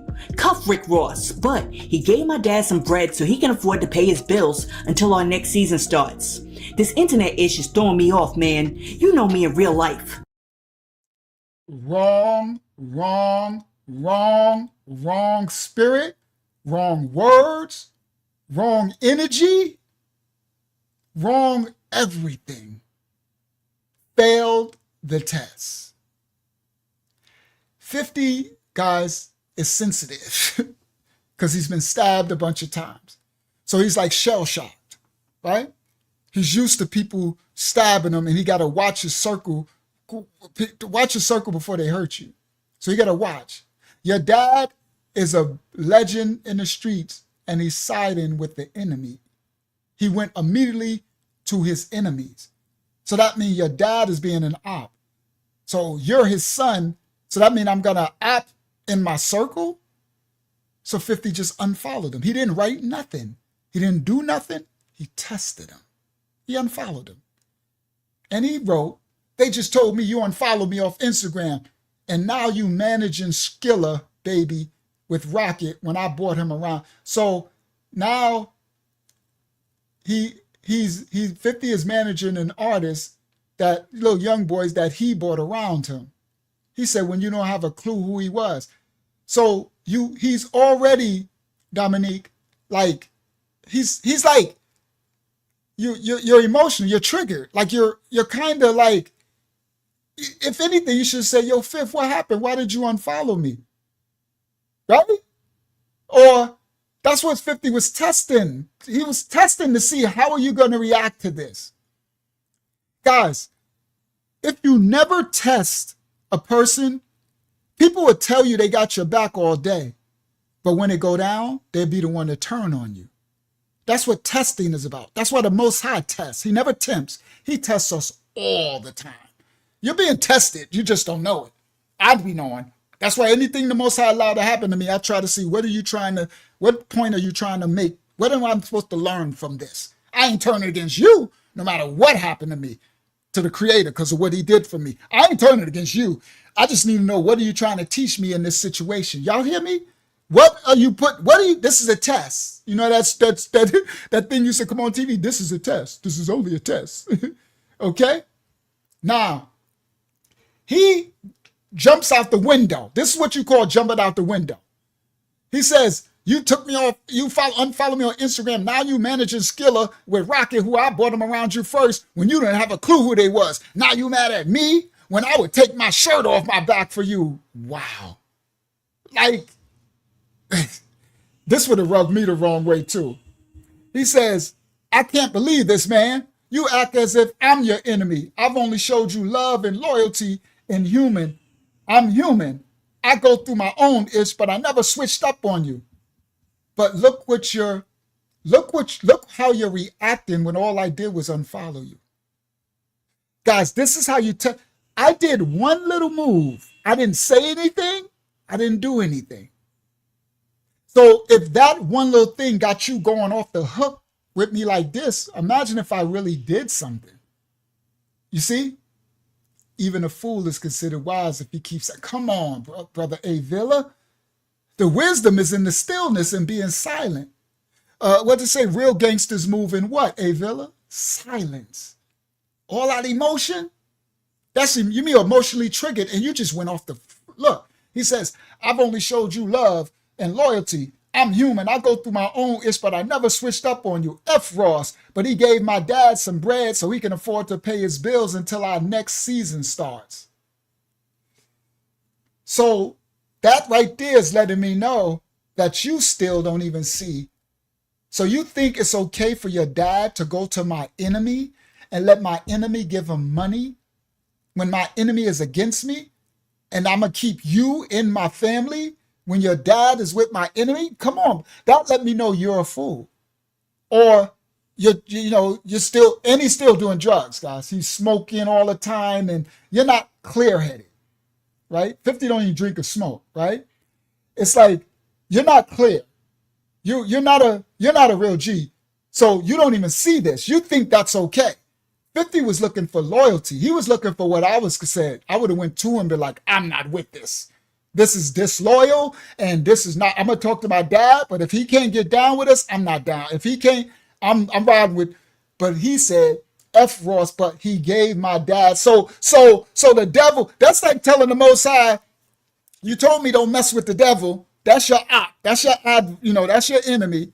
But the devil gave me some, right? That's like what they call Jesus the Messiah. When the devil put him on the mountain and said, all this will be yours. He took the bill. He took the money, Brother Dominic, the Messiah. He took all the money and then went back to the Most High. He went back to God or whatever y'all call the Most High and was like, well, Father, I know you told so, but he gave me a building in Brooklyn and he gave me a Lamborghini, but I'm still rocking with you. Loyalty, guys. Loyalty over the whole Bible. Let me explain this to y'all. That whole history book is about loyalty. I'm teaching y'all something right here that most people don't know. From the beginning in Genesis, from the beginning of Adam and Eve, they were disloyal. They started a second world. Then he called out the children of Abraham. I'm going down the lineage. And he called out a set of people from every nation on the earth. And he chose them to be his own people to be loyal to him, to bring the other people who transgressed him to come back to loyal, the remnant that would, the small amount. And then they were disloyal. And after they went disloyal, they went into slavery and captivity, and they kept crying back out to him. He's come back and help them again. They'll cry out to him, oh, we're sorry, we're disloyal, we won't do it again. And he'll come back, he'll get them out of captivity, and they'll stab him in the back again. The book is all about loyalty and disloyalty. At the end, there's a remnant of people who will come back and be loyal to the Father. Over their own flesh, over their own desires, they'll be loyal. That's the whole Bible. I just wrapped it up in one quick little sentence. It's all about loyalty. Do y'all understand? That's why I'm so big on loyalty. It's loyalty over everything, because that's all the Most High asks for us from. All he asks us is to be loyal. Follow him and do not go against him, no matter what. That's it. That's it. Summed it all up. So he said, forget Ross. He gave my dad some money so he can afford to pay his bill. Why couldn't you give it to him? Why does Ross have to give him when you made $5 million? Because he's on drugs and he spent it all. Now listen what he said. He said, until our next season starts. So he spent all his money from last season. So he's waiting for the next season of BMF show, Lil Meech, to start so he can make another couple of millions so then he can give his dad some money. So that means because you messed up your money, you can't give your dad. You think he could go to the enemy to give? Yeah, exactly. Lawyers, drugs, and partying, Larry. All the chains and cars and all, living. Y'all, he had the video. I did a video on here where he was with Luca Brasi when I was being signed to Dipset back in the 90s or early 2000s. No, I think that was the 90s. Yo, that was the early 2000s, right? Because that's when I got the 25 to life. And he was with Luca Brasi, and Luca Brasi had the weed store, and he was in it. High as all outdoors as a kite, and that weed ain't regular weed no more. Okay? All right? Yeah, that weed has got all type of stuff in it. It ain't the same as back in the days. So right there, you can't afford. But your dad didn't come to me. He went to the enemy.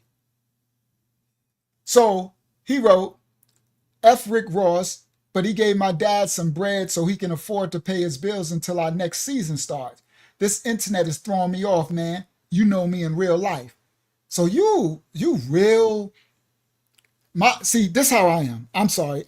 Y'all might not like this, but I'm the type that I'm like, who you think you talking to like that? Honestly, that's how I get down. I'm very careful how I talk to people. I call y'all king, queens. I try to show as much respect as I can. I'm very intentional on how I talk to people. You just won't talk to me anyway. My first thing is, first of all, who you think you're talking to like that? Honestly. You show some respect where respect is given. What makes you think you could just talk to me like this? And you did it in public. You put it out on the internet. When I didn't write nothing about you on the internet, all I did was unfollow you. And you went all like, you think you could talk right? See, in the world, I'd be like, man, I smacked your whole face off, bro. I don't give a crap who your dad is. Tell your dad to come see me. That's how I used to get down anyway, right? And where I come from, that's how we get down. That's how we get down. Who you think you talking to like that? I would smack your whole face while you was mid talking like that. Before you even knew it, like, you watch your mouth, bro. I don't talk to you like that. Treat me with the same respect, bro. Don't talk to me like that. Who you think you're talking to? I don't care who your dad is. Tell your dad to come see me then. That's just the way street life is. I'm not saying be like that, but this is internet stuff, right? I'm just telling you just the way it was. I still got that stuff in me, but I control it. So if someone is around me and they think they could talk to me like that, I just remove myself from them. Yeah, 50 made them. I remove myself. You won't have access to me to think you could talk to me like that. You won't be around me because that's you're trying to get me out of my righteousness. Because you do it around me, I might smack the whole taste out your mouth, right? Just off reactionary stuff. Then I'm trying to die to sin. I'm trying to be righteous. You know what I mean? Stay in my righteousness. So he said, this internet stuff is throwing me off, man. you know me in real life. So he's kind of like saying to 50, like, you on this internet stuff. When 50 just unfollowed him. So now, 50 unfollowed him. This was a reaction. He said, forget Ross. He gave my dad some bread so he can afford to pay his bills until our next season start, the next season of BMF show. And that's what 50 said. Now, after Little Meech sent 50 Cent that text, 50 Cent responded with a simple text of his own, which said, what next season, little ninja? Basically, 50 moved like a gangster. He honestly did. Now, yeah, he got his little girly ways. 50 is petty pendergrass. 50 is the king of petty pendergrass. He be scrolling. 50 is the king troll of the internet as well. 50 is a fool. He be having fun with you. But do you see what he did, Laura, y'all? That's crazy work right there. One line. You see? See how he all emotional? 50 didn't even write nothing. He just unfollowed him. He wrote back all his stuff, wrong answer. 50 said, what new season, little Igga? Ooh. See, that's where silence less is more. Oh, man, that's a tactical strat. That is what you call checkmate. What season? You heard, A Villa? Yo, that's checkmate. You see what I mean? That's why I'm like, they don't understand he was being tested. You failed the test. Yeah, he wrote himself out of next season. Literally just got himself fired from your emotion. He was looking, Swift, he was looking for loyalty, Swift. And you went off emotion. You just said it's okay for his dad to take the money for your op. From the op. Come on, bro, I can't trust you. Come on, Swift. I can't trust you, bro. You think that's okay? So that means you'll do it. So that means you, listen, so that means you'll get and you all on drugs. I mean, you'll get yourself in a problem. And I mean, you're going to go somewhere else and get money from some, you know, I'm not okay with that. But you think, nah. Yo, 50 said, what new season? What next season? Whoa. Yo, bro. That was a killer move. Yes. Zaya said, just like people get themselves written out of the book of life. That's what I'm saying. The Most High looking for your loyalty, guys. You understand that? Now we fall and listen, guys, we can fall, we can transgress, we can do this, but loyalty, right? That's when you say, I'm sorry, Father. I know I did this. I know I fell. I'm going to try to do better next time, but I'm still rocking with you. You heard? I'm trying not, the adversary be tricking me. He be doing stuff. That big booty was looking all good, right? I'm sorry, but, you know, I'm still trying to do, you know my heart. That's why you got to be like, you know my heart, Father. I'm still loyal to you. I'm just weak in the flesh, right? But loyalty is everything. Facts, bro. Everything, bro. This internet ish is throwing me off, man. You know me in real life. Now, after Little Meech sent 50 Cent that text, 50 Cent responded with a simple text of his own, which said, what next season, little ninja? Basically letting Little Meech know there's no more BMF for you, baby. And as soon as 50 Cent pressed send on that text, things just started going downhill fast. I mean, faster than a 1988 Jamaican bobsled team. But 50 Cent wasn't done, because shortly after he sent Little Meech that text message, he also pushed a button on another post, which accused Big Meech of snitching to get out of jail early. 50 posted a picture of a rat with a caption that said, I think I'm Big Meech. And then he wrote, the biggest mistake he ever made was not sustaining his relationship with Tammy Cowan. Her tell-all docu reveals the truth. Alright, so instead of... Now you just turned 50 into petty pendergrass. You do not want to be with 50, because that's what he do, right? 50 is so petty, right? So now 50, which he knew he had stuff in his back pocket, he always gonna have something in his back pocket. So now he's like, okay, since your dad want to be my op and go against my op, because that's what it is. You went to my enemy, so now you're my enemy, right? So it's like, okay, so 50 just going in attack mode. So now it's going down, right? Trying to reinvent the wheel and tell y'all who Tammy Cowan is, I'm gonna let y'all listen to this clip in which this dude on social media just explained it perfectly.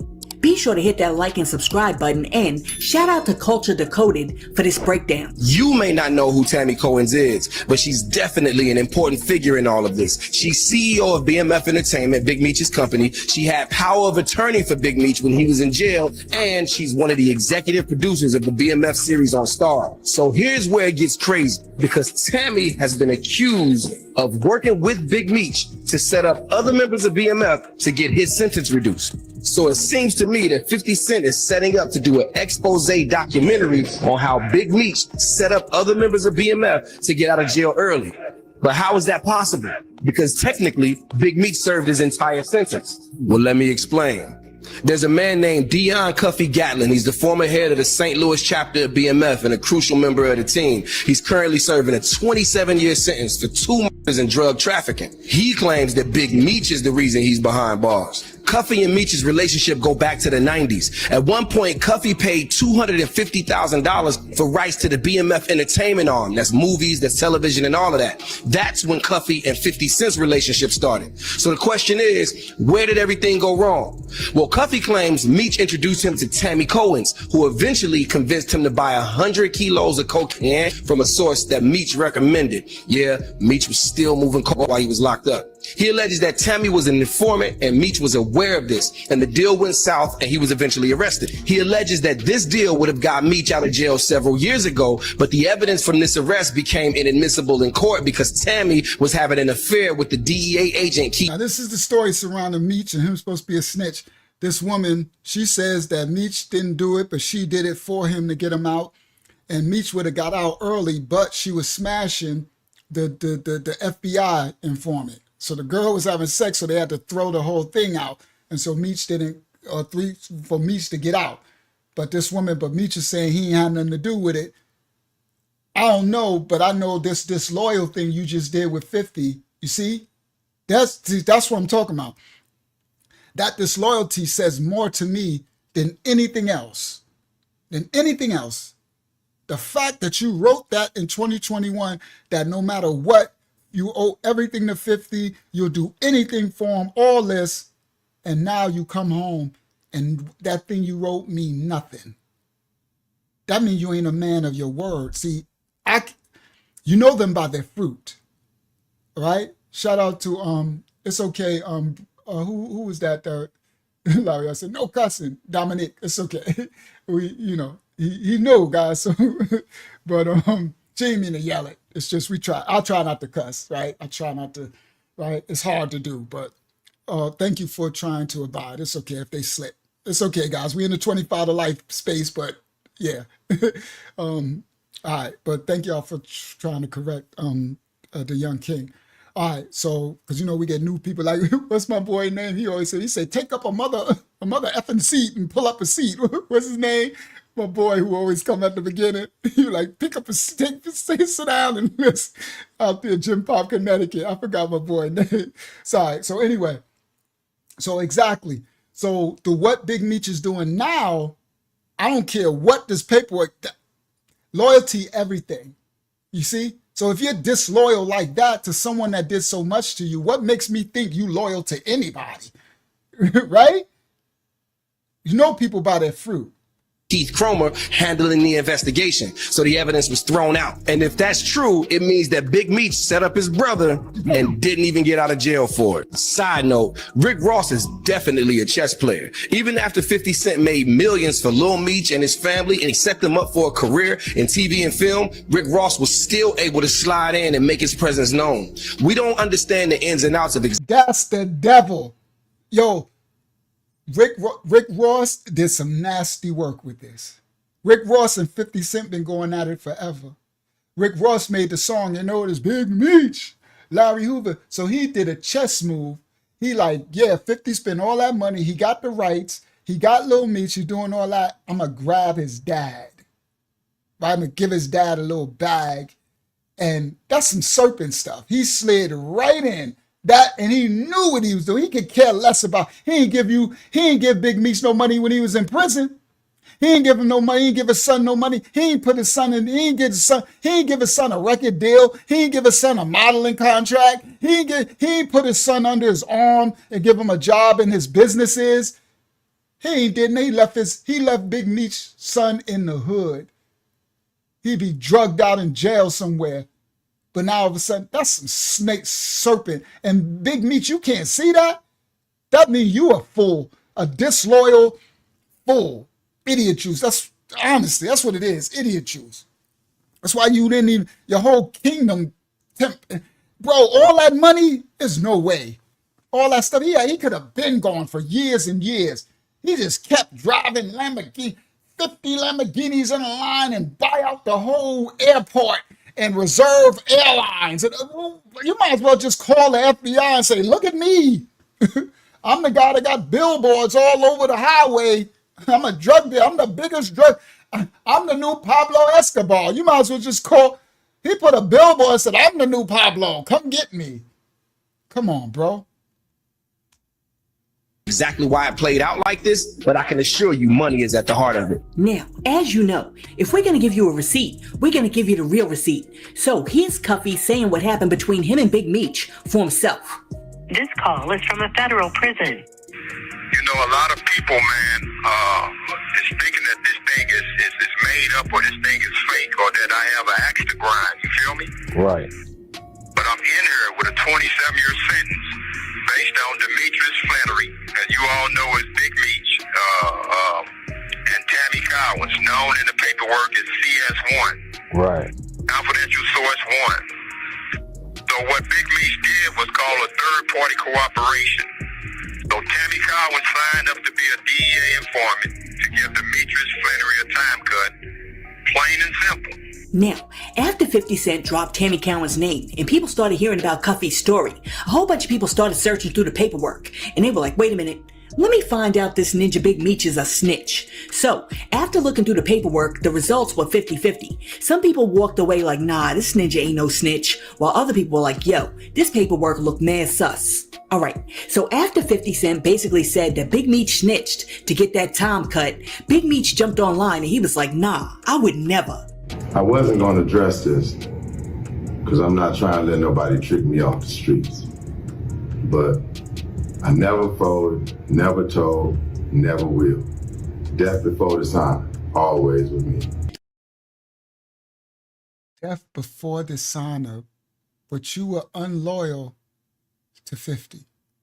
And the fact that he made this hostage looking,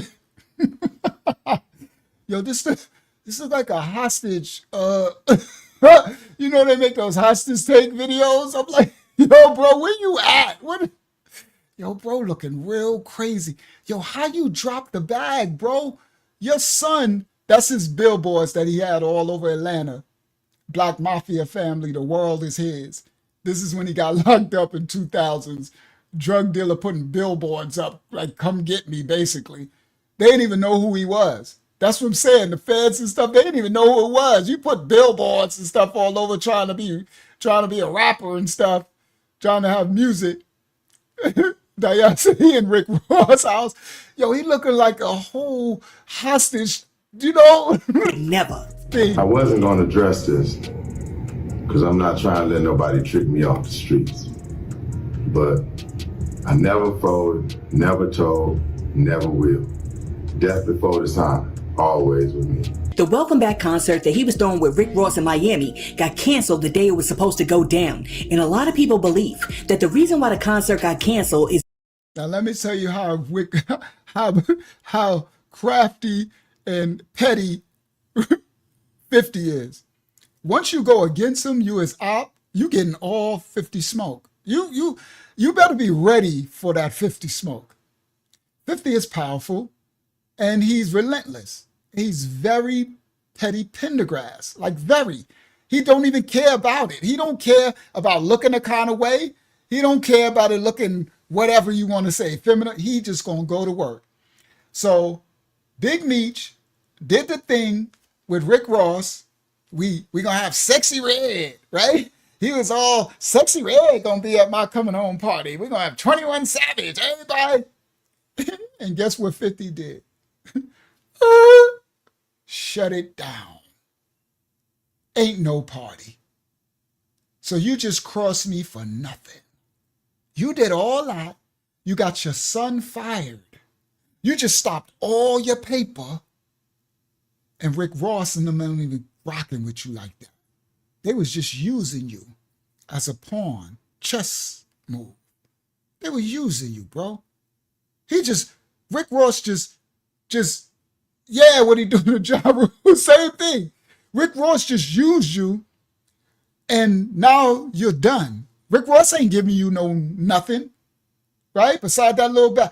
The funny thing was, if Rick Ross was so powerful, how was 50 able to stop the party? And why didn't you have another party? Why, to this day, it still ain't been no coming home party? Believe that the reason why the concert got canceled is because 50 made a few phone calls and pulled the plug on it. Alright, so after the Miami Welcome Back concert got deaded, Rick Ross jumped online and he decided that he was going to troll 50 by saying that he's getting ready to make the real BMF movie, which actually is impossible because 50 Cent still owns the life rights to Big Meech's story. Yeah. So look, I do want to do a BMF film because you've been entertained by a lackluster, small budget series. Now it's time to do a big budget film. Which director? Shout out to my homie F. Gary Gray, Antoine Foucault. What's up? I really don't like Rick Ross. He's so fake. It's so funny. Always saying, I'm the big money and broke figures. I got this money and I got this, and you're doing it with a big boss. And I'm a big.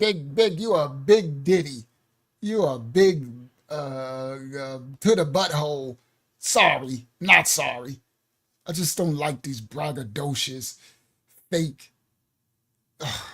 thugs. Tarantino. It's a lot of legends. This is gonna be big. I can feel it.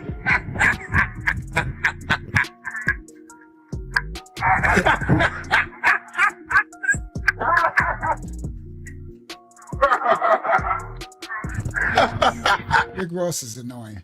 So he had fake teeth in his mouth, fake beard all drawn all over his face. He's mad annoying. Understand, you gotta stop making business personal. Get your money. Hey, Curtis Jackson, you more than welcome to bring that Versace Lamborghini to the car show. June 7th, and your little homies. I know them Auntie Murder. Yeah, I know you. All that. I mean, don't trust all this, whatever they call this stuff, all this makeup. It's too much. It's just too much tight. Look at the chances of choking his neck and all this stuff. He just got a Toyota Tundra. I know it. I can see it in your face. So, while Rick Ross was all over social media trying to troll 50, what a lot of people didn't see was that Big Meech was working in the background on social media trying to make it seem like not only was 50 Cent a bad businessman who stole his life rights for basically nothing, but he was also trying to insinuate that 50 Cent is the real federal informant and snitch. All right, so now Big Meech is on the line saying 50 Cent stole his life rights for basically nothing on that, but we got the proof when he wrote the letter in 2021 that said he the only one that looked out of him. We owe him. We owe him forever. He's the only. You see how quick they flip and switch? So why could I trust someone that he ain't a snitch? You a rat, bro. I don't care if you knew about Tammy Cowan or whatever. Disloyalty is a rat to me. I'm sorry, bro. Yo, Dayad, this is rat all over it. You a rat, bro. I got your letter. That's why I showed the receipt of his letter to his son. Crazy work. He said 50 is the only one that looked out for us. Ain't nothing we won't do for him. He said, me and you, son. He said, no sports, no entertainment, no nothing. Mad rat energy. You a rat, bro. Sorry. Not sorry. That's what it is, man. You a rat. Loyalty before dishonor. And then he got the nerve to say something before dishonor. Death before dishonor. Loyalty goes with dishonor. Check out some of these posts that Big Meech posted to his BMF website. Hey, 50 Cent, I got a beef with you. Got $150 million from Stars to make a movie about his life, and you paid him shit for his life rights. Okay. So Big Meech posted this white man on his, he out here looking real goofy, Yadon. He posted this white man on his page talking about basically nothing, but he was also trying to insinuate that 50 Cent is the real federal informant and snitch. Check out some of these posts that Big Meech posted to his BMF website. Hey, 50 Cent, I got a beef with you. Got $150 million from Stars to make a movie about his life, and you paid him shit for his life rights. Okay, so after Big Meech tried to hit 50 Cent with that Uno reverse psychology by calling him a fed on social media, 50 Cent doubled back and dropped another post which said, all your people that was out did nothing for him. I helped your family make over $5 million legit dollars. Why old boy didn't look out for Mimi and send him to acting school, Big Screech? All your people that was out did nothing for him. You come home thinking you the Black Pablo Escobar and cuffed him up. I helped your family make over $5 million legit dollars. It's not my fault it's all gone. You think people don't see that you want to shine so bad? You wearing baby's jewelry? Biatch. Yo, see, the thing is, and we're about to close out, the truth. Always look at the truth. Oh, that's Roger Stone. I don't even know who that is, Dominique. That's somebody called Roger Stone. He says a political ad guy. Now look what 50 said. Now look at 50 showing a picture with him and his son. Remember, that's all. See, his son got his braids was longer. 50 been looking out for his son while he was locked in prison. And he come home and look what he got. Look at Big Meech, again with his hand on Rick Ross' shoulder, big key folders, Rick Ross. Look what's on his shirt. Where's your loyalty, bro? So 50 said, he says, all your people that was out did nothing for you. I helped your family make over $5 million legitimate dollars. Facts. He said, why old boy didn't look out for you? Talking about why Rick Ross. You all hugged up with Rick Ross. He says, why Rick Ross didn't look out for you? And Mimi, he called his son Meech, Mimi, little Mimi. He said, and send him to acting school, Big Screech. So why didn't Rick Ross look out for him? What all I did? All your people that was out in the world did nothing for your son. And then you come home thinking you the Black Pablo Escobar and you messed him up. You effed him up. Facts. 50 correct. He said you got him fired. You the one. Lil Meech is Lil Meech. I can't believe you dropped it too. The apple don't fall too far from the tree though. Right? Because all 50 was looking for loyalty from either one of them. There's no way I would have let my dad come home after he done messed our whole family life up. Go do 20-something years in prison and come home and mess I'm a millionaire, one of the biggest stars in the world, and you come home and get me fired. The day you come, day one, like, bro, he ain't even waste time. He ain't even waste time. Stone said, doesn't do anything for free. He was heavily involved in the Trump campaign. Yeah, they didn't pay him to do that, right? He said, I helped your family make over $5 million legit dollars, and it's not my fault that it's all gone. Correct.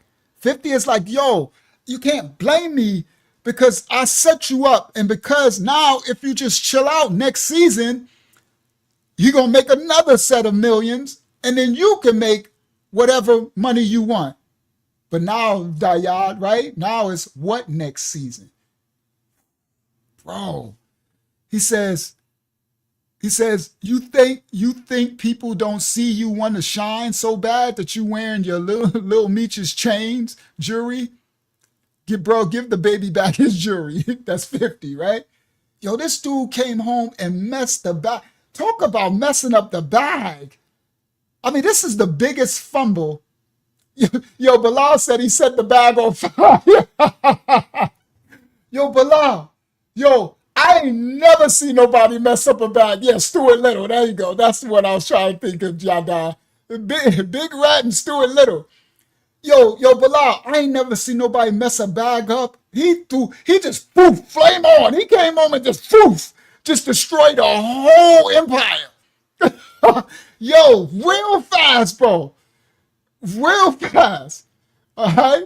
Yeah, that's the Bilal who was over on Facebook. He came over on YouTube to be with us over here. Yo, that's crazy work, bro. Like, you know what they say, diabolical crazy work? That is the nastiest work I've done seen. That's the nastiest bag, blowing up of a bag of all times. He even went down in legend for dropping the, you know how you, what they call that when you drop playing football? I ain't playing so long. When you drop the football, I forgot what it's called now. But yeah, fumble. That's the craziest fumble of all time. He got the NFL fumble of history. All right, let's continue. Get a baby back as jewelry. But of course, 50 Cent wasn't done, because then he dropped another post in which he was discussing the fact that he had to put Little Meech in rehab. 50 posted, I'm telling Mimi I don't want him doing drugs. He telling him he used to do X like it's cool.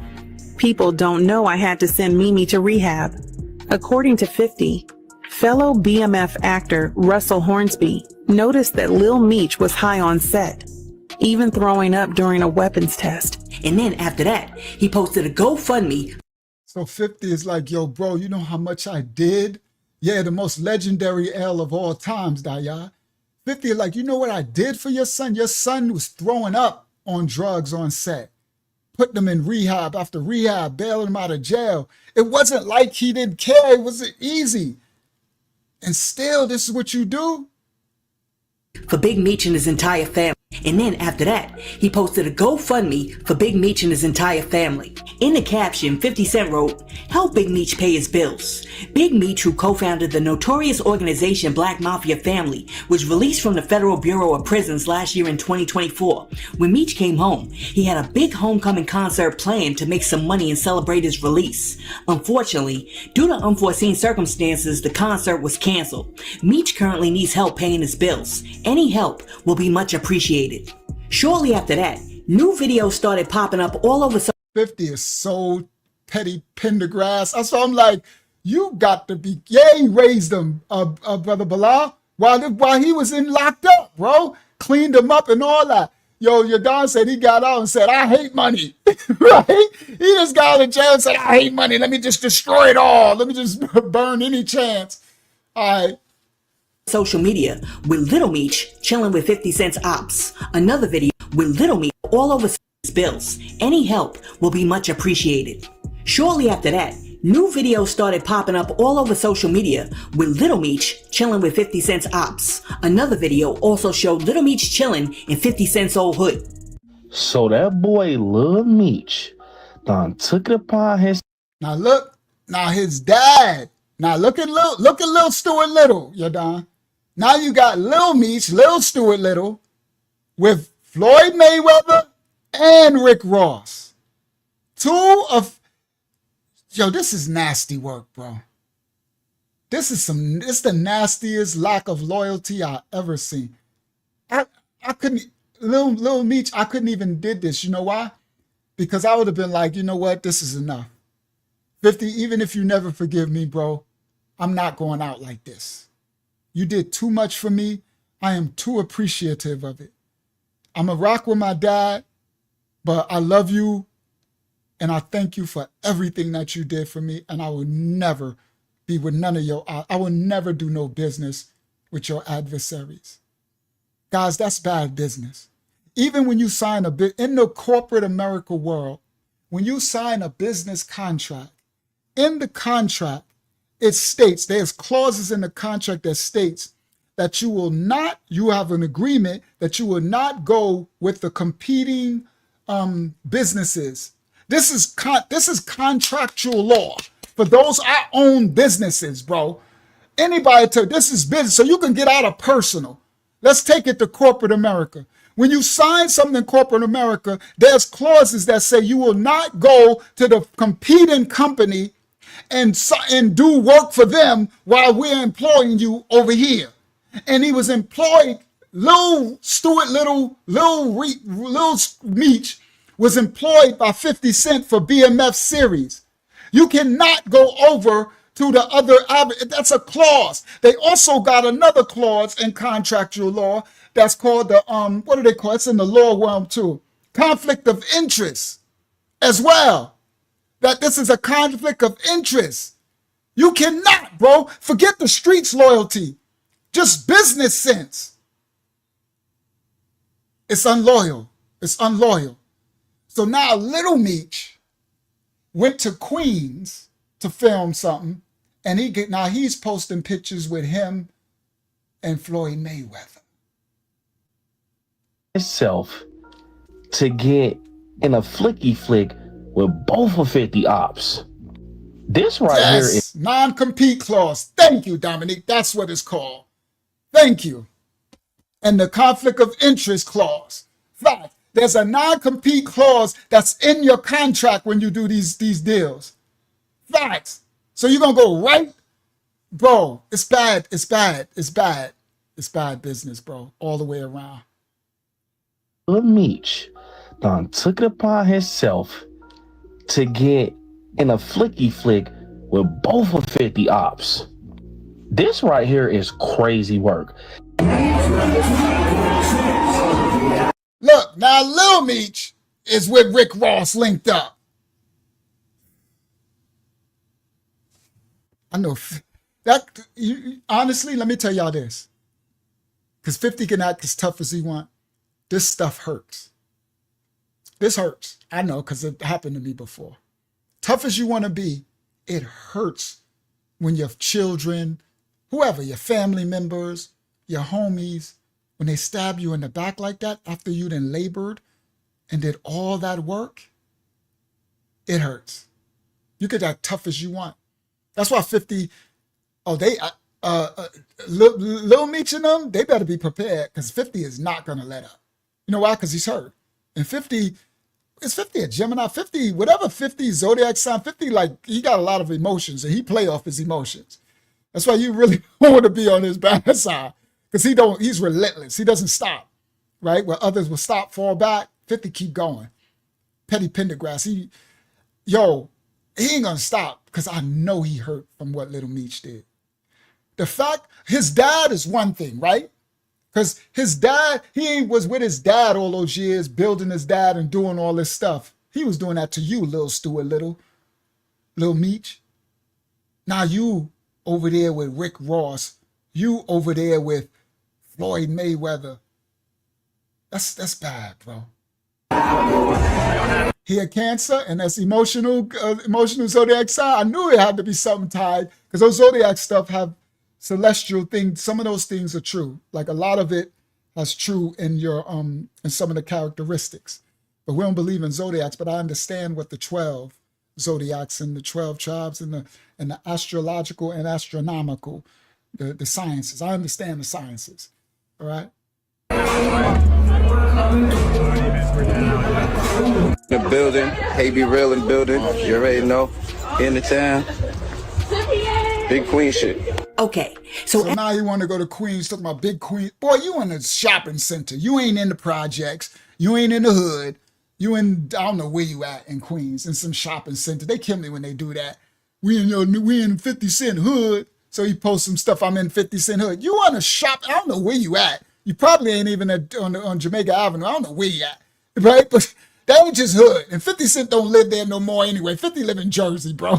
So you sure enough ain't go to the Baisley Projects or the 40 Projects or even on the 111. You ain't going 50 hood. You ain't going God Brewer. So knock it off, right? They kill me with that. They do that all the time. We in your hood. Like, you ain't in my hood. First of all, 50 ain't there. 50 don't live in the hood. He goes back sometime and he brings all type of security. You see? Yeah, I'm about to close out now, Hakiyama. We at the end. All right? So, so anyway. After people saw video clips of Little Meech chilling in a club with Rick Ross and Floyd Mayweather, a whole bunch of people started weighing in on the situation. And some people sided with 50, but some other people feel really sorry for Little Meech, and they feel like 50 Cent is out here acting like a little yacht. Little Meech get greener by the day. Little Meech get greener by the day. I'm sorry, guys. I cut out the ones that was talking about 50 only because, not that I'm trying to be biased, but I can't rock with unloyal. I'm not pro 50, meaning I'm pro 50 in this situation, meaning he was right, and I'm glad he did well for that young man and that family. And that ain't okay that he got stabbed in the back. But anybody that don't see, anybody that think that that's okay what Meech and his son did, I'm not rocking with it. I just can't. So I cut all of them out because they make no sense to me, because that means you're unloyal. Remember, guys, people's reactions, if you should test people. Let me give y'all a little test. You could test people around you. Don't give your opinion or bias. Just ask them what they think. Show them stuff, not this clip, because this clip is showing you like, oh, the disloyal, and see if they think that that's okay, what Big Meech and them did. Because those who think that that's okay is what will do that and doing that to you. You see what I mean? Oh yeah, I rock with Fifth on this too, Swift. Now, you know, none of us perfect. So, but I see Fifth loyalty. Yo, even when Jay-Z, back in the days, when Fifth had G-Unit and Jay-Z had them, what's their name, Beanie Siegel and all of them, when they would go around G-Unit, they would be like, look how 50 take care of his people and look how Jay take care of his. 50 people became millionaires. They were all straight. They all had record deals. He set everybody up. And then he took the whole hood with him. He went to American Towers. He went to Merrick. He went to Southside. He went to every part of Queens and grabbed up crews and took them all with him. Facts. He took, I'm sorry, I look at Fruit. Again, I ain't co-signing any else stuff he doing. We all got crap we work with. But I look at Fruit. And if it would have been me, yo, Swift, I would have rocked with it and I would still be loyal to his day. Like, yeah, yo, I'll be right by his side to this day. Fact. I would literally be like, I'm rock 50 brought me out the hood, gave me my deal. He ain't did nothing for me to be disloyal. And I won't be disloyal. Thank you. What I say, you rock with me, you lock with me. I'm locked in.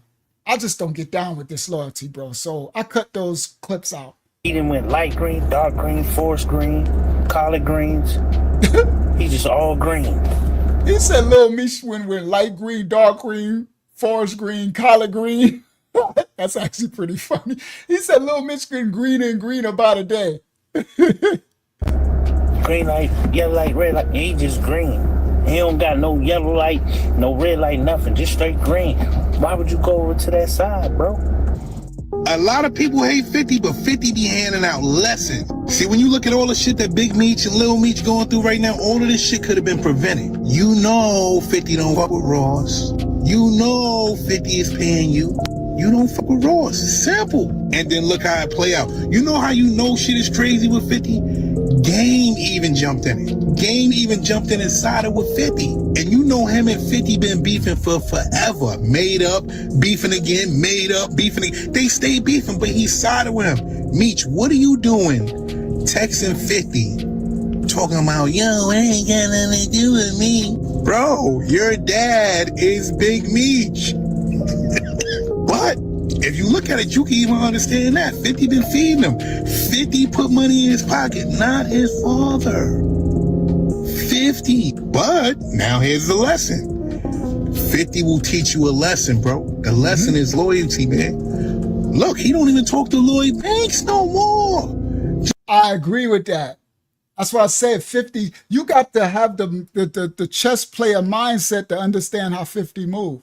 I would have told Youngboy that's a test, bro. Don't fail this test. Silence. Don't answer this message, hit unfollow him, go see him and pledge your loyalty. That's it. And then be patient. What's the name did that? There's a rapper called Saigon in New York from the Lower East Side of Manhattan.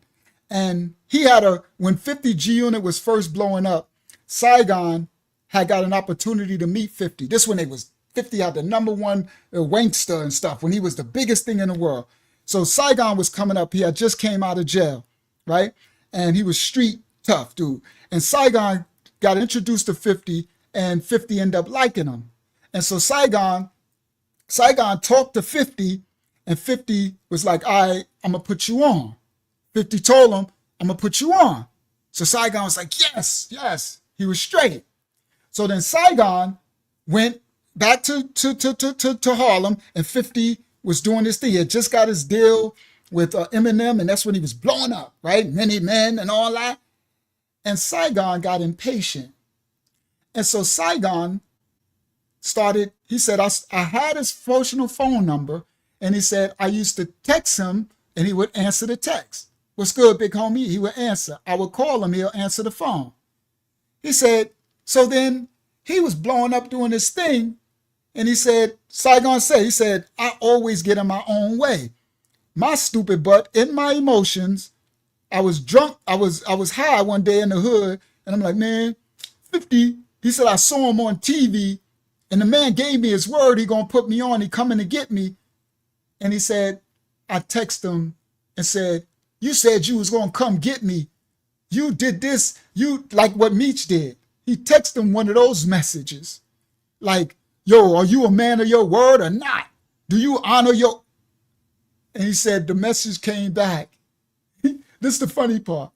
He said the message came back, and 50 said, the message said, who do you think you talking to? That's what the message was. No, you're not off the touch. No, you're not off the touch. No, you're not off the touch. I know that's what Saigon thought.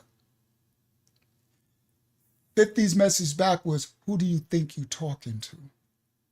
And he said, after that, he said, I realized I done messed up. And he said, so I tried to write him back. And like, yo, big bro, I'm sorry, man. I was just, and I was blocked. He got himself blocked. He just messed up his whole relationship. And now he's man enough to admit it. He got videos now. He said he apologized. He said, I'm sorry, Fifth. I dropped the bag being emotional and I messed it up. He's responding to this Big Meech stuff. So I agree. 50 will test you. He's supposed to. You're supposed to test people, guys. You know, come on. Come on. It was G-Unit like crazy. Look, he don't even tuck the buck no more, especially after the allegations with Buck came out. Bottom line is the bottom line. We could learn a lot from 50 Cent. And then look at the shit that he did with Irv. You don't even want to be his enemy. You don't want to be 50. Leave 50 alone, man. All right, so while all of this stuff is going on between 50 Cent, Big Meech, and Little Meech, and nobody knows whether or not there's going to be another season of BMF, Da Vinci, who plays Terry Flannery in the show, jumped online and he was like, yo, I should have stayed on All American because I don't have time for all this ghetto A-ish. All right, so now that you have the full backstory on the beef that's going on between 50 Cent and the Meeches, this is what I think. I think that 50 Cent is absolutely right. He looked out for these cats when nobody was checking for him and put some money in their pockets. And while Big Meech was locked up with no hopes of getting out anytime soon, he was over there writing emails to Little Meech, talking about, so grateful of 50. 50's a good man. We gotta stay mad loyal of 50, son. But as soon as he got back out on the streets, the first move that he makes is to align himself with Officer Ricky as soon as Rose offered him a little chump change. Now, that tells me everything that I need to know. And it doesn't matter whether or not he snitched on his man or not, because anybody who's from the streets knows full well that a dude that'll snake you for pennies will really snake you when there's some real money on the table. Come on. She said, don't matter if he snitched on facts. That's what I'm talking about. Come on, sister. That's what I'm talking about. Especially when that dude is accustomed to being the head honcho in the driver's seat of the Maybach and isn't really trying to ride shotgun for anybody. Now, unlike his brother Terry Southwest T. Flannery, who got out of jail and realized, I'm a 50-something-year-old man now, let me slow down. Yeah, I don't know how you wear it. You were good at that. Man. So that's Big Meech's brother. He got off first. And Little Meech, when he was running with 50, when Big Meech was still in jail, he went and put his chain on his brother's neck. And Lil Meech, you're going to hear Lil Meech say, I'm going to get my father one of these one day. This when he was making that money from the TV show, until his dad came home and blew up his bag, but he blew it up too. The apple don't fall too far from the tree, bro. The loyalty was supposed to be with you and 50. You're a grown man. You understand? Ain't nobody messing my Bro. Some old days, man. This remind me of the old days here, but I wasn't this heavy. Yeah, I gotta talk to your father about this one, man. I'm gonna get him one of these. Just wait on Yeah, it. you better say it. And he gonna get tired of wearing it because he 50 something like He said this remind me of the old chain back in the days, but it wasn't this heavy. He said, you better talk to your father one this one. He said, I'm gonna get my father one. me, man. I'm telling you right now. I'm gonna get you one of these. I'm gonna get you one of these, though. Man, you gotta give me a thin one then. Cause this trying to hit too heavy, man. For real. It's nice now. I love it for you because your neck's stronger than mine too. My neck, man, I'd be sick. Big Meech still thinks it's 1996 outside. He still wants to be. Yeah, you see him? I'm gonna get you one too. I'll be like, don't spend no $100,000 on no chain with me. Buy me a property or something. You know, buy me some stocks or some crypto or, you know, but put that 100 G's in Bitcoin or something for me or something. Don't put no, I don't need no $100,000 chain. I'm good. You see him? I'm gonna get you one too. Now he done drop, you can't get nobody nothing. You heard? A man. I mean, for real, think about it. Why are we throwing welcome back concerts for drug dealers? And not even a drug dealer that didn't get caught. We're talking about a drug dealer who just spent the last 20-something years in jail. I mean, think about it. Big Meech's claim to fame is that he made over $250 million poisoning the community from Detroit to Atlanta, bought some big houses, big chains, some big cars, popped some bottles in the club, put up some BMF billboards, and then got caught. So what are we celebrating, and why are we acting like this ninja did something positive for the black community? As a matter of fact, all this ninja really did was lose the bag, get incarcerated, and then leave his son at home without some Similac to— Oh, come on. Boy, you don't drop it, girl. Drop it like it's hot. All this fool did was drop the ball. She said, get me a house. Spend that 100 G's on a house, bro. Give me a car I can drive. I don't know, a house. Give me something that I can grow. Really, I need to double that, right? Give me something that I can double that. Yo, she dropping the bomb right here. Let me let her go again. Put up some BMF billboards and then got caught. So what are we celebrating, and why are we acting like that? He made over $250 million poisoning the community from Detroit to Atlanta, bought some big houses, big chains, some big cars, popped some bottles in the club, put up some BMF billboards, and then got caught. So what are we celebrating, and why are we acting like this ninja did something positive for the black community? As a matter of fact, all this ninja really did was lose the bag, get incarcerated, and then leave his son at home without some Similac to fend for himself. And now you got stupid chicks jumping on social media talking about, oh my goodness, Big Meech is out. Now he can straighten out all of these ninjas out here who ain't doing right because Big Meech is a real man. Hey, what's up, y'all? So a lot of— Oh boy, here we go. You know, here they come. Here come the 304s. Here they come. You know, boy, they kill me. You got these, what do you call these little men? These little effeminate men. Then you got these old, whatever these women is out here. Here, talking about Big Meech can't come home and he gonna check all the men. He gonna check all men. These men out here today, they ain't no real men like Big Meech. Big Meech looking real goofy. I don't know. He don't look real manly to me over there hugging on, smiling to my sexy red. I'm like, bro. Yeah, here come the sexy reds. There you go. Now let's listen to Sexy Red. Listen, men. This is what Sexy Red got to say to the young men. A lot of people talking about, oh, Big Meech home, this and this and that. Listen, I'm gonna tell you right now. Once Meech get to the point where he can move around and be around out here and see what's going on, he's gonna be highly disappointed at the state of affairs of you men. I promise you, because there's a whole lot of weak-minded, no hustle having ass dudes out here. Understand this, Generation X, Big Meech come from that era. She's correct, and Big Meech is the biggest one of them. He looked like the biggest mark of them all. He just came home and fumbled the biggest bag ever, biggest L, looking like a whole goofy fanboy. He fanned out on little Sexy Red and stuff, looking crazy. Don't even know how to move. He got a green carpet laid for him, and he just fumbled that with ops. He went Rick Ross, and bro, what are you doing, bro? That 90s, early 2000s, he has a different mindset and mentality when it comes to getting money, hustling. Now she's saying all this is before he got home. Y'all see that? Yeah, fumbled his son's bag. Come on, Dyke. Bro, he left his son out here with no Similac. 50 gave his son Similac. He came home and took the Similac. And this, he opened the Similac and poured all the bottles out. You gotta be kidding me, bro. Now she's saying all this before Meech. You see, said when Meech come home. Now listen, now she look real stupid. This ain't aged too well. Y'all talking about she got on all that green. She sound real green, right? She wearing the right color. This ain't aged well. And just taking care of his business. These dudes now in this generation, they fold like lawn chairs. You understand? They rather sulk and woe is me about their problems because they don't have solutions. Men like Meech, when they had something that came up or when they had a problem, they had a solution right then and there.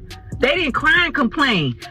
Men nowadays, they would rather hustle a women than go out there and really hustle and get a job or just open up a business, just something to make their life better. Let me get this straight. The drug dealer who got sent up for 30, who didn't even really raise his own son, is the dude who you're like is a real man who's gonna straighten other ninjas out?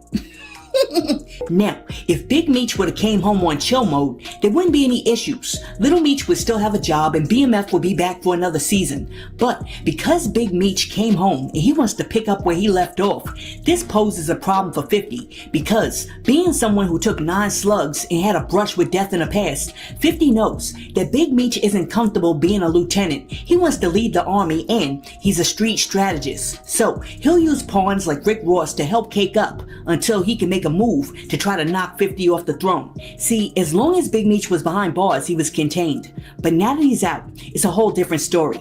And although 50 does actually have real love for Little Meech, he also knows that Big Meech can use Little Meech as a Trojan horse to try to cuff him over or cuff up his empire, because he knows that at the end of the day, Little Meech's loyalty is always going to be to his father. And you know how you know this is true?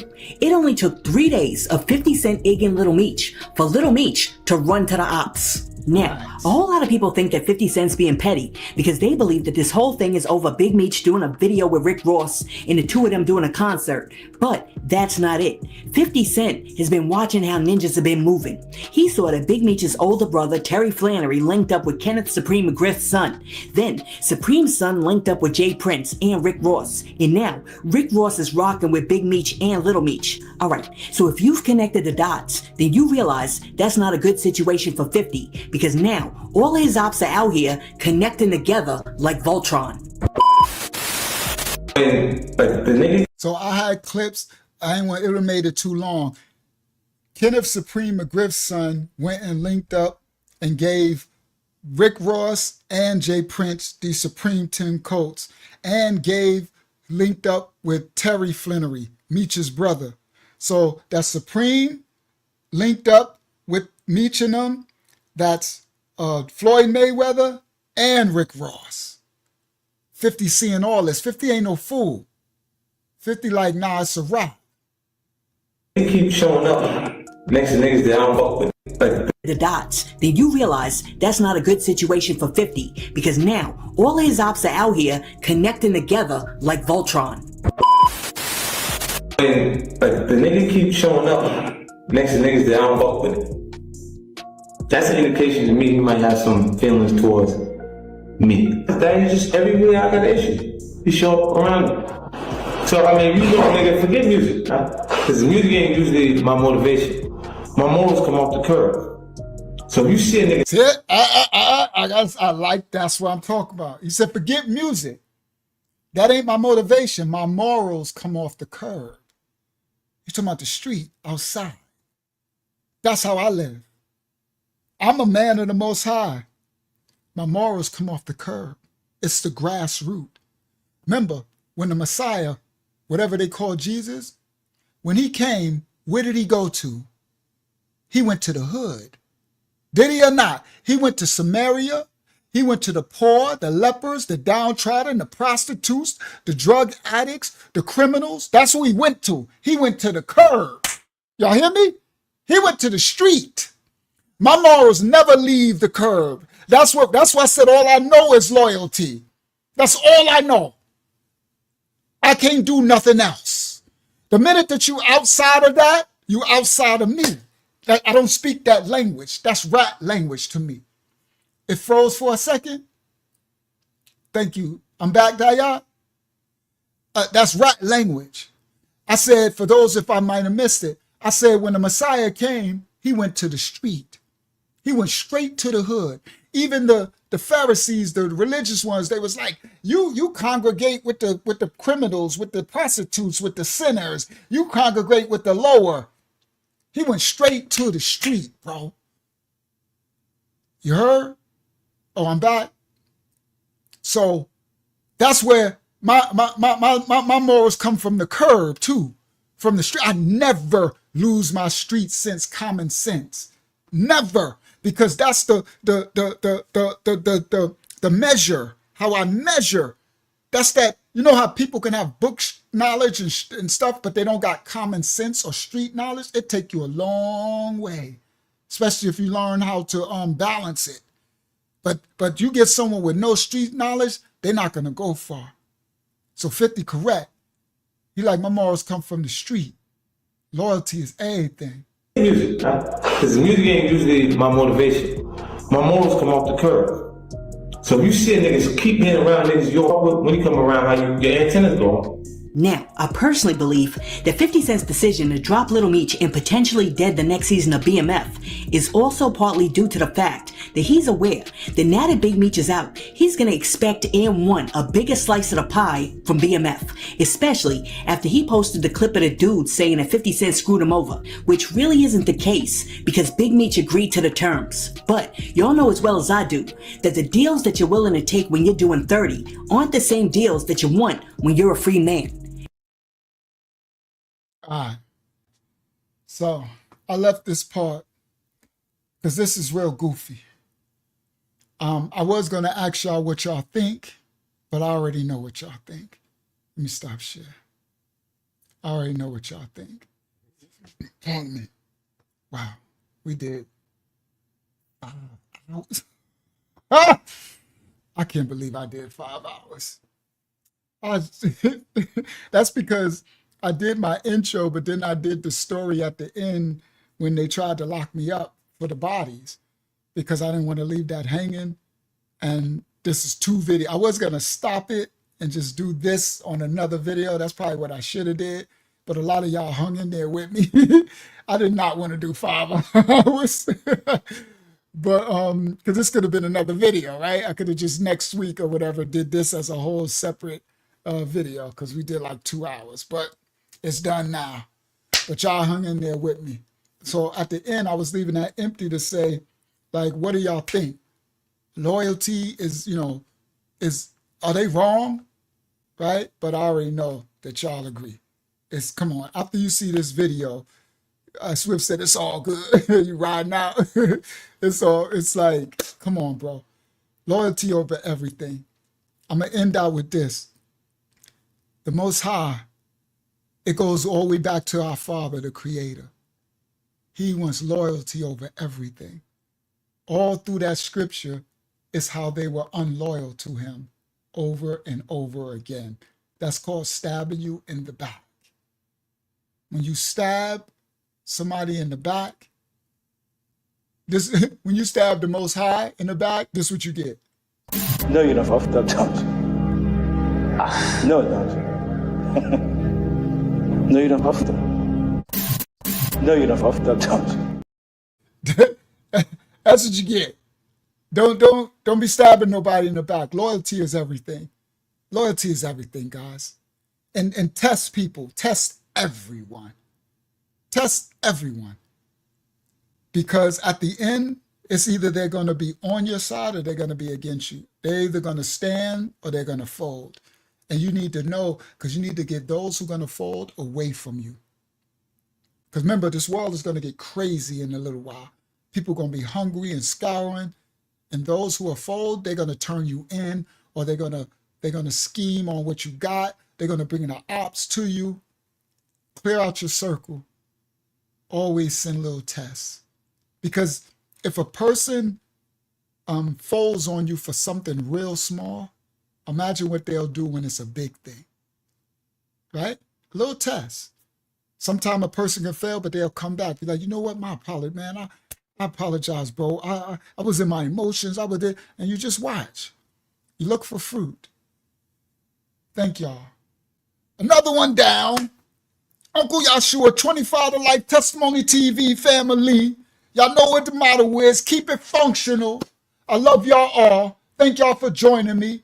We on the next one, we got a whole nother story coming. May the Most High cover and bless you all. Remember our motto, love the Most High, y'all. We out. Thank you, everybody, for assisting me in the chat. We out. I'll see y'all tomorrow on the live on the ministry channel. All right, hang in there, Swift. Love you, King. Love everybody. We out. Love the Most High, y'all.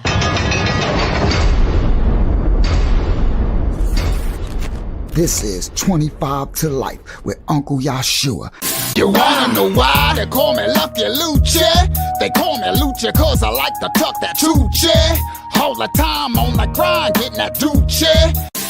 This is a little story on 25 to Life with Uncle Yahshua. Like and subscribe for more incredible stories every week. Police are on the scene of a triple homicide on Long Island. It happened overnight at a home in Hempstead. I'm from Hempstead, Parkside, the ghetto, the dog side, strong, the wrong guy.